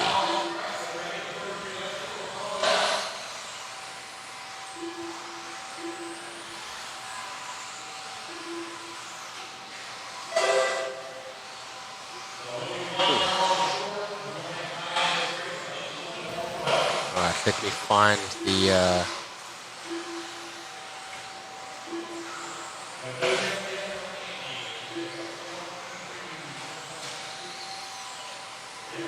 right, I'm just waiting for the page to load. There we go. Hey, Andrew Lynn, thanks for tuning in. Nice to see you on the feed.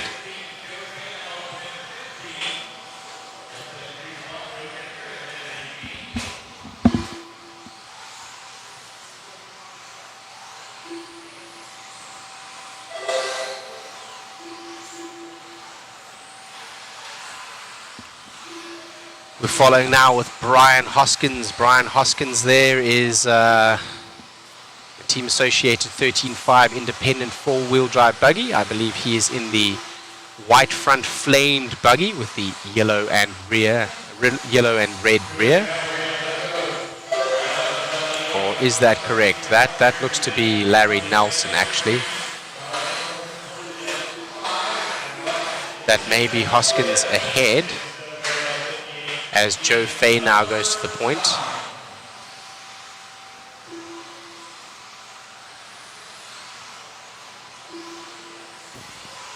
Let's see as they come across the line. Yes, that is Hoskins there.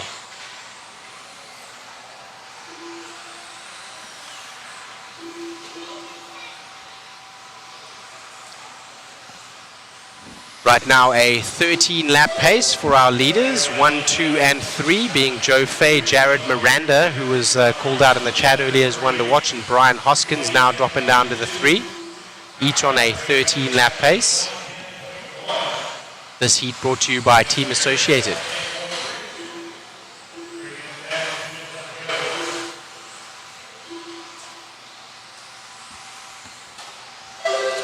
As we go over the JConcepts kicker, into the DRC roller, into the Protec tabletop, the Phantom downside.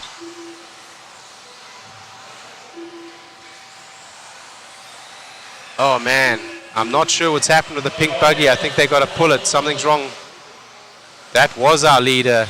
That was Joe Fay. I think he's broken out. Something's happened to his buggy. Maybe the pinions come off.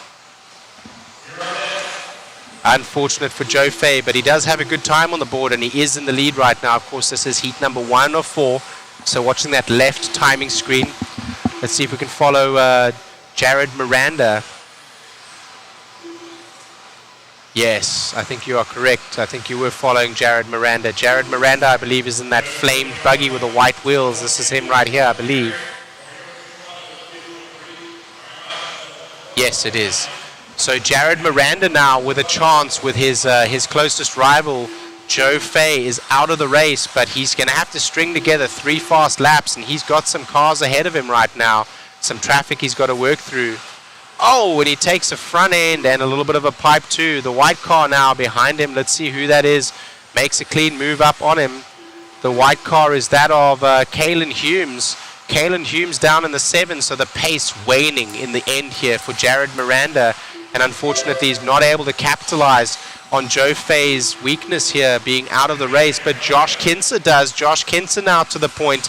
Kinser now is stringing those laps together, and I think Kinser just has a little bit of a rollover there in the back. Man, we are having some real commentators curse here today. Camera curse too. I think that's Kinser with the yellow front buggy, white rear with white wheels. As the clock expires, Josh Kinser is done, and he will bring that home for the lead in this one.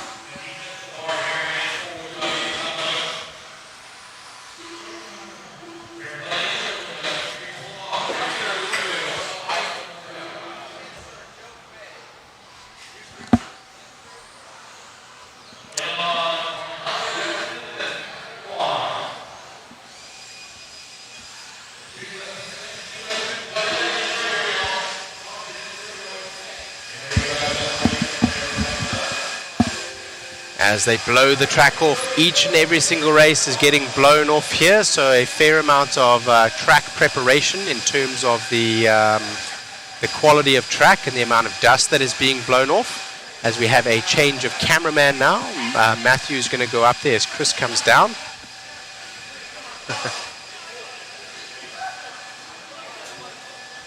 Chris is getting ready for his heat, which will be in heat number 32. So he too will be in this Team Associated 13.5 independent four-wheel drive buggy. He will be in heat number 3.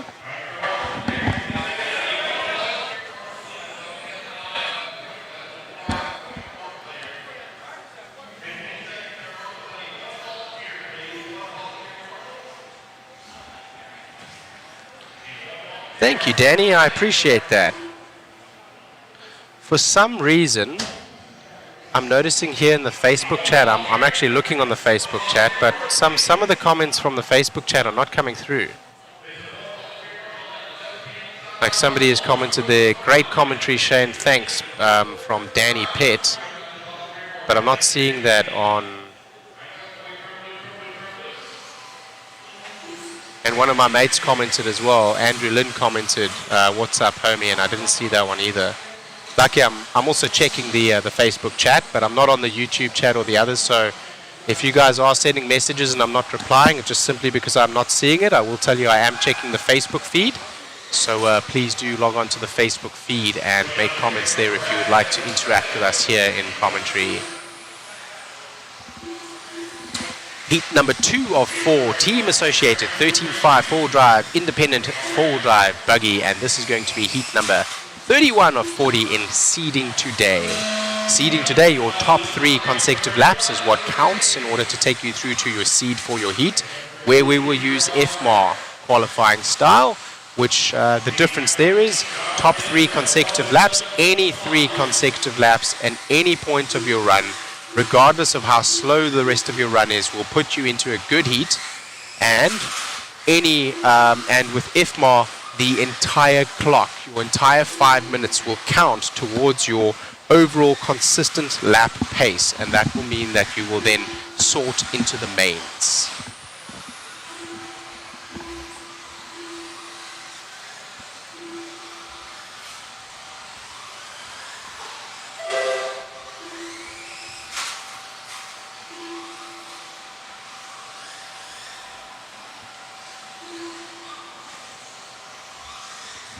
A couple of rough laps here for the guys getting started. 26-second lap times. They can definitely go faster than that. We're getting settled in here with who I believe to be Antoine Morris. Antoine Morris, one of the local employees here at Hoosier RC HobbyPlex. I hope his shock package is working well. We helped him to rebuild those a little bit earlier this week.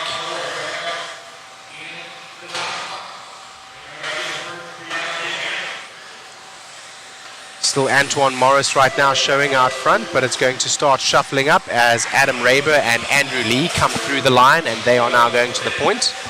Jasmine Mayer now, the young lady right next to our cameraman there, she is she's coming up into the point now. Jasmine Neer, I believe, is this all-white buggy with white wheels, taking a little bit of a roll there. We will see in just a second. She's in the lead right now.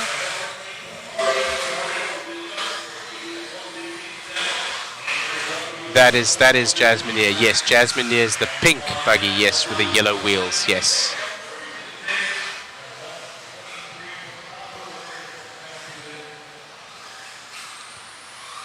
All right, so here we go with the leader now. Let's follow her around. I think one of, if I'm not mistaken, 3. It sounds to me, we're having calls here that maybe the spur gear sounds, it could be the slipper clutch, but it could be the spur gear as well. So she getting some time on the board there is going to be very important early on in this race. Calvin Bruce now has strung together 3 laps that is a little bit quicker than Jasmine. We're going to keep following Jasmine. She's definitely having some kind of a sound, a mechanical sound that she's getting out of that car there. She's under braking. I'm not hearing it on acceleration. It's pretty bad. I don't know if you guys can hear it on camera. So expecting a slowdown or soon a mechanical failure. It could be a slipper clutch.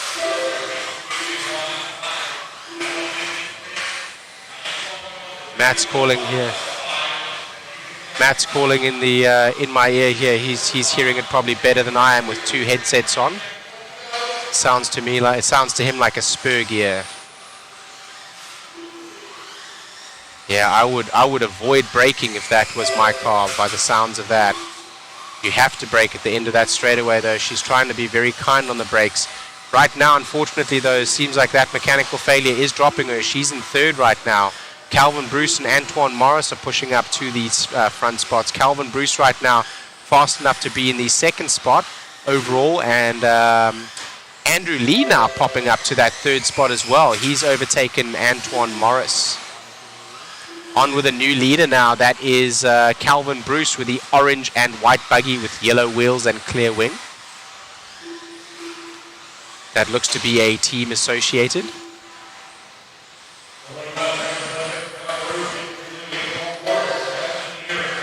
Would be apt if he could wrap up the win in this one in the race brought to you by Team Associated as they go over the DRC bump and the ProTech tabletop into the Proline S's and down the Exalt Salt soapbox. He's going to have to step inside and does very nicely. Situational awareness sounding good. Even though we're not following around with Jasmine anymore, I can hear that spur gear. I think you're right.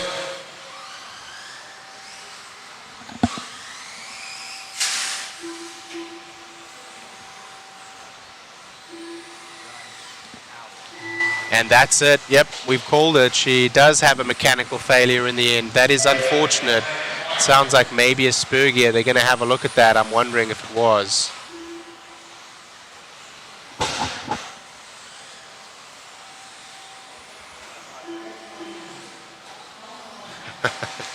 The spur gear. Oh, man. The chat is being very, very, very weird, guys. I can tell you that. I'm not seeing refresh from some of the chat on Facebook, and then I am seeing some of them that are... It might be the live chat or something. Yeah. I got you, okay. I got you.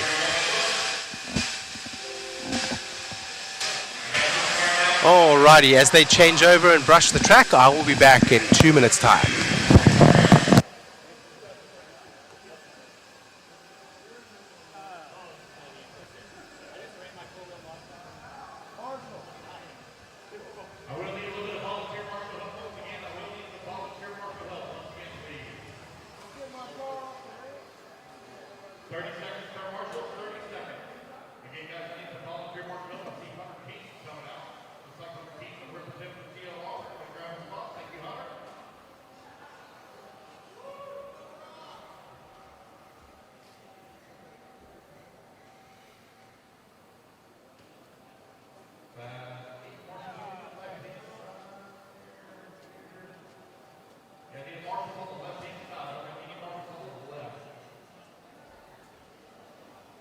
Marshall's on the left-hand side.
I am back.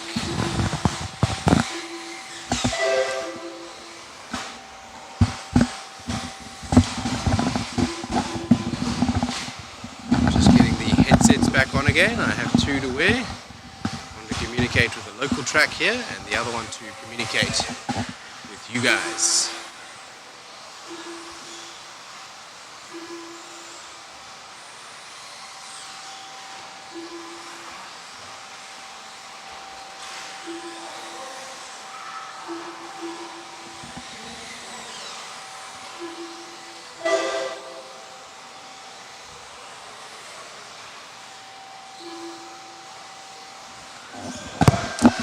Let's have a look here as we are now 2 minutes down into this heat number 3 of 4 team associated 13.5 four-wheel drive independent buggy. Adam Sitwell right now in the one from Avon Dorch from Dave Weigel. I think that is Adrian Sitwell we're following around with a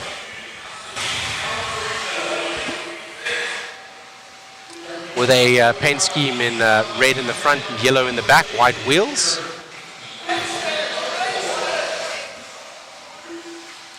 Taking a little bit of a pipe ride there.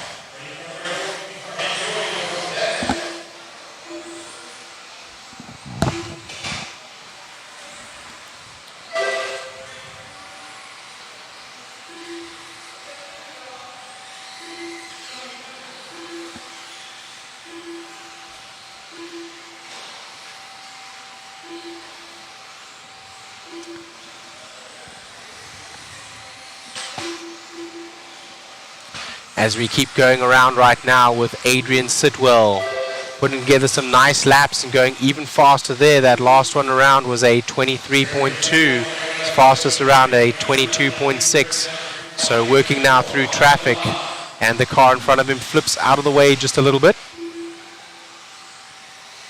Getting a little bit loose on the end as well, loose on the rear. Oh, and gets very lucky there, dodges a bullet. That other driver just got out of the throttle at the right time as he was getting squirrely going down the straightaway there. A little bit more traffic to work through. Adrian Sitwell still in the lead right now, and he does collect another one of the drivers. I think he's in a TLR buggy, I believe. Makes a move out of the way for another one of the drivers, having seen that he rolled over and probably ruined that lap. Doesn't want to ruin the other driver's lap. Having a little bit of a rough time here. Camera and commentators curse again.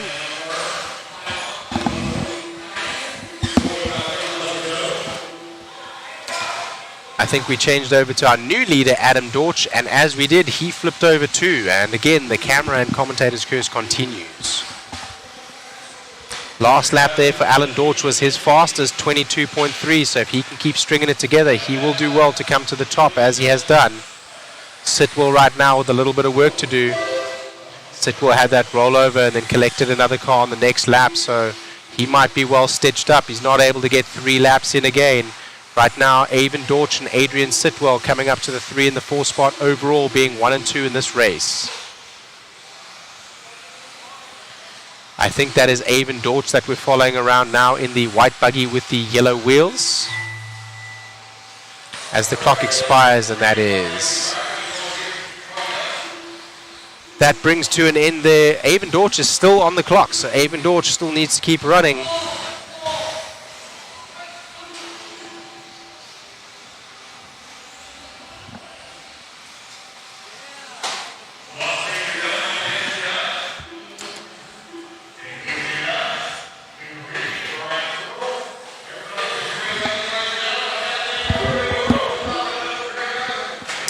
Alrighty, and that brings to a wrap heat number 32 of 40, team associated 13.5 four-wheel drive independent buggy.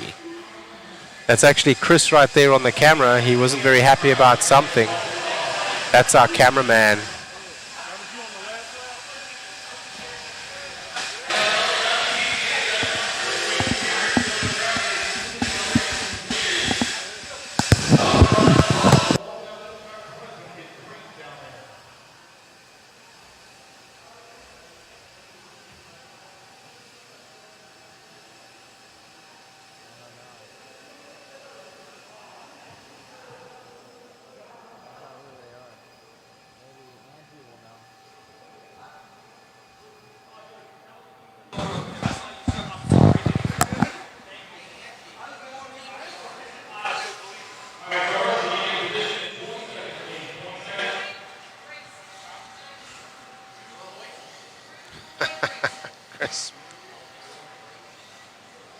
Somebody was asking in the chat what DBR is. That is Drew Boyd Racing. Drew Boyd Racing.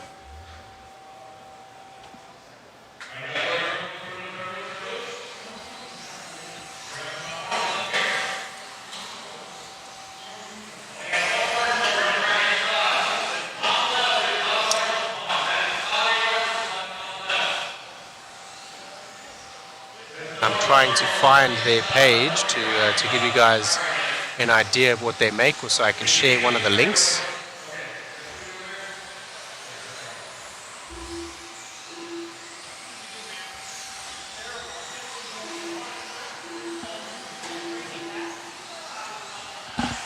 Yes, so it is supposed to be that Independent is a driver without a chassis or a tire or any other sponsor. I'm not sure who Chris is sponsored by. I think he may be on the mod team. So yes, should he be an independent? He works for mod, right? So it's more of a work than a he's representing mod rather than sponsored by mod.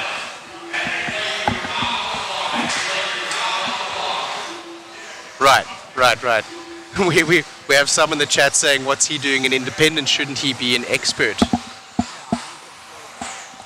Employed by mod, so not sponsored by mod, but employed by mod and representing mod.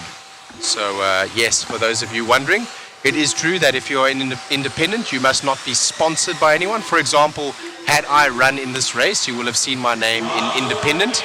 I represent A-Main Hobbies. I work for A-Main Hobbies, but I am not a A-Main Hobbies sponsored driver. I simply do not have the skill to be one of our sponsored drivers, but I do have the influence and I do represent A-Main. So with that being said, I would also be in the independent.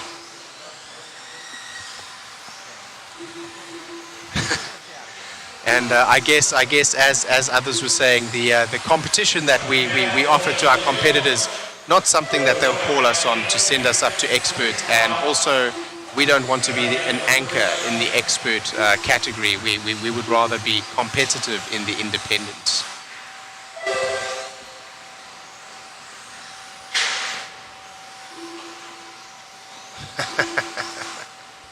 We're going to need a forensic accountant on this, says Heckler in the chat. It looks like a lot of you are commenting on the YouTube chat. Some of you are commenting on the Facebook chat. So Indie Buggy Heckler is independent buggy. So what that means is these are drivers without sponsorships. Let's have a look towards this race now. Let's not get too sidetracked as Jeremy Kramer now. I think Jeremy Kramer is there in the yellow buggy, blue back and yellow wheels.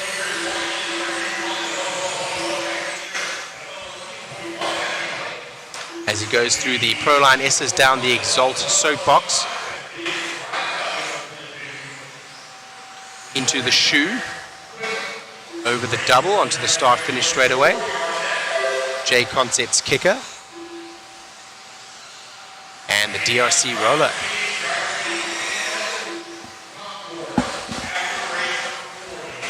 So they are calling, as I expected, they are calling for a driver's meet that will come after the seeding heats, which will be here in 7 laps time. I believe we'll be continuing live coverage for that, and I believe that there will also be a national anthem. A salute to the flag, of course. Here, Eddie Henley is an astute patriot, and we appreciate that. Proud to be in America and proud to be American, as am I.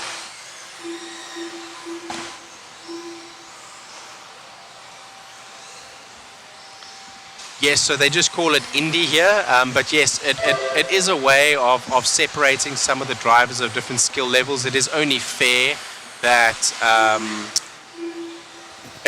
a local track does something to prevent sandbagging. As we see, you know, when people are racing in their local tracks, we'll see some come out and they're in pro stock, and all of a sudden a big race comes along and they're running, you know, in stock class or sportsman class. And we see a lot of sandbagging at all sorts of racetracks from all sorts of people. So with that being said, it is a way in which they separate sponsored drivers from the rest. Of course, sponsored drivers normally having that skill level or level of influence in order to get that sponsorship in the first place.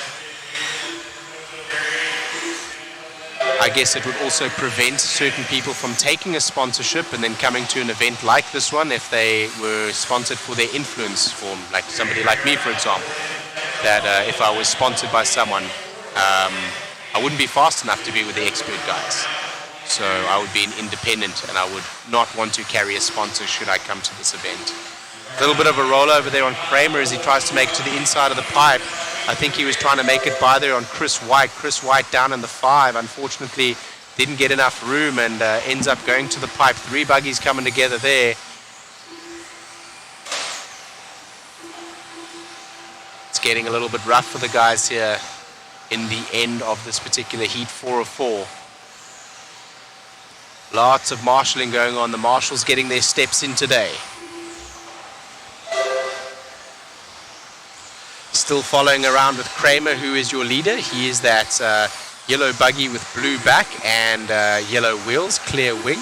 He's in the middle of these 3 cars right now. The white car ahead of him may be Chris White, I believe. So the white car with the yellow wheels. And it is, yes. They're still on the clock, so they will try to get done as they finish out their 13-lap pace. We're seeing laps here from these drivers around about 23 seconds, I believe. 23, 24 is what we were seeing from these drivers. A little bit slower in this heat than the previous ones, and as such, we don't see them up on the timing and scoring on the right-hand side.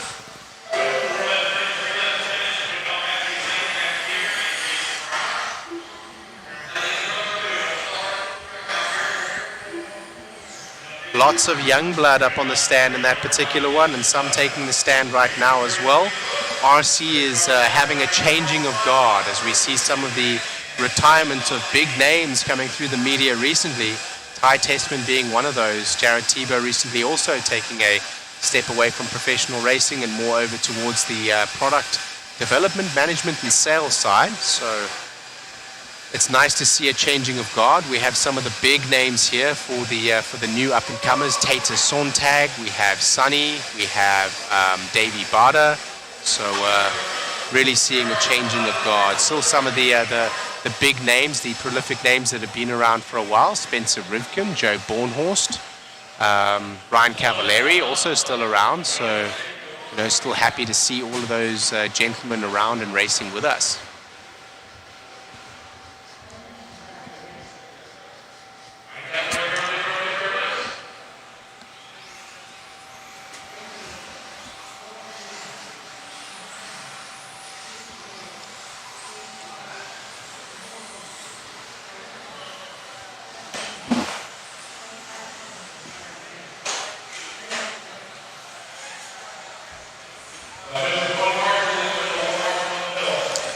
That is a good question there. Yeah.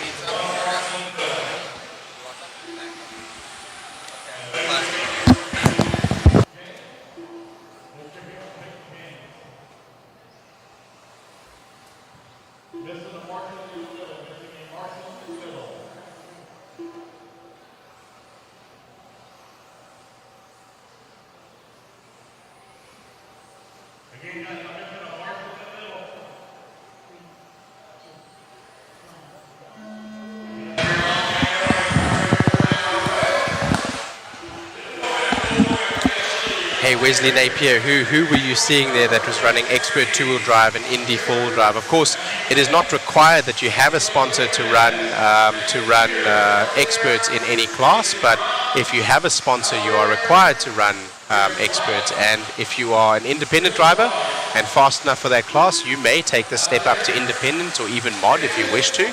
Race with the pros if you are that good, and you may not have any sponsors to do that. It doesn't matter. But in order to race independent, you must be free of sponsors.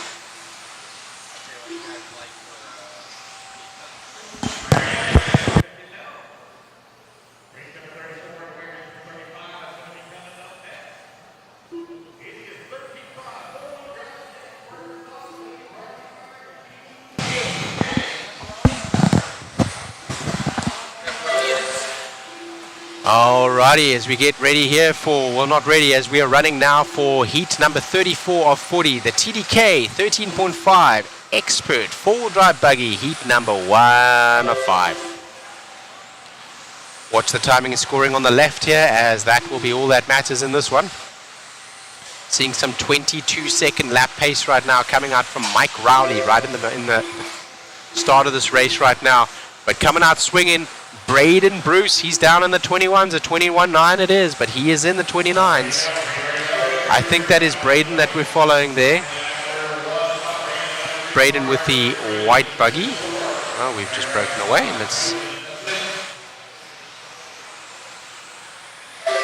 You got it. Braden Bruce and Mike Rowley are battling on the clock. Doesn't look like they're together. It looks like Carter Irish and Mike Rowley are together on the track somewhere. Yeah, they're going to be in the start of the lap. I think that's them there.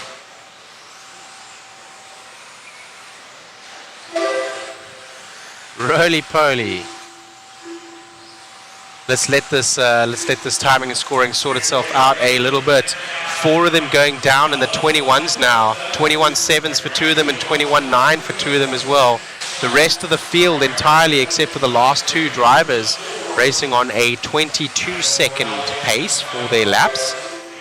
The top 2 drivers on a 14-lap pace, as is the number 4 driver, Carter Irish, on a 13-lap pace, but his top 3 consecutive fast enough to put him in the 3rd place right now.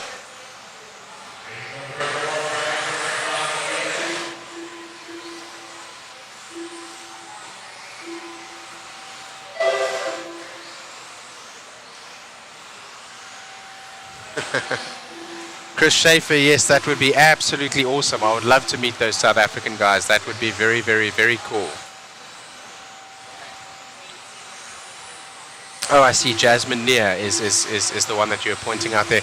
As I said, I'm not sure if Jasmine is a sponsored driver, but if you are fast enough to race in the expert class, you are welcome to step up. It does not require a sponsor to go to expert or mod class, but if you are sponsored, it does require you to run in expert class rather than Indy, which we call independent class.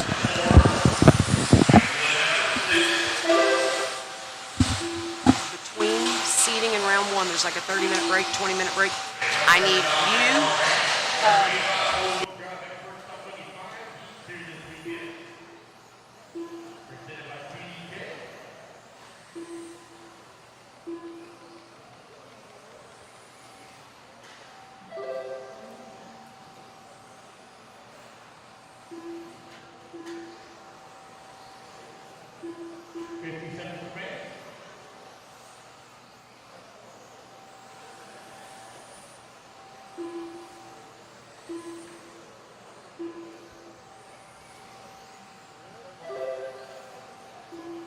Here, I've never seen this at a race, and I think it's very cool that they're going to do this. We're going to do a concourse award, so I'm going to be one of the judges on that.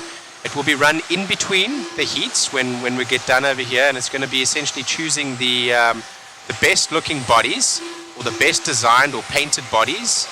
And with that being said, we're going to go out there and choose that. That will be between the heats. It allows some time for our race director, Lance McDonald, to go ahead and set up the race heats and make sure that there are no conflicts. There are a lot of drivers, like Rails, that's in like 6 different classes, right? So we've got to make sure that we don't have any problems. As Lucas Smith is going to round out the win for this one. Larry Wright in the 2, Braden Bruce in the 3, and let's watch them on their last lap as we go around here with Lucas Smith in the back through the Proline S's, down the Exalt soap table, over the Hobby Wing triple, and through the shoe. I need to see what that sponsor is on that hump there. It's the Team Associated Double. All right.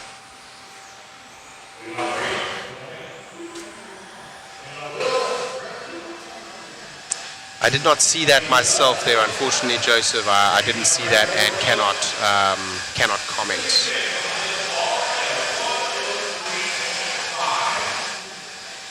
Yes, Jerry and Wesley Napier is correctly pointing out there that it is top 3 consecutive lap, which is allowing you to seed.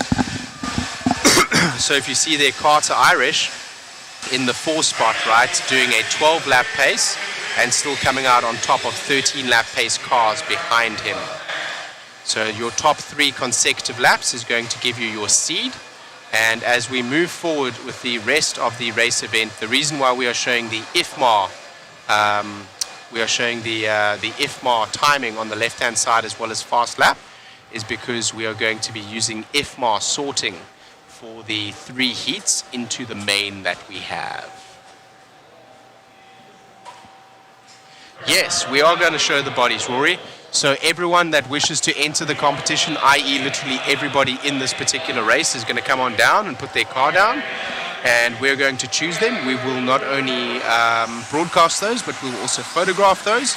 So be sure to check Mod Live's page for all of their photographs, which is being done by Jason Shuey, our photographer. Yes, actually, Andrew Keys, SHRC. I went down, I had a look. It was very, very, very strange. She's running a belt-driven four-wheel drive car. Her spur gear was no longer in contact with her pinion. Her motor was completely set in the motor plate, so it had not moved. And the spur gear, which was still completely attached to the pulley, had seemingly not moved either, but they were no longer in contact. The spur gear was about 2 or 3 millimeters away from the pinion, and the sound that we were hearing, Matt Olson had called that correctly, that he had heard the spur gear, and it was the spur gear that was stripping. I've never seen that. I don't know how that happened. It is possible that the entire armature of where the belt drives was actually attached to had moved on the chassis plate. I don't know if those are adjustable or not, or maybe Jasmine Neer's pinion. It looked to be on the end of the shaft of the motor, so I don't believe that that had moved, and neither had the motor or the motor plate. So I'm not quite sure how that happened, but maybe some more news later. I did have a look at what the failure was. It was a pinion to spur contact failure. It's an aluminum chassis. I tried to flex it. I also tried to push the motor back in place, and I also tried to push the spur gear back in place. Nothing was giving and nothing was moving. I'm not familiar with that particular car that she's running, being a belt drive. So it was a Schumacher, so not too familiar, having never built a Schumacher four-wheel drive or run a Schumacher four-wheel drive myself. I'm not too familiar with what was happening there. But I can tell you that the failure and the sound that we were hearing was in fact a spur gear. It was rattling and chumping off the spur gear from the pinion, and somehow no longer contact was being made between the two.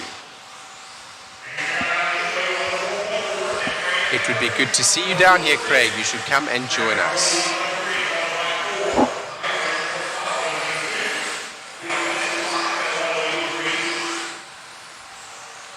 Joseph Ayers, you see some spotters. We've got Mason Templeman on camera now as we go 3 minutes into 3 minutes left in this one right now.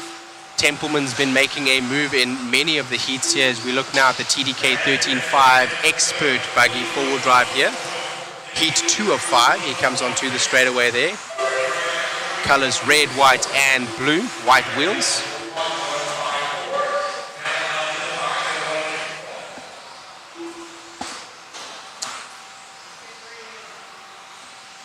Sammy Moran is in this one as well.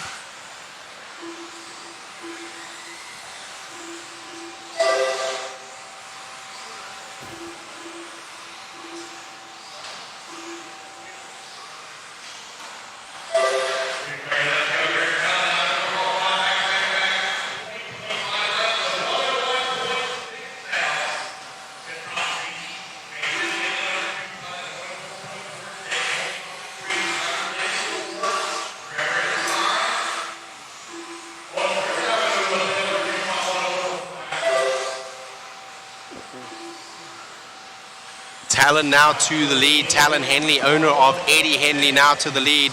That is him with the yellow front buggy with the rear blue. It looks like he's grinding to a halt or making himself some space. I think he's making himself some space so he doesn't have to battle, so he can put through 3 fast laps. And he's done well to open up a little bit of track ahead of himself as well as have nobody behind. So let's follow him around right now as he's on a 14-lap pace. Nice tight lines as he goes around with his TLR and drops down through the Proline S's onto the Exalt Soapbox and the Hobby Wing Triple as we go through the shoe and the team associated double.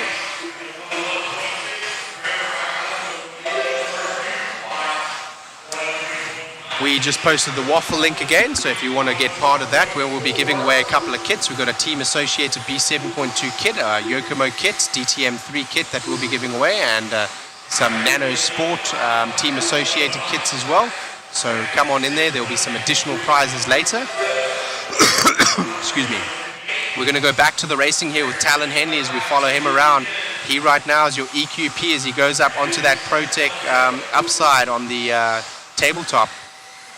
He's coming through the triple. He's taking that as a double single this time, not wanting to get into the bumper of the driver ahead. It looks like the driver ahead may be Mason Templeton, and he's by him now. No, that is not Mason Templeton. That is somebody else there. Templeman. Excuse me, thank you. Templeman is behind.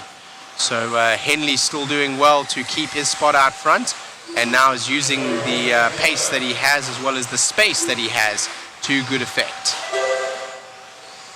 Over the JConcepts kicker into the SXT double over there, into the DRC roller, Phantom downside, Proline S's Exalt Salt Soapbox. Wow.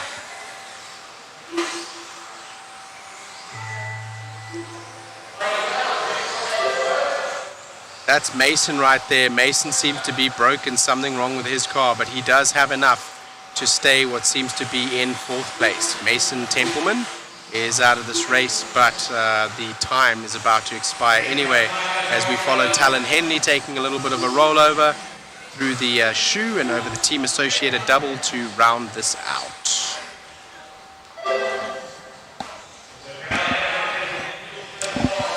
All right, so some fast guys in that one there. Only Lucas Smith hangs on to the top spot there as Talon Henley, Trevor, Sammy Moran, Mason Templeman, and not quite sure where Tyler Stanley came, but he must not have been far behind because his lap pace was faster even than Templeman. So right now, that particular race there, Talon Henley from Trevor Michalesco from Sammy Moran.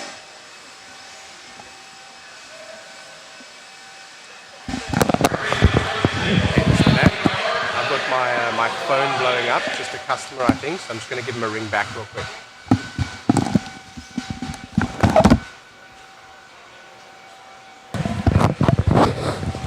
Duty calls for our other announcer. I'm back with you guys. Thank you so much for tuning in. Hopefully you guys are liking the coverage.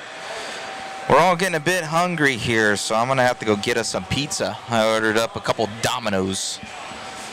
Shout out to Domino's. I like them because they're wicked close to us right now, so I'm going to be getting some pizza. Chris is about to fall over, so I know he needs some food. So we're looking good. Talon Henley going to take that one, man. Talon, he's got those mod puck systems in there looking quite good.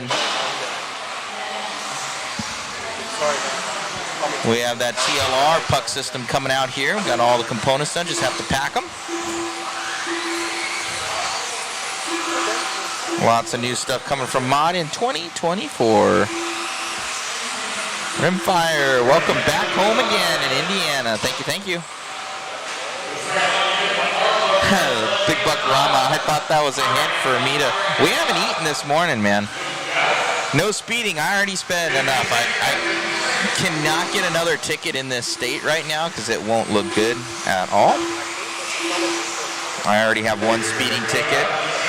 Due for RC racing coverage, of course. Why wouldn't it be? We here at Mod Live Media are committed to our craft. I know, we need a... Yeah, what's for breakfast, Chris says. We're already well into lunchtime here. It's 1:31. We have not eaten, guys. We literally got here and we've been working the entire time, and that's just how it goes. You know how it is when you're at the RC track. And we're literally spread thin right now. Everybody's working. I'm on doing the producing stuff and keeping everything going. Chris has been Iron Man up on the cam. We have Shane, he's been announcing, killing it, and then Shu is doing amazing photos, so go and check out all those photos.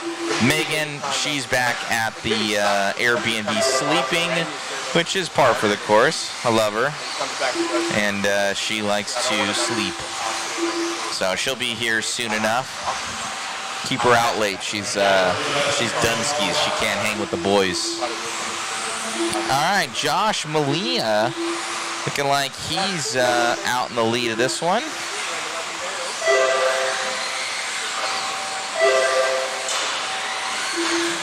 Kai Goff getting up there into the lead. So Kai, we're going to jump on with him. Long-time racer for Kai Goff. Does Domino's deliver to the track? Well, it's already ordered, Big Buck. Like, I'm gonna go across the street. It's literally across the street. Does Mod have any parts for the Schumacher L1R? Not yet. What's going on, Ryan Prince? Why isn't Ryan here? This is his home track. What's going on, Robert Mazzella? I know, man. Thank you, Rory. Much appreciated. If you guys want to do anything, grab one of those waffle tickets for the new B7. Literally, that money feeds the crew. Yeah, there's a B7, brand new B7 on there. Either kit that you want, the normal one or the D kit. And then we have a B70 4.2 on there, the carpet kit. We've got the Team Associated Nano Sports and a YZ2 DTM3 from Yokomo on there, and a ton of other goodies, guys. There's going to be like 15 winners or some junk like that.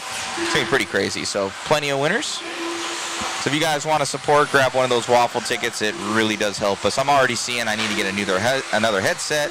That's another $250.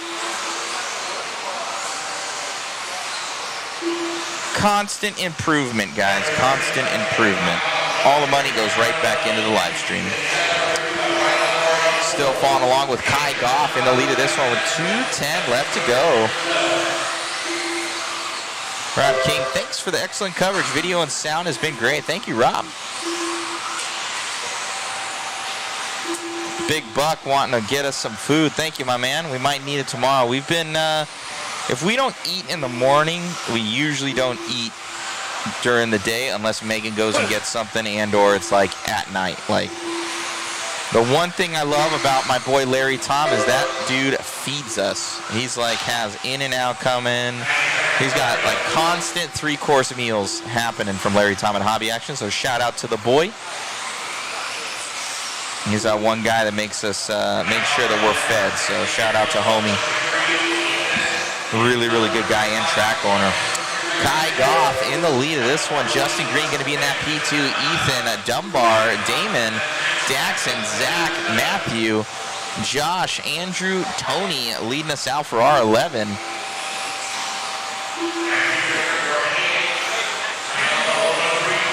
Kyle Killy, is Mod covering the entire INS tour? Mod is slated to cover the entire INS tour, but I do believe that Live RC will be covering the very first one. That is not due to us, but Live RC will be covering the very first one. And then possibly one other one we might not be able to make due to scheduling conflicts.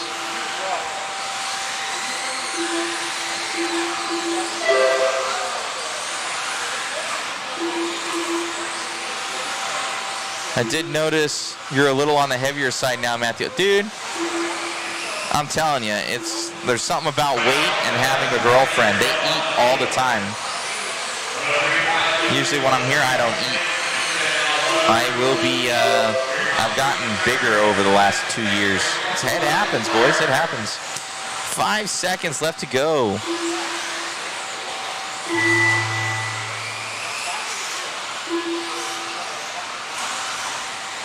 Allie Mack, guess who's back? Back in black.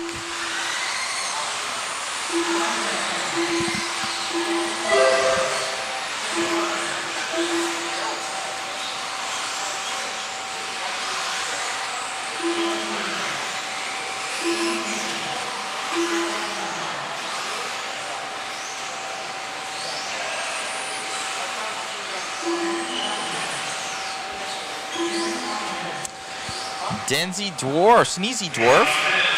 Hey man, can you give me a shout out to Limitless RC Race Team, who are all currently getting paid at work to watch? I know, love it, man. I love it. Shout out to Limitless RC Race Team. Happy New Year, Matt. Thank you, thank you.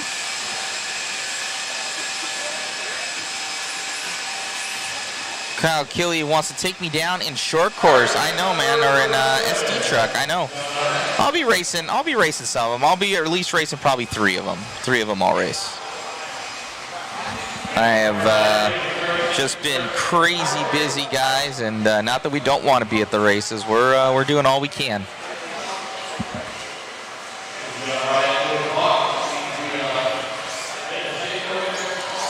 Glad you guys are enjoying the live stream. I gotta say, it's probably one of the best seating days we've ever seen. We're over 450 people watching right now. So if you may see like 20 people or 2 people or something, our YouTube is usually banging. But that's really, really solid for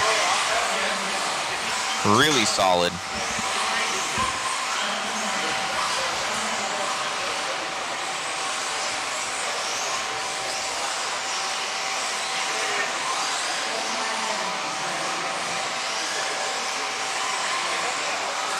Who's the best burrito maker? Oh, no, I don't have you on right now.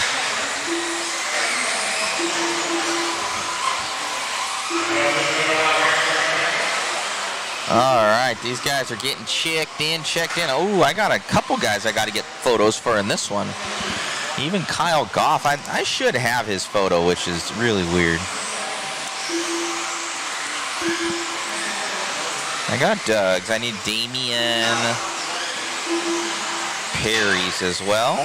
So I'll get those photos for you guys. Woo! We're going. Tone is off, and we are boogieing, boys and girls. Let's see how this one goes.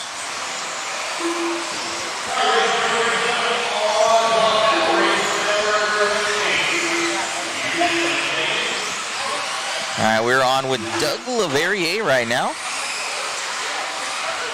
Danny Trevino, where is this place? It should be in the description. It is Hoosier RC HobbyPlex in New Albany, Indiana.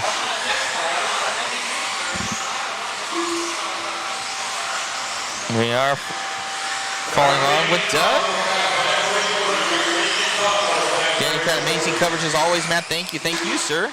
Gots my waffle from Chris Shepard, thanks for the support, dude. Coverage has been good, and what better to do when you're at work? I know, I play mine in the background sometimes too, where I'm just like, man, this is pretty sweet. Sure do miss racing. You need to get out here, man. Y'all should try to eat better when there's air or on the track. You perform better when you eat. There's no break time, guest. Like, we have no breaks. They don't care about us. We're just the media peoples. They're just like work 24/7. Usually Megan's the one, but she's sleeping right now.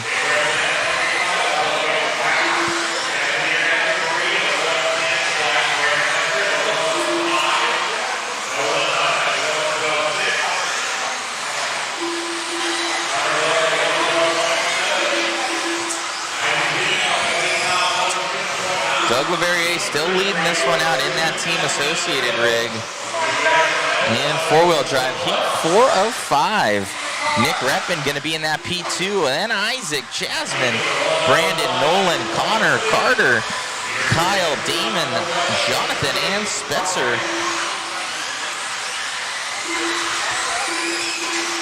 Talon Henley, though, still your top dog right now. Doug hasn't even cracked the top 5. I think he's down one. Can't see much. Let me see if I can check this out. So Doug's actually in 11th overall. So Doug would be in 11th.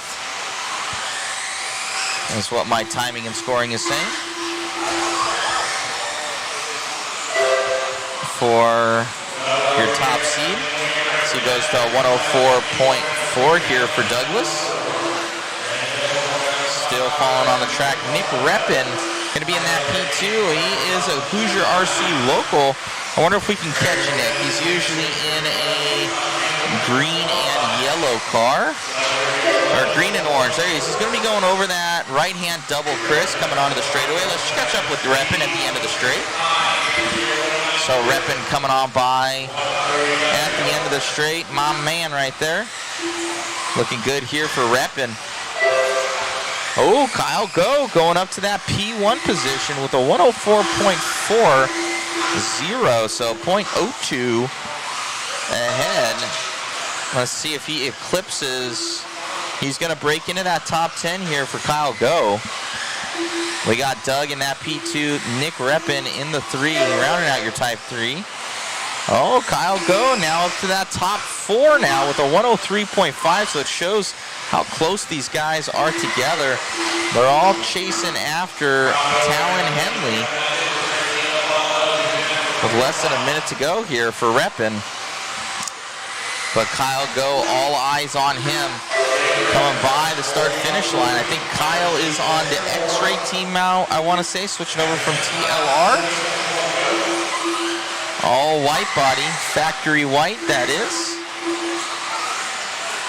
I'm going to have to go and get a picture of him.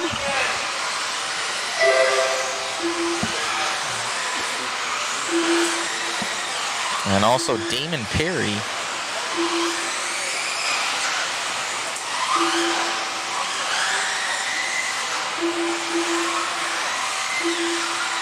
Oh, Kyle is chassis free. No chassis sponsor from Rom.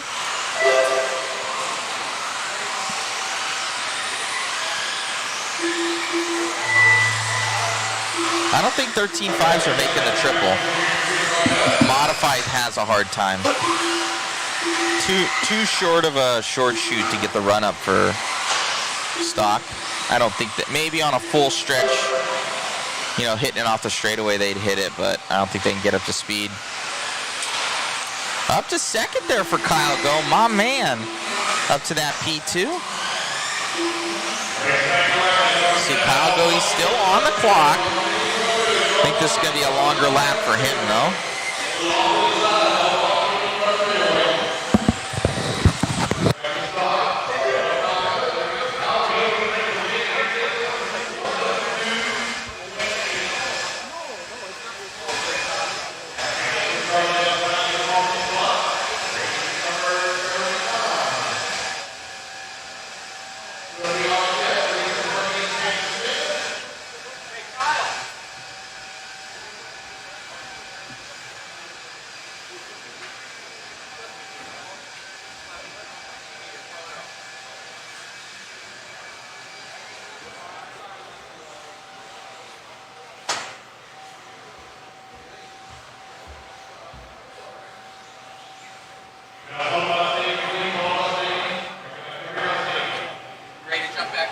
Almost, bro. I'm trying to put out a fire right now, bro.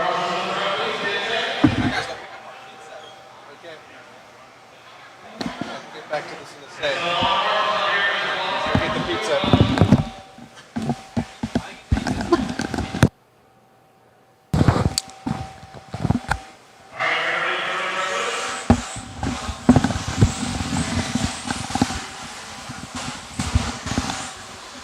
All right, I'm back.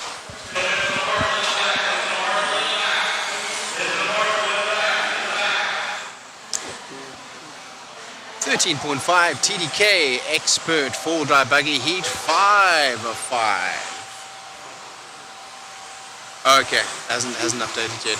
Okay.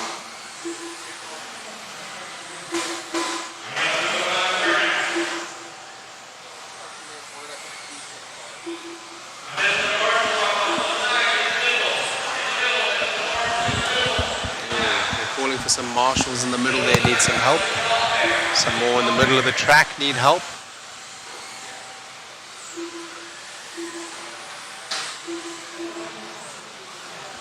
That's Doug Riviere, our defending champion, needing to come out and marshal over there.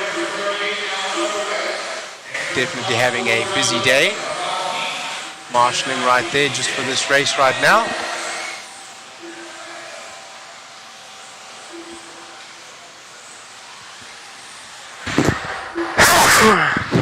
Excuse me, guys. Sorry about that.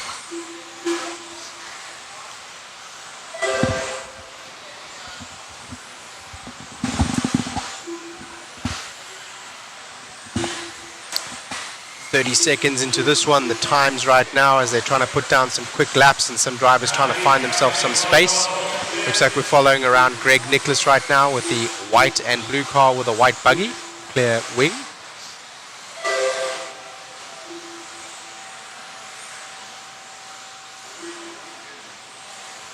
As we go over the ProTech upside and the Phantom downside through the Proline S's, Exalt Soapbox, and through the Hobby Wing Triple. Oh man, I need a little bit of a break myself. It has been quite a number of races here, 38 out of 40 now. We're going to be having a short little break in just a couple of minutes time where we will be showing the concourse. And just to call out to our cameraman, Mr. Chris over there, to let you know we will be following the concourse, I believe, which is the body selection. So maybe if you want to be around for that, so we can have a look at the bodies and our viewers can see what that looks like. We'll be choosing the best looking bodies in between the drivers meeting as well as the between the drivers meeting and the first heats. So we'll probably stop for the national anthem as well as do the concourse, and that will give our race director Lance McDonald some time to set up the race sheets, make sure that there's no conflicts, and get them all printed and out onto the racetrack so that our racers can see what heats they have seeded into. Jeff Stashowitz right now in that X-ray looking good again. He's come to the top of this one. I believe he's just gone through the timing and scoring screen there. I think he is the buggy that has just made the pass there, which is the white buggy with a red stretch and the white wheels. Oh man, he goes on two and pops over that jump. That's Jeff right there. His car is looking fast, and he gives the others a bit of a motor check as he goes down the straightaway, making up that time that he just lost on twos. Something interesting about that car is it seems to continuously be leaning to the left-hand side as he's on throttle. I wonder if there's maybe a differential issues that he's having there.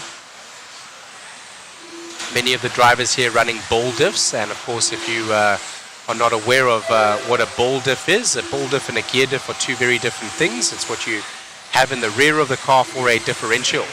The ball diff being a comprising of several balls that are put together under a pressure plate, and what happens is as you wear the balls in, the pressure plates can get some wear in them, and some tracks essentially wear into them, or the balls, if you over tighten them, become less round and more D'd out, more look like a capital D, and what that causes is inconsistent traction, and maybe what we're seeing with Jeff's car. I do speak under correction, or maybe he was just on throttle and happened to be two wheels in the air, and that can definitely help you to destabilize as well. These are four-wheel drives, yes, four-wheel drives. All gear diffs. I'm definitely getting sleepy, bro. I need to get some food or something in me, bro. Whew. Excuse me for misspeaking there on the commentary, guys. Excuse me for misspeaking. Stephen, we have posted the waffle on the Facebook group chat a couple of times. I'll see if I can share it again for you. It's not going to let me share it, I don't think, here, but it is on the Facebook feed. I will try to share it here for you now. I think I will be able to share a link. I hope you can see that. I just put it on the stream, so you should all see that. If not, it is on the Facebook feed, so you can check on the Facebook feed. If you check on the live video, that chat has the waffle link if you would like to enter that. We'll be giving away a couple of kits there. 13.5 expert four-wheel drive buggy as I start to wake up here. Let's go ahead and see if we can find Tyler Patanode. I believe that's him in the all-white. As the clock expires and they race to the line, he's just beat out Jeff Stashowitz for that particular spot. Tyler and Jeff are both going to sort behind Talon Henley, the owner of the, he's son of the owner here at Hoosier RC HobbyPlex. As we go into our second last heat of 40 and a short and well-deserved break.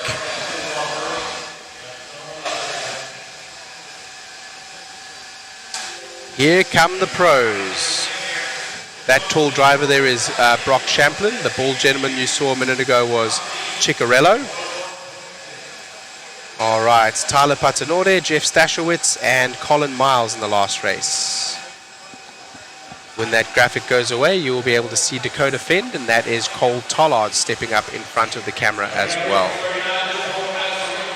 Pros, four-wheel drive mod buggy, heat 1 of 2.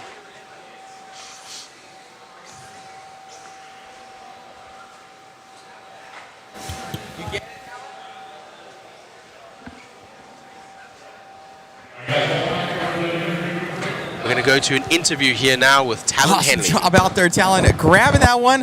Hey, you're 2 for 2, man. You better keep it up. I'm trying to keep in with the very nice clean laps. I finally pulled together. My rolling laps were my fastest ones, so I think that's what I'm going to roll with for the weekend. Congrats, man. How's truck looking? We did some work to it. I've been dialing grip into it for the last year, and now I'm finally going to start working some of it out. Congrats, my friend. Great job out there running the mod pucks in there, man. Killing it. Thank you very much. Great job, buddy. A quick little interview there. That was Talon Henley. Talon Henley, owner of, son of owner Eddie Henley here at Mod. Excuse me. Wow, I'm getting sleepy, guys. I need to get some food in me. We're about to get a little bit of a lunch break here, and then I hope to be better when I get back.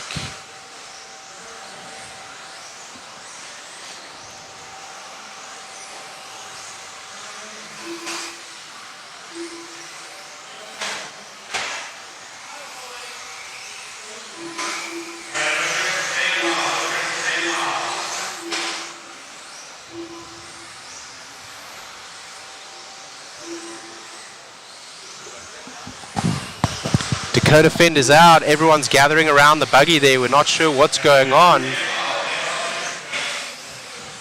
He's dead. He's out. Not sure what's happened there to him, but that's going to take him out of the seeding heat. He will be the bottom seed, and he's going to be having to fight, and that is going to be a tough break for him here at the Clash of Champions, where all 3 classes, truck, two-wheel drive, buggy, and four-wheel drive, are all going to matter. He will be bottom seed. Let's see who is the one that can capitalize in this particular heat right now the most. There'll be 2 heats, of course, and seeds are going to matter as we go through here into heat number 1 and 2 and 3 as we sort for the mains. That is going to be tough for Dakota, though, as he's going to be racing in the slower of the 2 heats for sure, and he will be the last seed. So a tough break, certainly. You don't want that happening here in the seeding round. Even though it's only seeding, it is going to matter, and it is going to make it difficult now for him to defend his title.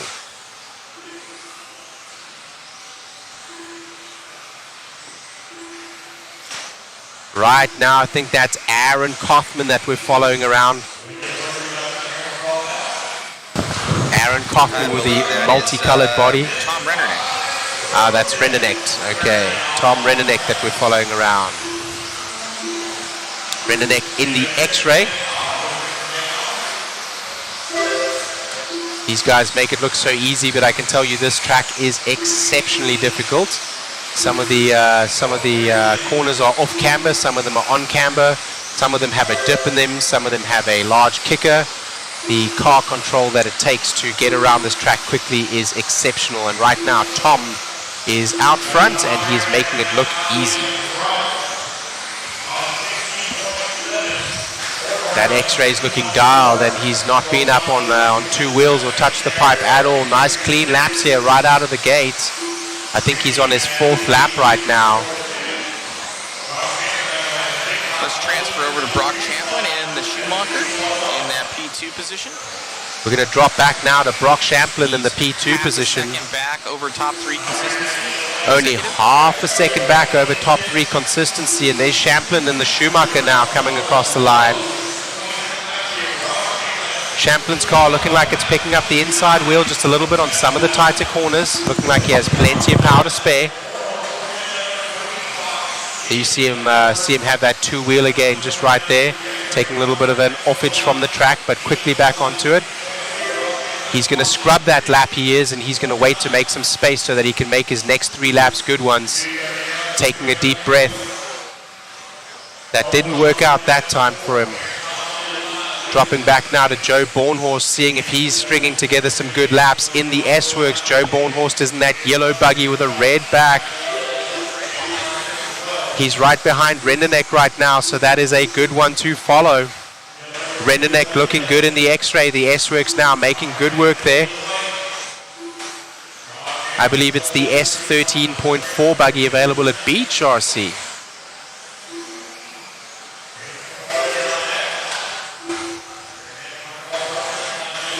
Joe Bornhorst still though, still fighting for that 2 spot. He's putting together some consistent laps and looking really good, nice and tight there, staying on all 4s, managing to keep it down. Rendenek is stretching out a little bit of a gap, and now a car between he and Joe Bornhorst, who we're watching here. Brock Champlin still holding on to the 2. Maybe he is stretching now some laps in another part of the track as we continue to follow Joe.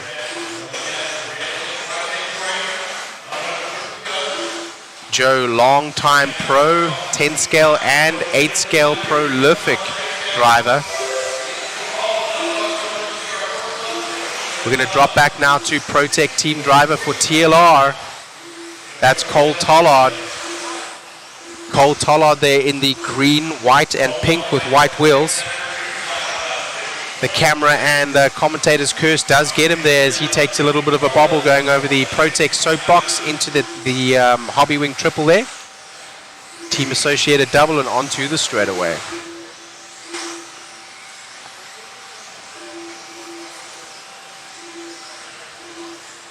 We're going to go around again to Rendenek now. Rendenek still holding out that lead in that X-Ray. He is making it look easy. His car staying on all 4s, looking dialed and very sweet lines. Carrying a lot of corner speed. Car rolls over just ahead of him and he avoids it very nicely. Does get a little bit of a nudge on the pipe there as he goes through the triple. Team associated, Hobby Wing triple and team associated double. His last lap, a 99. The only other driver in 19s right now, Brock Champlin. So those 2 drivers running, Brock Champlin not able to put it together so far the way that Rendenek has. Tollard still in the 2, Bornhorst in the 3, Champlin in the 4, Kothman in the 5. This is heat 1 of 2.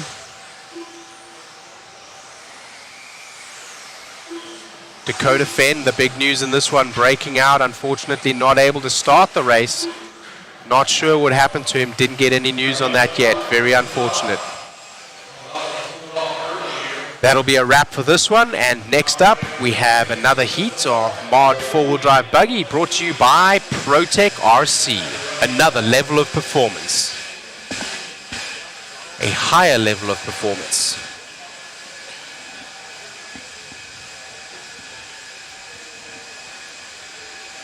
I need to get some sugar in me after this one, I'll tell you that. This will be heat 40 of 40. We have saved the best for last. Well, we'll see.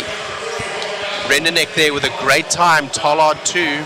Bornhorst was chasing but didn't manage to string it together as well as Tollard did there in the end. We didn't get to see much of Tollard as he did those 3 laps, but he put a great time up on the board.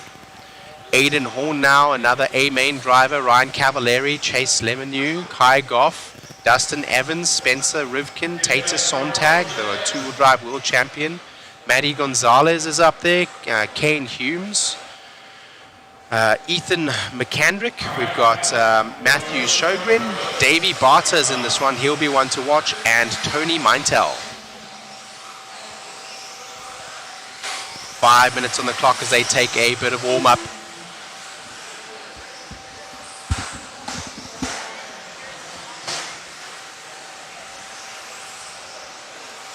We need to finish this out in order for us to do all of the seeding and the sorting for the heats. So there will be a short break. During the break, we will have a concourse. We'll have a concourse competition where we'll select the best bodies. So will we have somebody on the camera for us to see the bodies and the selection of that, Mr. Matt? We'll see what he says in just a minute.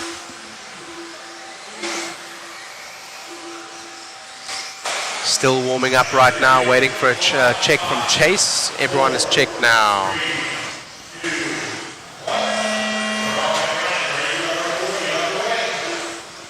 And we are underway.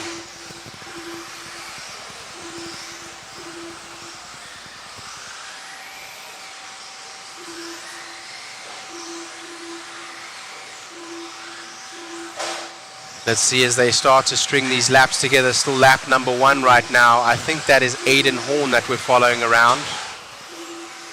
No, it is not.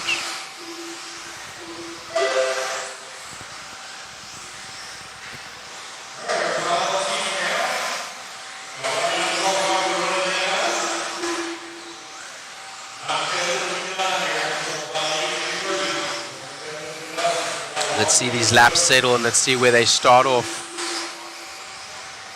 Aiden Horn right now, a main driver and driving for Team Associated, red, white and blue with the white wheels. Coming over the DRC kicker into the ProTech double and the Phantom downside, Proline S's and Exalt Soapbox. So we go over the Team Associated triple. Over to Spencer Rivkin, ProTech team driver. He went to the lead, but as I said that, Davey Barter now goes to the lead. Coyote team driver, Coyote Hobbies. Also driving for Team Associated with that new B7. He's in the green buggy with the checkered back and the yellow wheels. Full drive mod buggy, heat 2 of 2, brought to you by ProTech RC, a higher level of performance.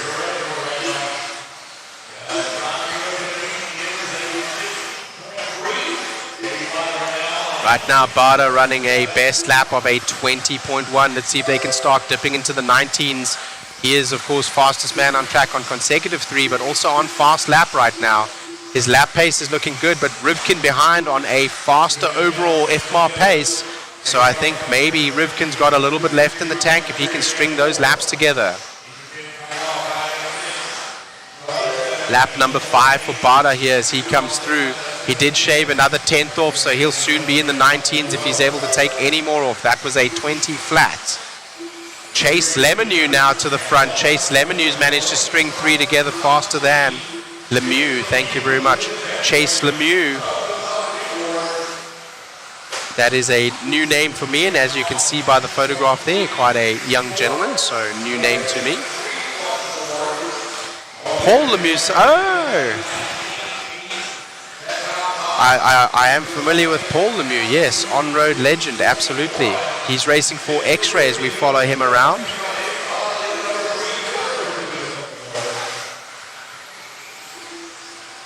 As he goes to the top, he is the new overall top seed. Render Kent from the last heat still holding on to the 2 with a Rivkin in the 3 right now. He's in the 2 in this particular heat, but in the 3, Cole Tollard still holding on to the 4, and Bornhorst in that S-Works still holding on to the 5 right now as it stands. We still got a long time to go here. Not sure if that clock is correct. There we go. The clock is just updated. Perfect, yeah. Yeah, that was strange.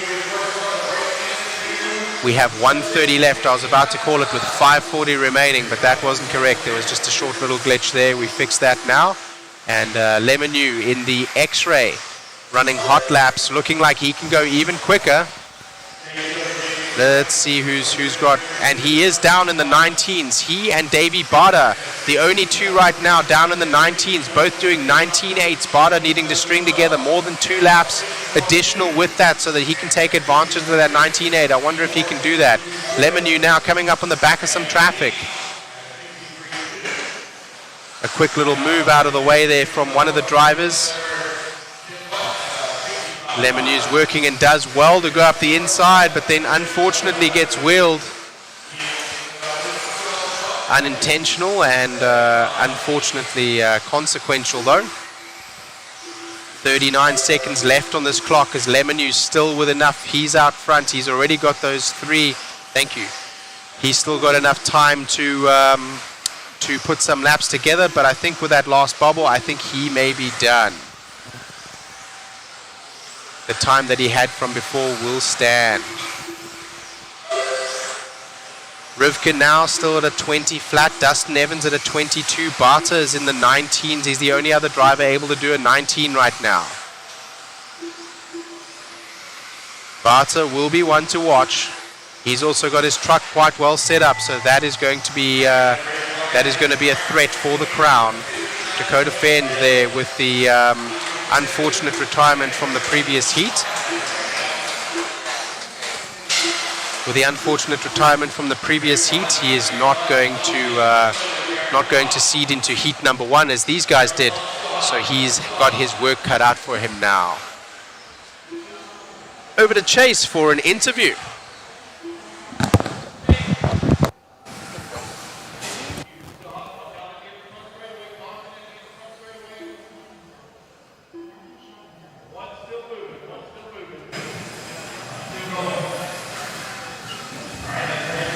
Awesome job out there, Chase. Kind of in the final minute there, taking that one. Yeah, car felt really good. X-Ray team's working really well together.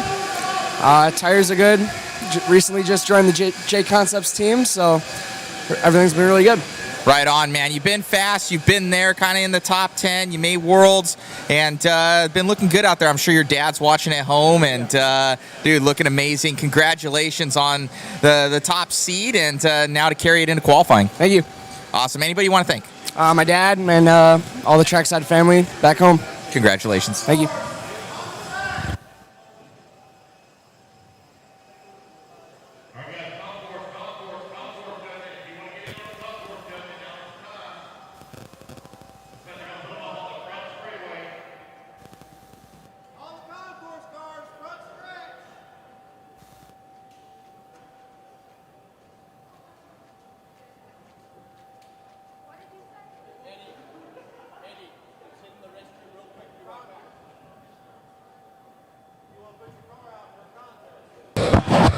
Hey guys, looks like we're gonna go into concourse right now. I'm gonna try and get myself some pizza. So we're gonna try and view those cars up there and see what's up. I'll try and get Chris over there. I know he's gonna get something to eat. We're all very, very hungry. So let me plop this off right now, because you really don't need to see any of this. All right, so it is concourse. Let me get that up on the screen. Give me a second.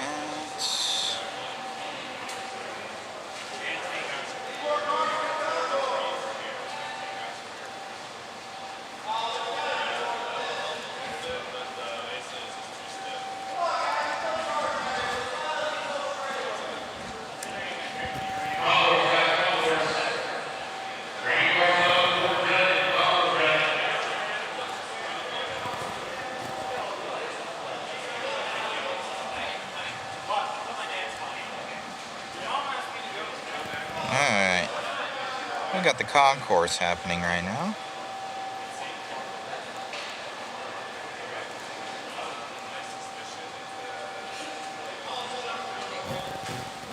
So we'll go and get on the main cam and look down at the cars. Give us a second, we're a little bit moving around here. We got Jason gonna be getting all the photos there. Alright, we're gonna check them out. Try and zoom in, Chris, kind of on each car if you can. Hey Chris, zoom in and then pan the cars real quick.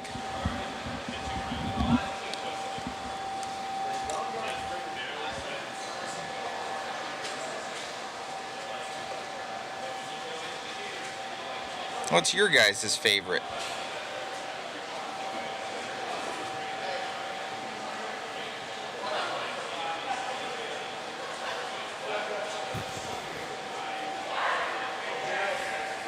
Well, What's going on, Gregory Pace, my man? What's happening, buddy? Hope to see you this year racing. Yeah,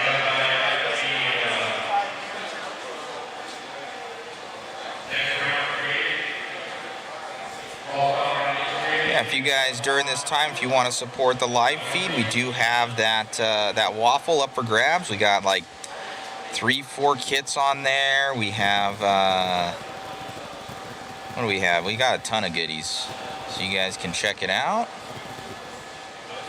Checking out this concourse right now. Here, I guess I'll show you. May as well during the concourse. I'll show you guys the waffle. Let's see here.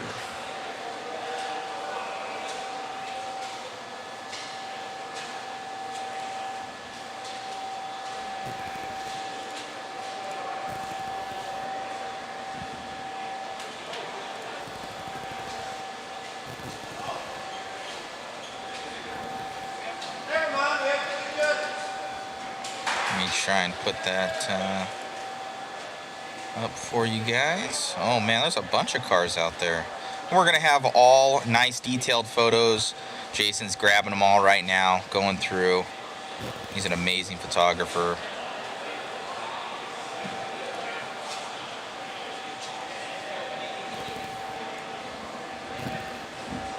So we will show you guys that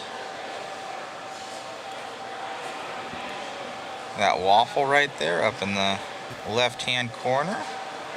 Not to take away from the concourse at all, but a new B7D, guys. So we will have that up for grabs, or the B7, whichever one you want. We got a B74.2, the carpet version, a YZ2 as well, DTM3, and we also have the Nano Sport. We got the Nano Sport down below. Dr. Pepper's Chris are down below. There's water in, I think it's in the back of the car. Here's the keys. Grab a couple. And get the headset out of there too. No, I have one in the car when I was getting the pizza. All right, so yeah. So we've got that and a slew of other goodies, guys, and we got to add more. So we have a bunch of those goodies, and then you guys can see you can win all this stuff, a bunch of stuff. Some JConcepts goods, CX wallet, mod stuff. We're gonna put some puck systems in there, 4-wheel drive system. So probably the biggest waffle we've ever had. So check that out. Supports the live stream. So thank you much for everybody's support. But yeah. So a B7D, guys, we're gonna purchase that. We just wanna, obviously it's brand new, so we're gonna purchase that thing and give it away to a lucky winner. So it's gonna be pretty cool, but it will be when it comes out. So just a disclaimer on there. Obviously I don't have one here. It's when they do release it, we'll be getting it. So let me see if I can answer some questions. If you guys have any questions, post them up as we're kind of going through the concourse here. There's a pizza for you guys down there, Davey. Oh. Tell Sammy as well. And there's like garlic knots and stuff. Gotta feed the boys, man. Smoking rats.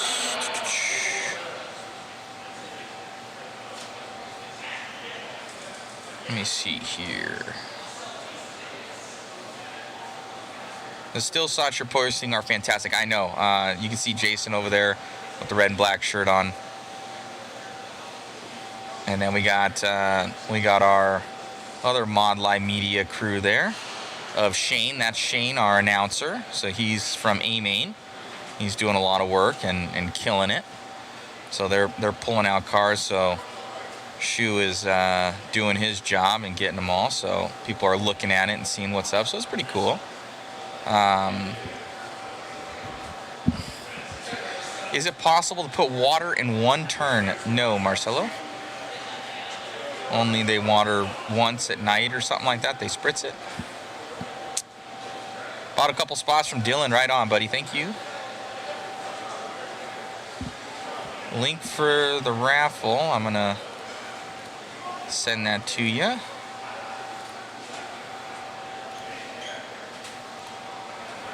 I don't know who posted this YouTube link, but I'm gonna block that. Smoking Rat. Oh, Ben got their ticket. Sorry about that.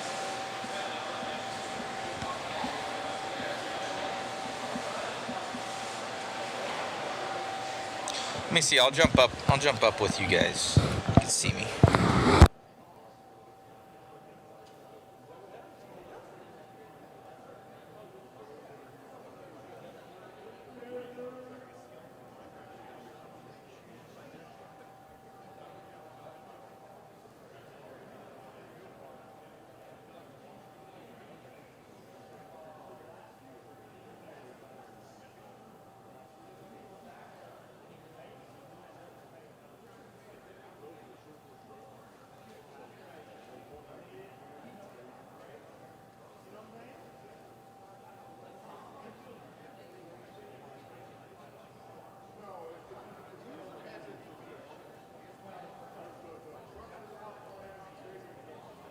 These chairs need to go lower.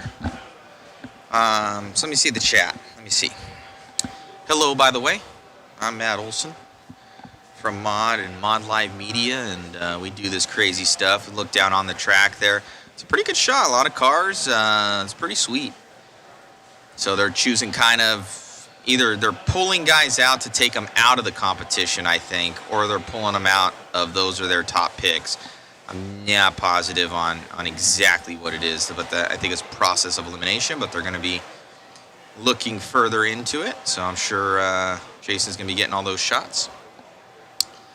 And then also what we're going to be doing cool is we've got our photo printer here, and I should have an example, but I don't. Let me go and grab one for you, show you what we're doing. Hold on.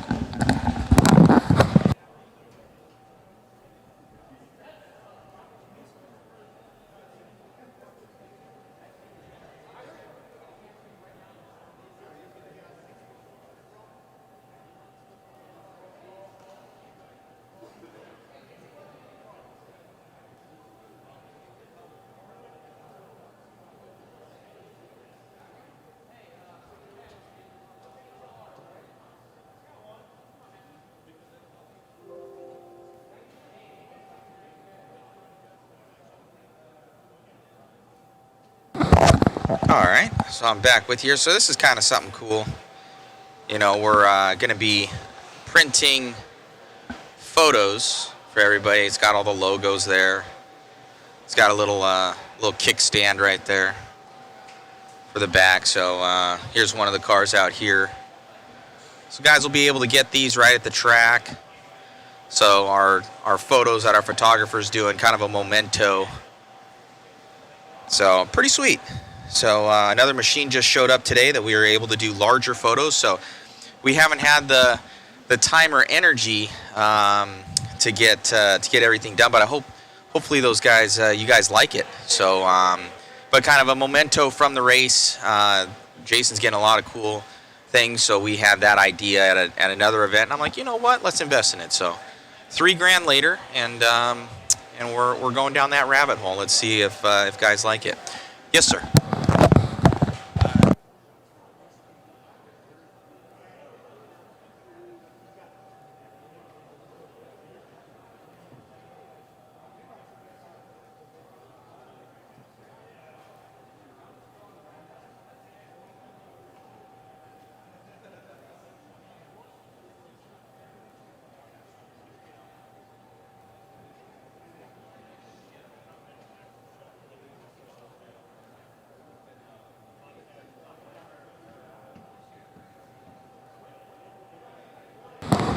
We got another waffle participant.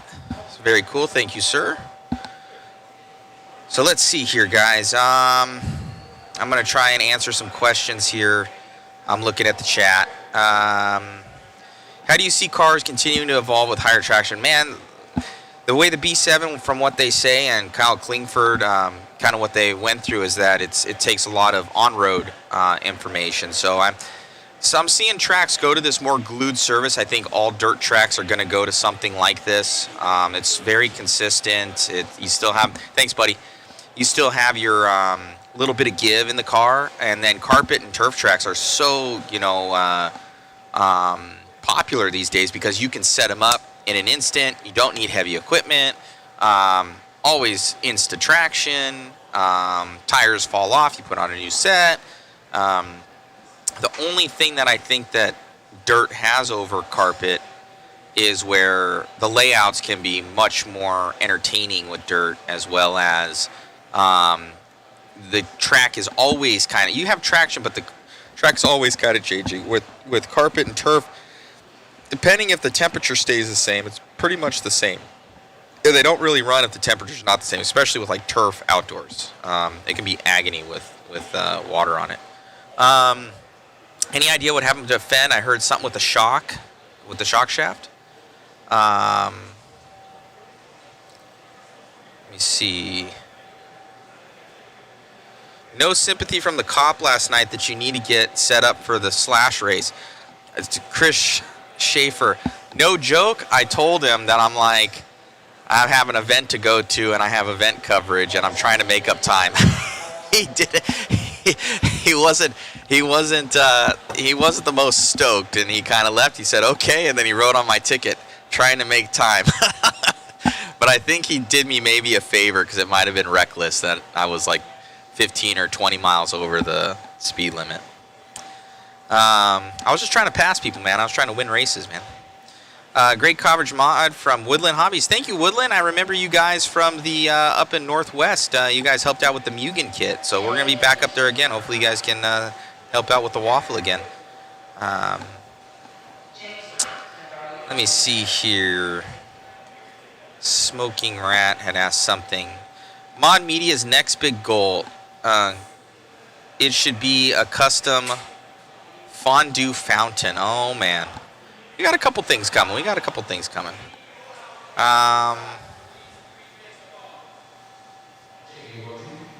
Thank you, Mike Kaz. Pics look great. Thank you, sir. Gold plastic wheels. That's not it.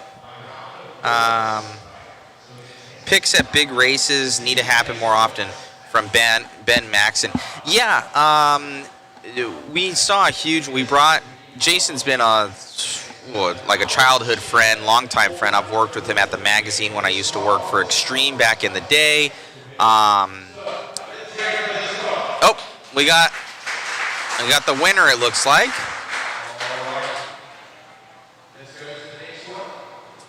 Well, it looks like these are the... All right, that one got a lot of applause there. That's looking pretty good.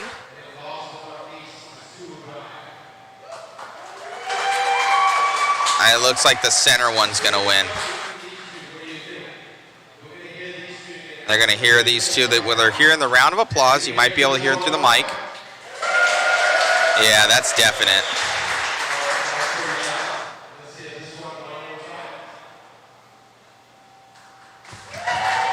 No, lost. Center one. Yep, that's the winner. So concourse winner there. Very cool. One of the factory tracks dad right there. That is cool. Let's see if we can go grab an interview real quick. Be back with you.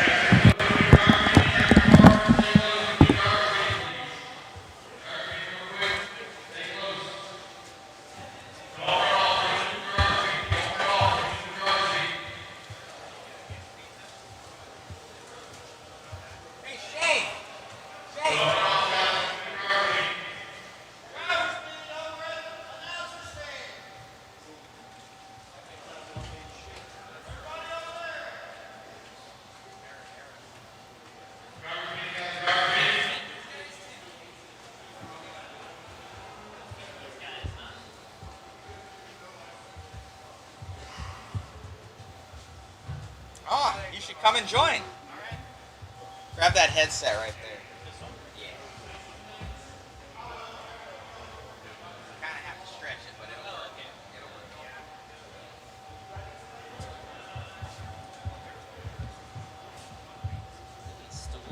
I know. We're professionals. Those waffles. That's a waffle money. Cash only. I know, this is our new thing. A little bit of both. We're doing a little bit of both. You able to get the length? There we go. Just put your hand right there on there you go, perfect. All right, we got Jason Rona here from JConcepts. This is the JConcepts Clash of Champions here. Jason, we have over 400 entries. This is pretty ridiculous, man. Yeah, I talked to Eddie about it, and yesterday, and there's some built-in advantages to this race right now. Everyone loves this facility, the track, the size, and it's the beginning of the year, and I think everybody likes to get out, stretch their legs here at the beginning of the year. And obviously we used to go to CRC. That used to be one of the big events on the calendar, and they were able to kind of replace it to some extent with this one. And it just so happens that this is a great facility. It's somewhat close to Ohio, I guess. Racer-wise, the racers seem to kind of attend both those style of events, so they're doing good here. No, it's amazing. It took over from CRC as we call it out in Ohio, and kind of that new one. And these guys put in a ton of work, and it's good to see all the support from all the manufacturers and the B7 coming out this weekend, and guys already going pretty quick with it. Obviously we got the videos out there. I'm watching like everybody else, on the new release videos, the car coming out. I think they kind of targeted this event to get out there and kind of show it for the first time in public. They've obviously been driving it for quite a while already, but I talked to Spencer a little bit, and all the guys there, they want to come out and debut this car to a win, but I think in general it's not easy to do that. Yeah. So they're working hard back there to try to get the car where they want it to be. You can tell it looks different on the track than the other generations. There are some differences with the car that are different than the other ones out there right now, and some adjustments that don't quite exist with other cars. So they're dialing it in, and they're getting better. And each run, it seems that they're getting a little better out here. And I don't know what to expect. I know that Dakota is crazy fast on this track. He kind of has a really good history here of winning races here. I think we've been here, man, have we had 2 or 3 of our JConcepts events here? Have we been here 3 times? I think it's 3.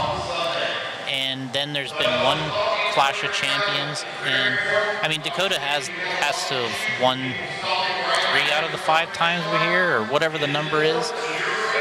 He's quick here. He's kind of hard to handle, and we'll see what he can do against the new car here. I guess that's kind of what this race is about, is to see if the new car's got anything for the other favorites that have won here before, and if they can make improvements over the weekend. They're going to have to. Everybody.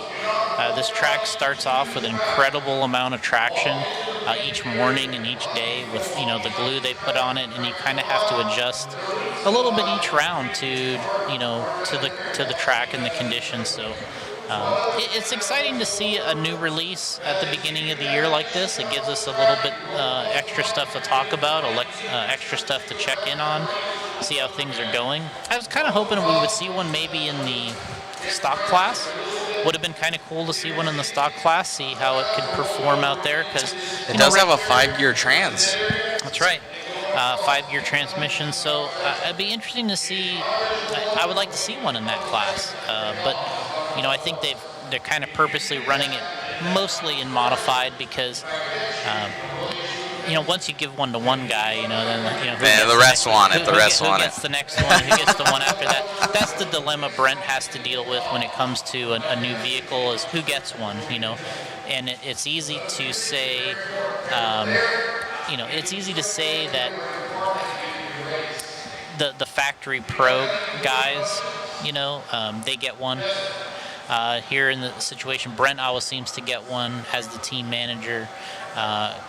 Kurt Winger has one as one of the designers, and Billy, obviously one of the main designers of the car. He's got one, and Davey Bata. A little mic a little closer to your mouth. They're having a hard time hearing. So what I really like is I liked the addition of Davey getting a car because he probably has one of the best tracks to run at right now to test, and that's probably a good opportunity for them to, get the car in somebody's hands that can be on a glued track quite often. So I'm interested. I'm interested to see how it pans out. I think obviously they've spent a lot of time on this vehicle and trying to get it, something new into the market. And it is their pet class. It is their baby. I think what you said in another interview that we had, I think it was at the last INS, is like for Team Associated, it's their 2-wheel drive. For Mugen, it's their 8 scale. They want to win. Yeah. That particular class, and that's what they strive to do. So. It is. I mean, it's they kind of for all intents and purposes, they started that class in a sense. It was 2-wheel buggy.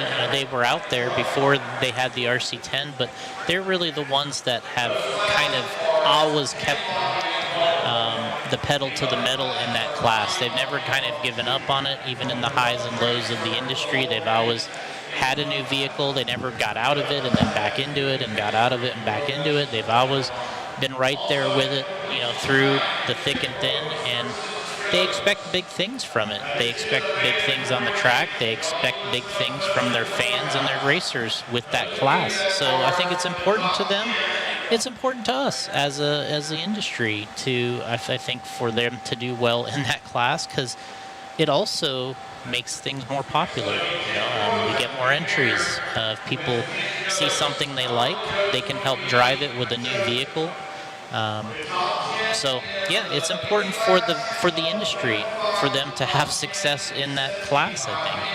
Right on. It's we'll see how this new V7 goes. I've looked at it. The front end geometry is much different than I've seen in a long time, especially in the spindles and the carriers up there. It looks like their pivot blocks are really, really narrow now. Arms are really long. In comparison to the last generation, so we're actually giving one away in the waffle. So it'll be pretty cool. I think people will enjoy that. So yeah, I mean, I think to me what stands out is we've seen some 5-gear transmissions before, because of there's been the wheel speed cars and stuff that were machined aluminum that had the 5 gears with the laydown. It's just an attempt to move the motor further forward. There's obviously other ways you can do that.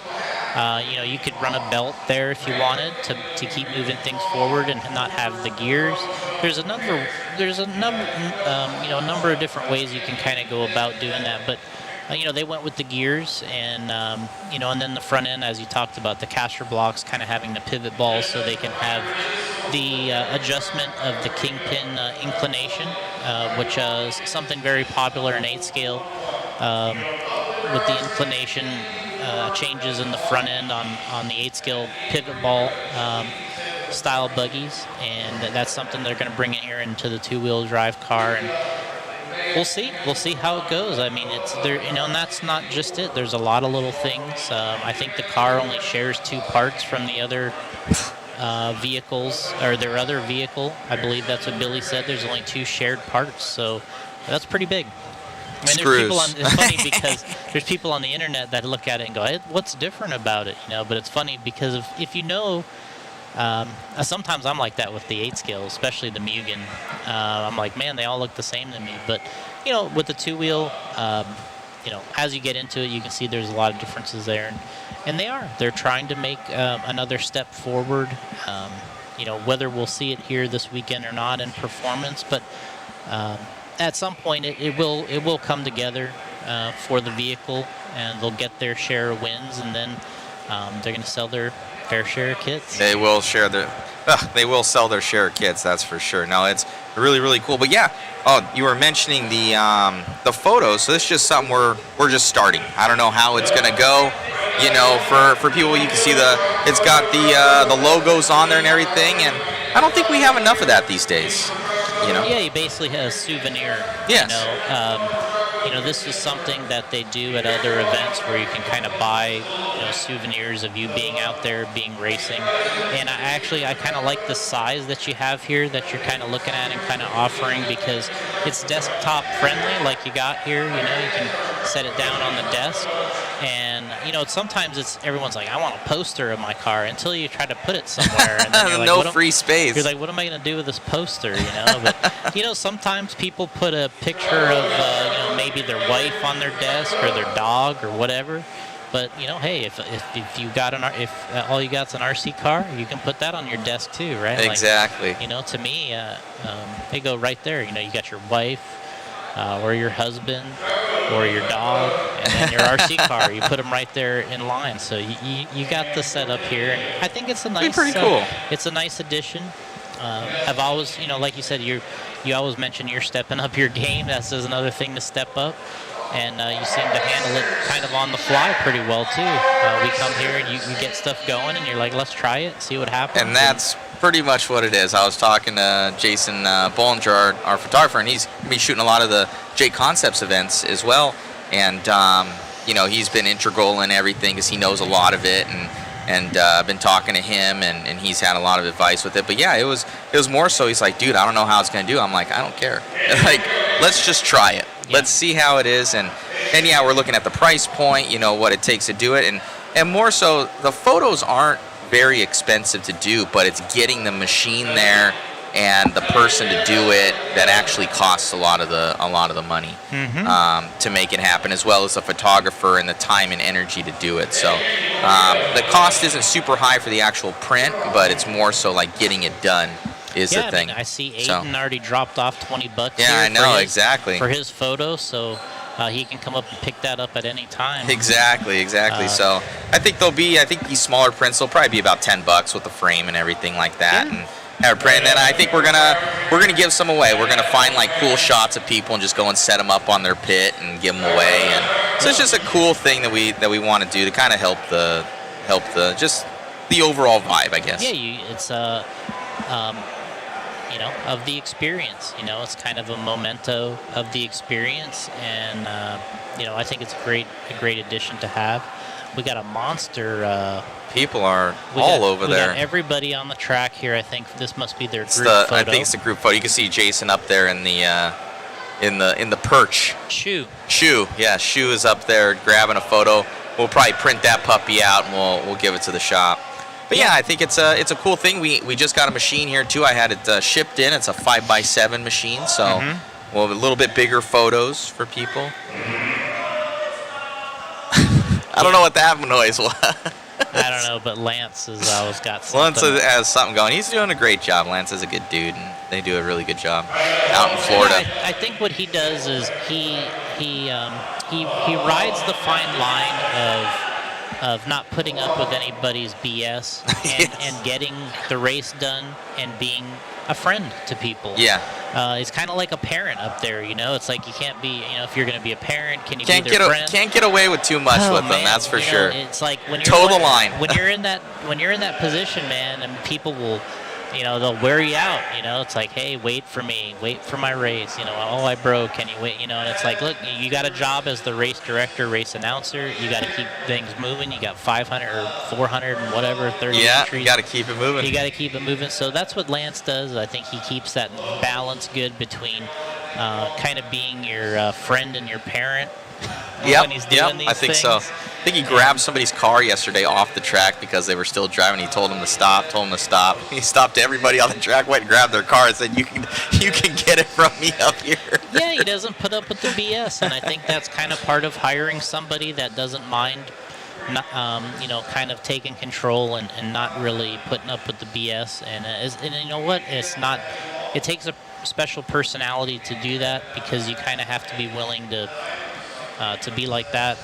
But you know what? It's so necessary at times. I mean, I heard there was one time a guy was telling me down in Florida, and he did a race. He helped with a race down there, and he was just a racer, and he said he never really looked at things from from the perspective of somebody that either has to direct or announce. And he said that he said he really realized it was something different when somebody was walking down the driver's stand stairs and he's telling them on the microphone, please head out to turn marshal, and the guy's looking right at him and just turns and walks straight to the pits. And he's like, that's when I realized that it's a whole different job than what I was anticipating.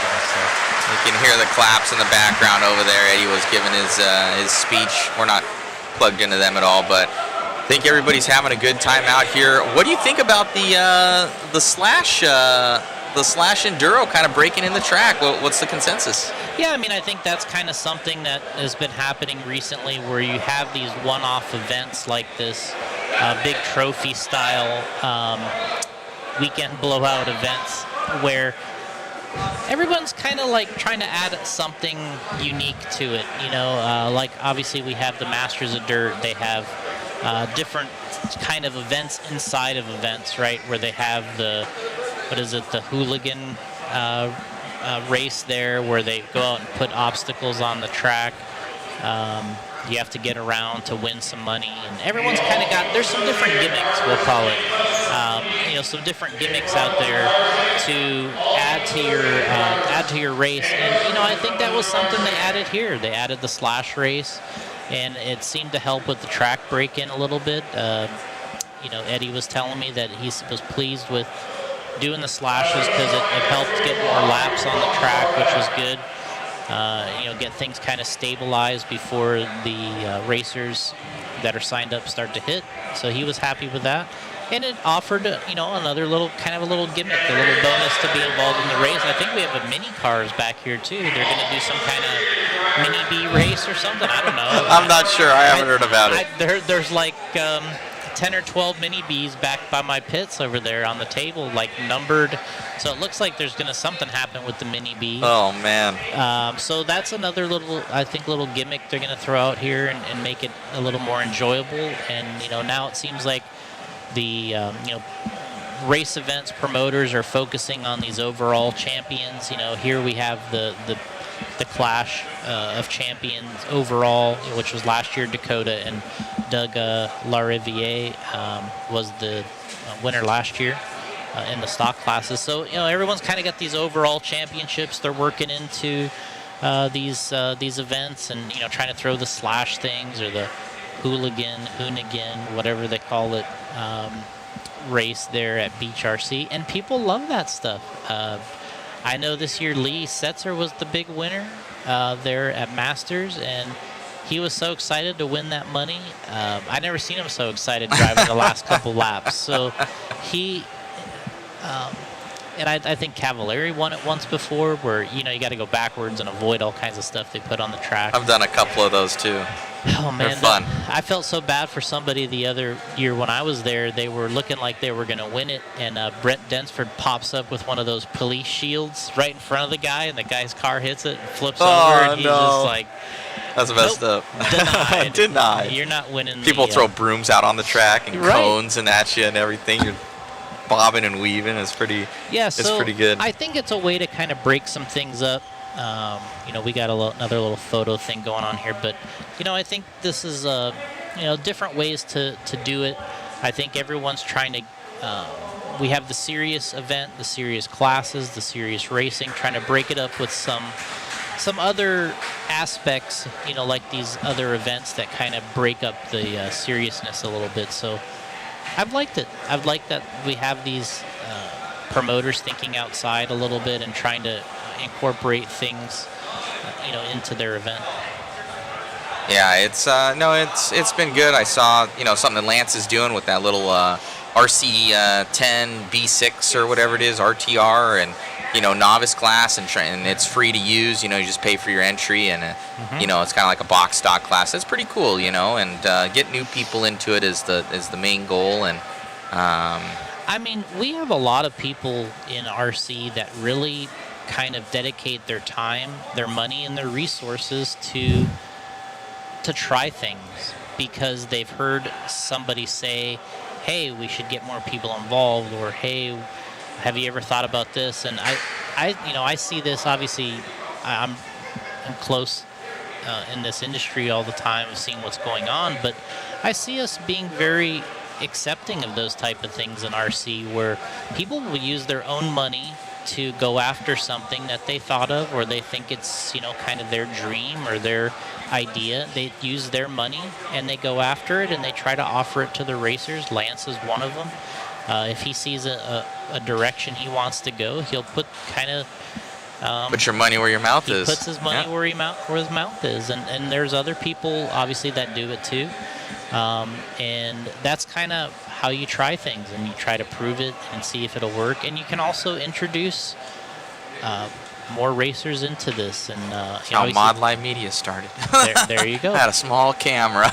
Put your money where your mouth is, right? And but that's where you get the passion, right? That's where we have a lot of passionate people in this, and you know, there's people that talk to me a lot during the day. They're always they might be at work doing whatever their job is, and they're, you know, thinking of things for RC. They just love it, and they're always thinking of an angle or their angle or what they can do to participate or help or have a hobby in it or a career in it. They're always trying to figure out that angle. It's always something. Because they just like it so much, and that's what this is about. But ultimately, then you have the next level of people that don't mind putting the money where their mouth is, right? Yeah. That's sometimes those are painful realizations. Yep. Of, you know, you think, oh, this is going to be amazing, this is going to be great. You put the money into it, and people don't support it. And you're like, all right, well, that was a waste. Yeah, I've had those too. That happens. So that happens.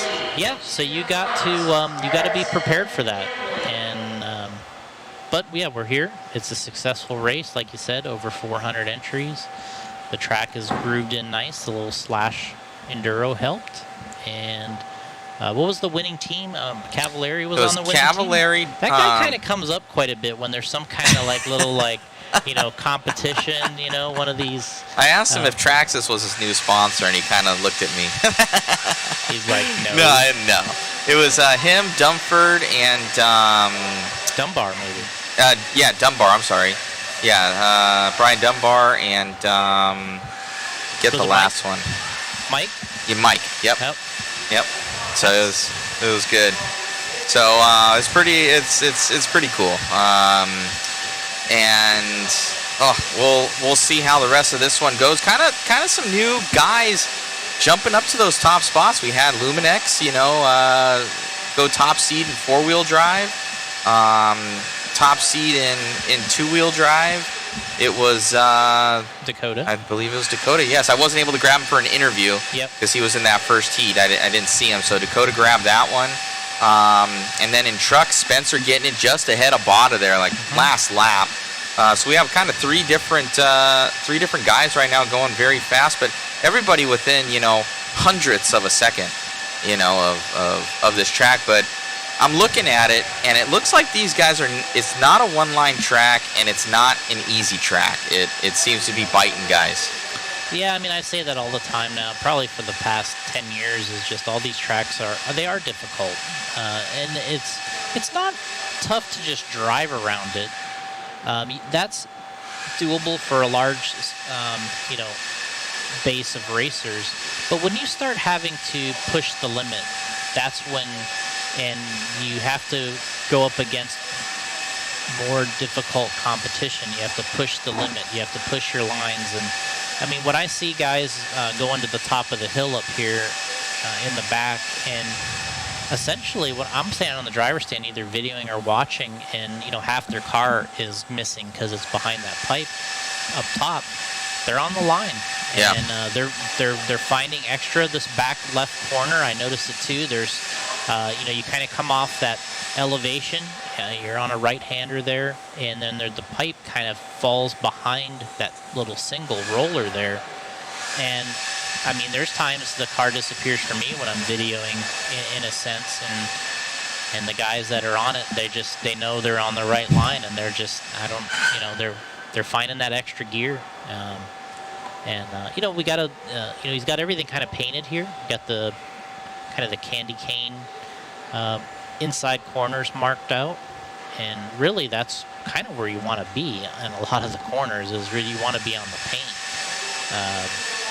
So yeah, I'm interested to see kind of how this plays out. Obviously, we got guys with new sponsors trying to prove some things. We got guys with new equipment and then new cars, and so. And this race came up quick. It did. We've been on the circuit for a little while. We were talking about that. You probably go to more events in this capacity than anybody because, and it's not an easy travel for you. That's another thing. It's one thing to go to 30-plus events a year, but another thing to bring all this stuff that you bring because your back's probably not doing you any favors. And you know what I mean? Like, I know that for me, like, I didn't want to race anymore because I didn't want to carry my equipment anymore. Like, once you go through that issue where you have back problems, you're just like, you know what? I don't want to carry this race. Luckily, it's not too bad. But the more that we add to the system, the heavier the things get. And there's like another laptop, and I go to the TSA and everything like that. I'm going through there, and they're like looking at my thing. It just looks like a big black brick in there to them because it's just computers stacked on each other. And I'm like, you go to a couple of those machines. I know the machines now that they'll open your bag for electronics and they won't. So I'll try to always go over the one where you don't have to. So the ones that I do, they're like, oh, take out a laptop. I'm like, the 17 that I have with me. Yeah. Which laptop? Which one? There's a lot of things in here. It's all screens. But yeah, it's been good, and I think the JConcepts races have been integral in kind of getting us out there and doing it all. Because you asked me in Florida, you're like, Matt, what are you doing? Like, I'm kind of in a lot of different things, and like, what are you doing? I'm just like, I'm trying to grow the hobby. You're like, well, you want to come out and cover an event, and it's kind of like history after that. And we have an all-new INS. It's INS now, but it was the NCTS, and you've combined them now. What's going on? You got Dirt Oval going on, too. Yeah, I mean, for us, we had 9 events between carpet, AstroTurf, and dirt. We decided to just kind of go to 5 total because the end of the year was starting to get so stacked between September and December. There was a lot of events that didn't exist when we started that we mentioned before that are gaining a lot of momentum with different race promoters kind of putting a lot of emphasis behind their event. And we don't want to interfere. Obviously, we don't mind being a part of all these events. But we want to have that series, and we want to show that it does exist out there for people that want to run a series and be involved in it. And so I think that was the goal, is we want to keep the series. We already have the names, the Indoor National Series. They all still are indoors. But some of them are on carpet, some of them are on dirt. And originally we kept them separate because the cars were so different. Because, we had guys that raced dirt, we had guys that raced carpet, and they were a little separated at that point. But we're starting to get where the racers are, it doesn't matter what surface it is, and now the cars are becoming so similar between the surfaces that it's kind of, in my opinion, it's allowing you to pick up from this and go to a carpet race and not a lot of changes, and you're kind of doing the same thing again. So I think when we started, the vehicles were different, the drivers were different, and I think we're starting to gradually move to where they're more similar.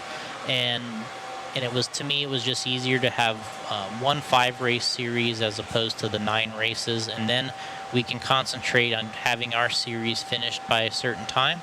And then there's a good run-up of events towards the end of the year that, we're not all fighting for the same position and dates, and we can support them as well. And then it left us opportunity to kind of go in a direction and say, all right, we had 2 Dirt Oval events the year before. We're going to have 3 this year. So, and that's on sort of a completely different genre of RC in a sense where, obviously there's some off-road racers that do oval and so forth and so on. But I think it is a big part of this hobby, Dirt Oval. And, we like it. The Chili Bowl's next week. And, we're huge. We're going to add in, we're going to have 3 events this year. Tyler's going to attend those events for us, and we have a lot of support of sponsors coming on board for that are different that we've never had before, and we've also got some exciting plans there. So I think that's been a great addition, is being able to still have our it's kind of like our baby, the Indoor National Series, and then also kind of work on the dirt oval a little bit. We've talked before about having some 8-scale events in the past. There's a ton of 8-scale races already. The funny part about me kind of coming to this race is we have a race in the past, you were there, called the Clash. Yes. And so we had a JConcepts Clash. Yeah. And that was how we started in events. We started that in 2007, but we quit having it because we started the Indoor National Series and kind of incorporating everything together. But the JConcepts Clash the idea is you could run 8-scale and 10-scale at the same race. That was the idea of the Clash name. Was that at Flowwood? Well, that's where you went to. Okay. You went to Flowwood, but we had it in Florida several times at Lake Park, in Coral Springs. Then we had it in Flowwood. So right on. But that was an 8-scale and 10-scale an event, and there's still not many, if not a lot of those out there. And I think we still would like to do it. I've talked to different other promoters out there about doing different things and getting that Clash event going again. But it's just funny that this race is called the Clash of Champions, but our race was the JConcepts Clash, and I don't even think they know here. I don't think that it was. We were going through names when he was kind of coming up. We're thinking about this, we're thinking about that, so it was good. But not to cut you off, Jason, we do need to start a new live stream. I think we're at 6 or 7 hours already of streaming, so they cut us off at 12 and then at 8. So before the next qualifier, we're gonna get a new stream going. But thank you, sir, so much for everything. I'm sure we'll have you back in the booth. And I think it's already some of our best viewership. We're like 500 right now just on seating. So looking forward to the numbers and everybody watching back home. Spencer wants to get interviewed here soon enough, and it's good time. So thank you, Jason. If you guys want to support the live stream as well, buy one of those waffle tickets, go to jconcepts.net, grab some goodies. They're the #1 sponsor, and these guys and this guy supports all events everywhere. So go and support jconcepts.net. Thank you, Jason, so much. Appreciate it. And we'll see you. I'll get you one of these. We'll have a Jason Rona photo that will just show up. I hope so.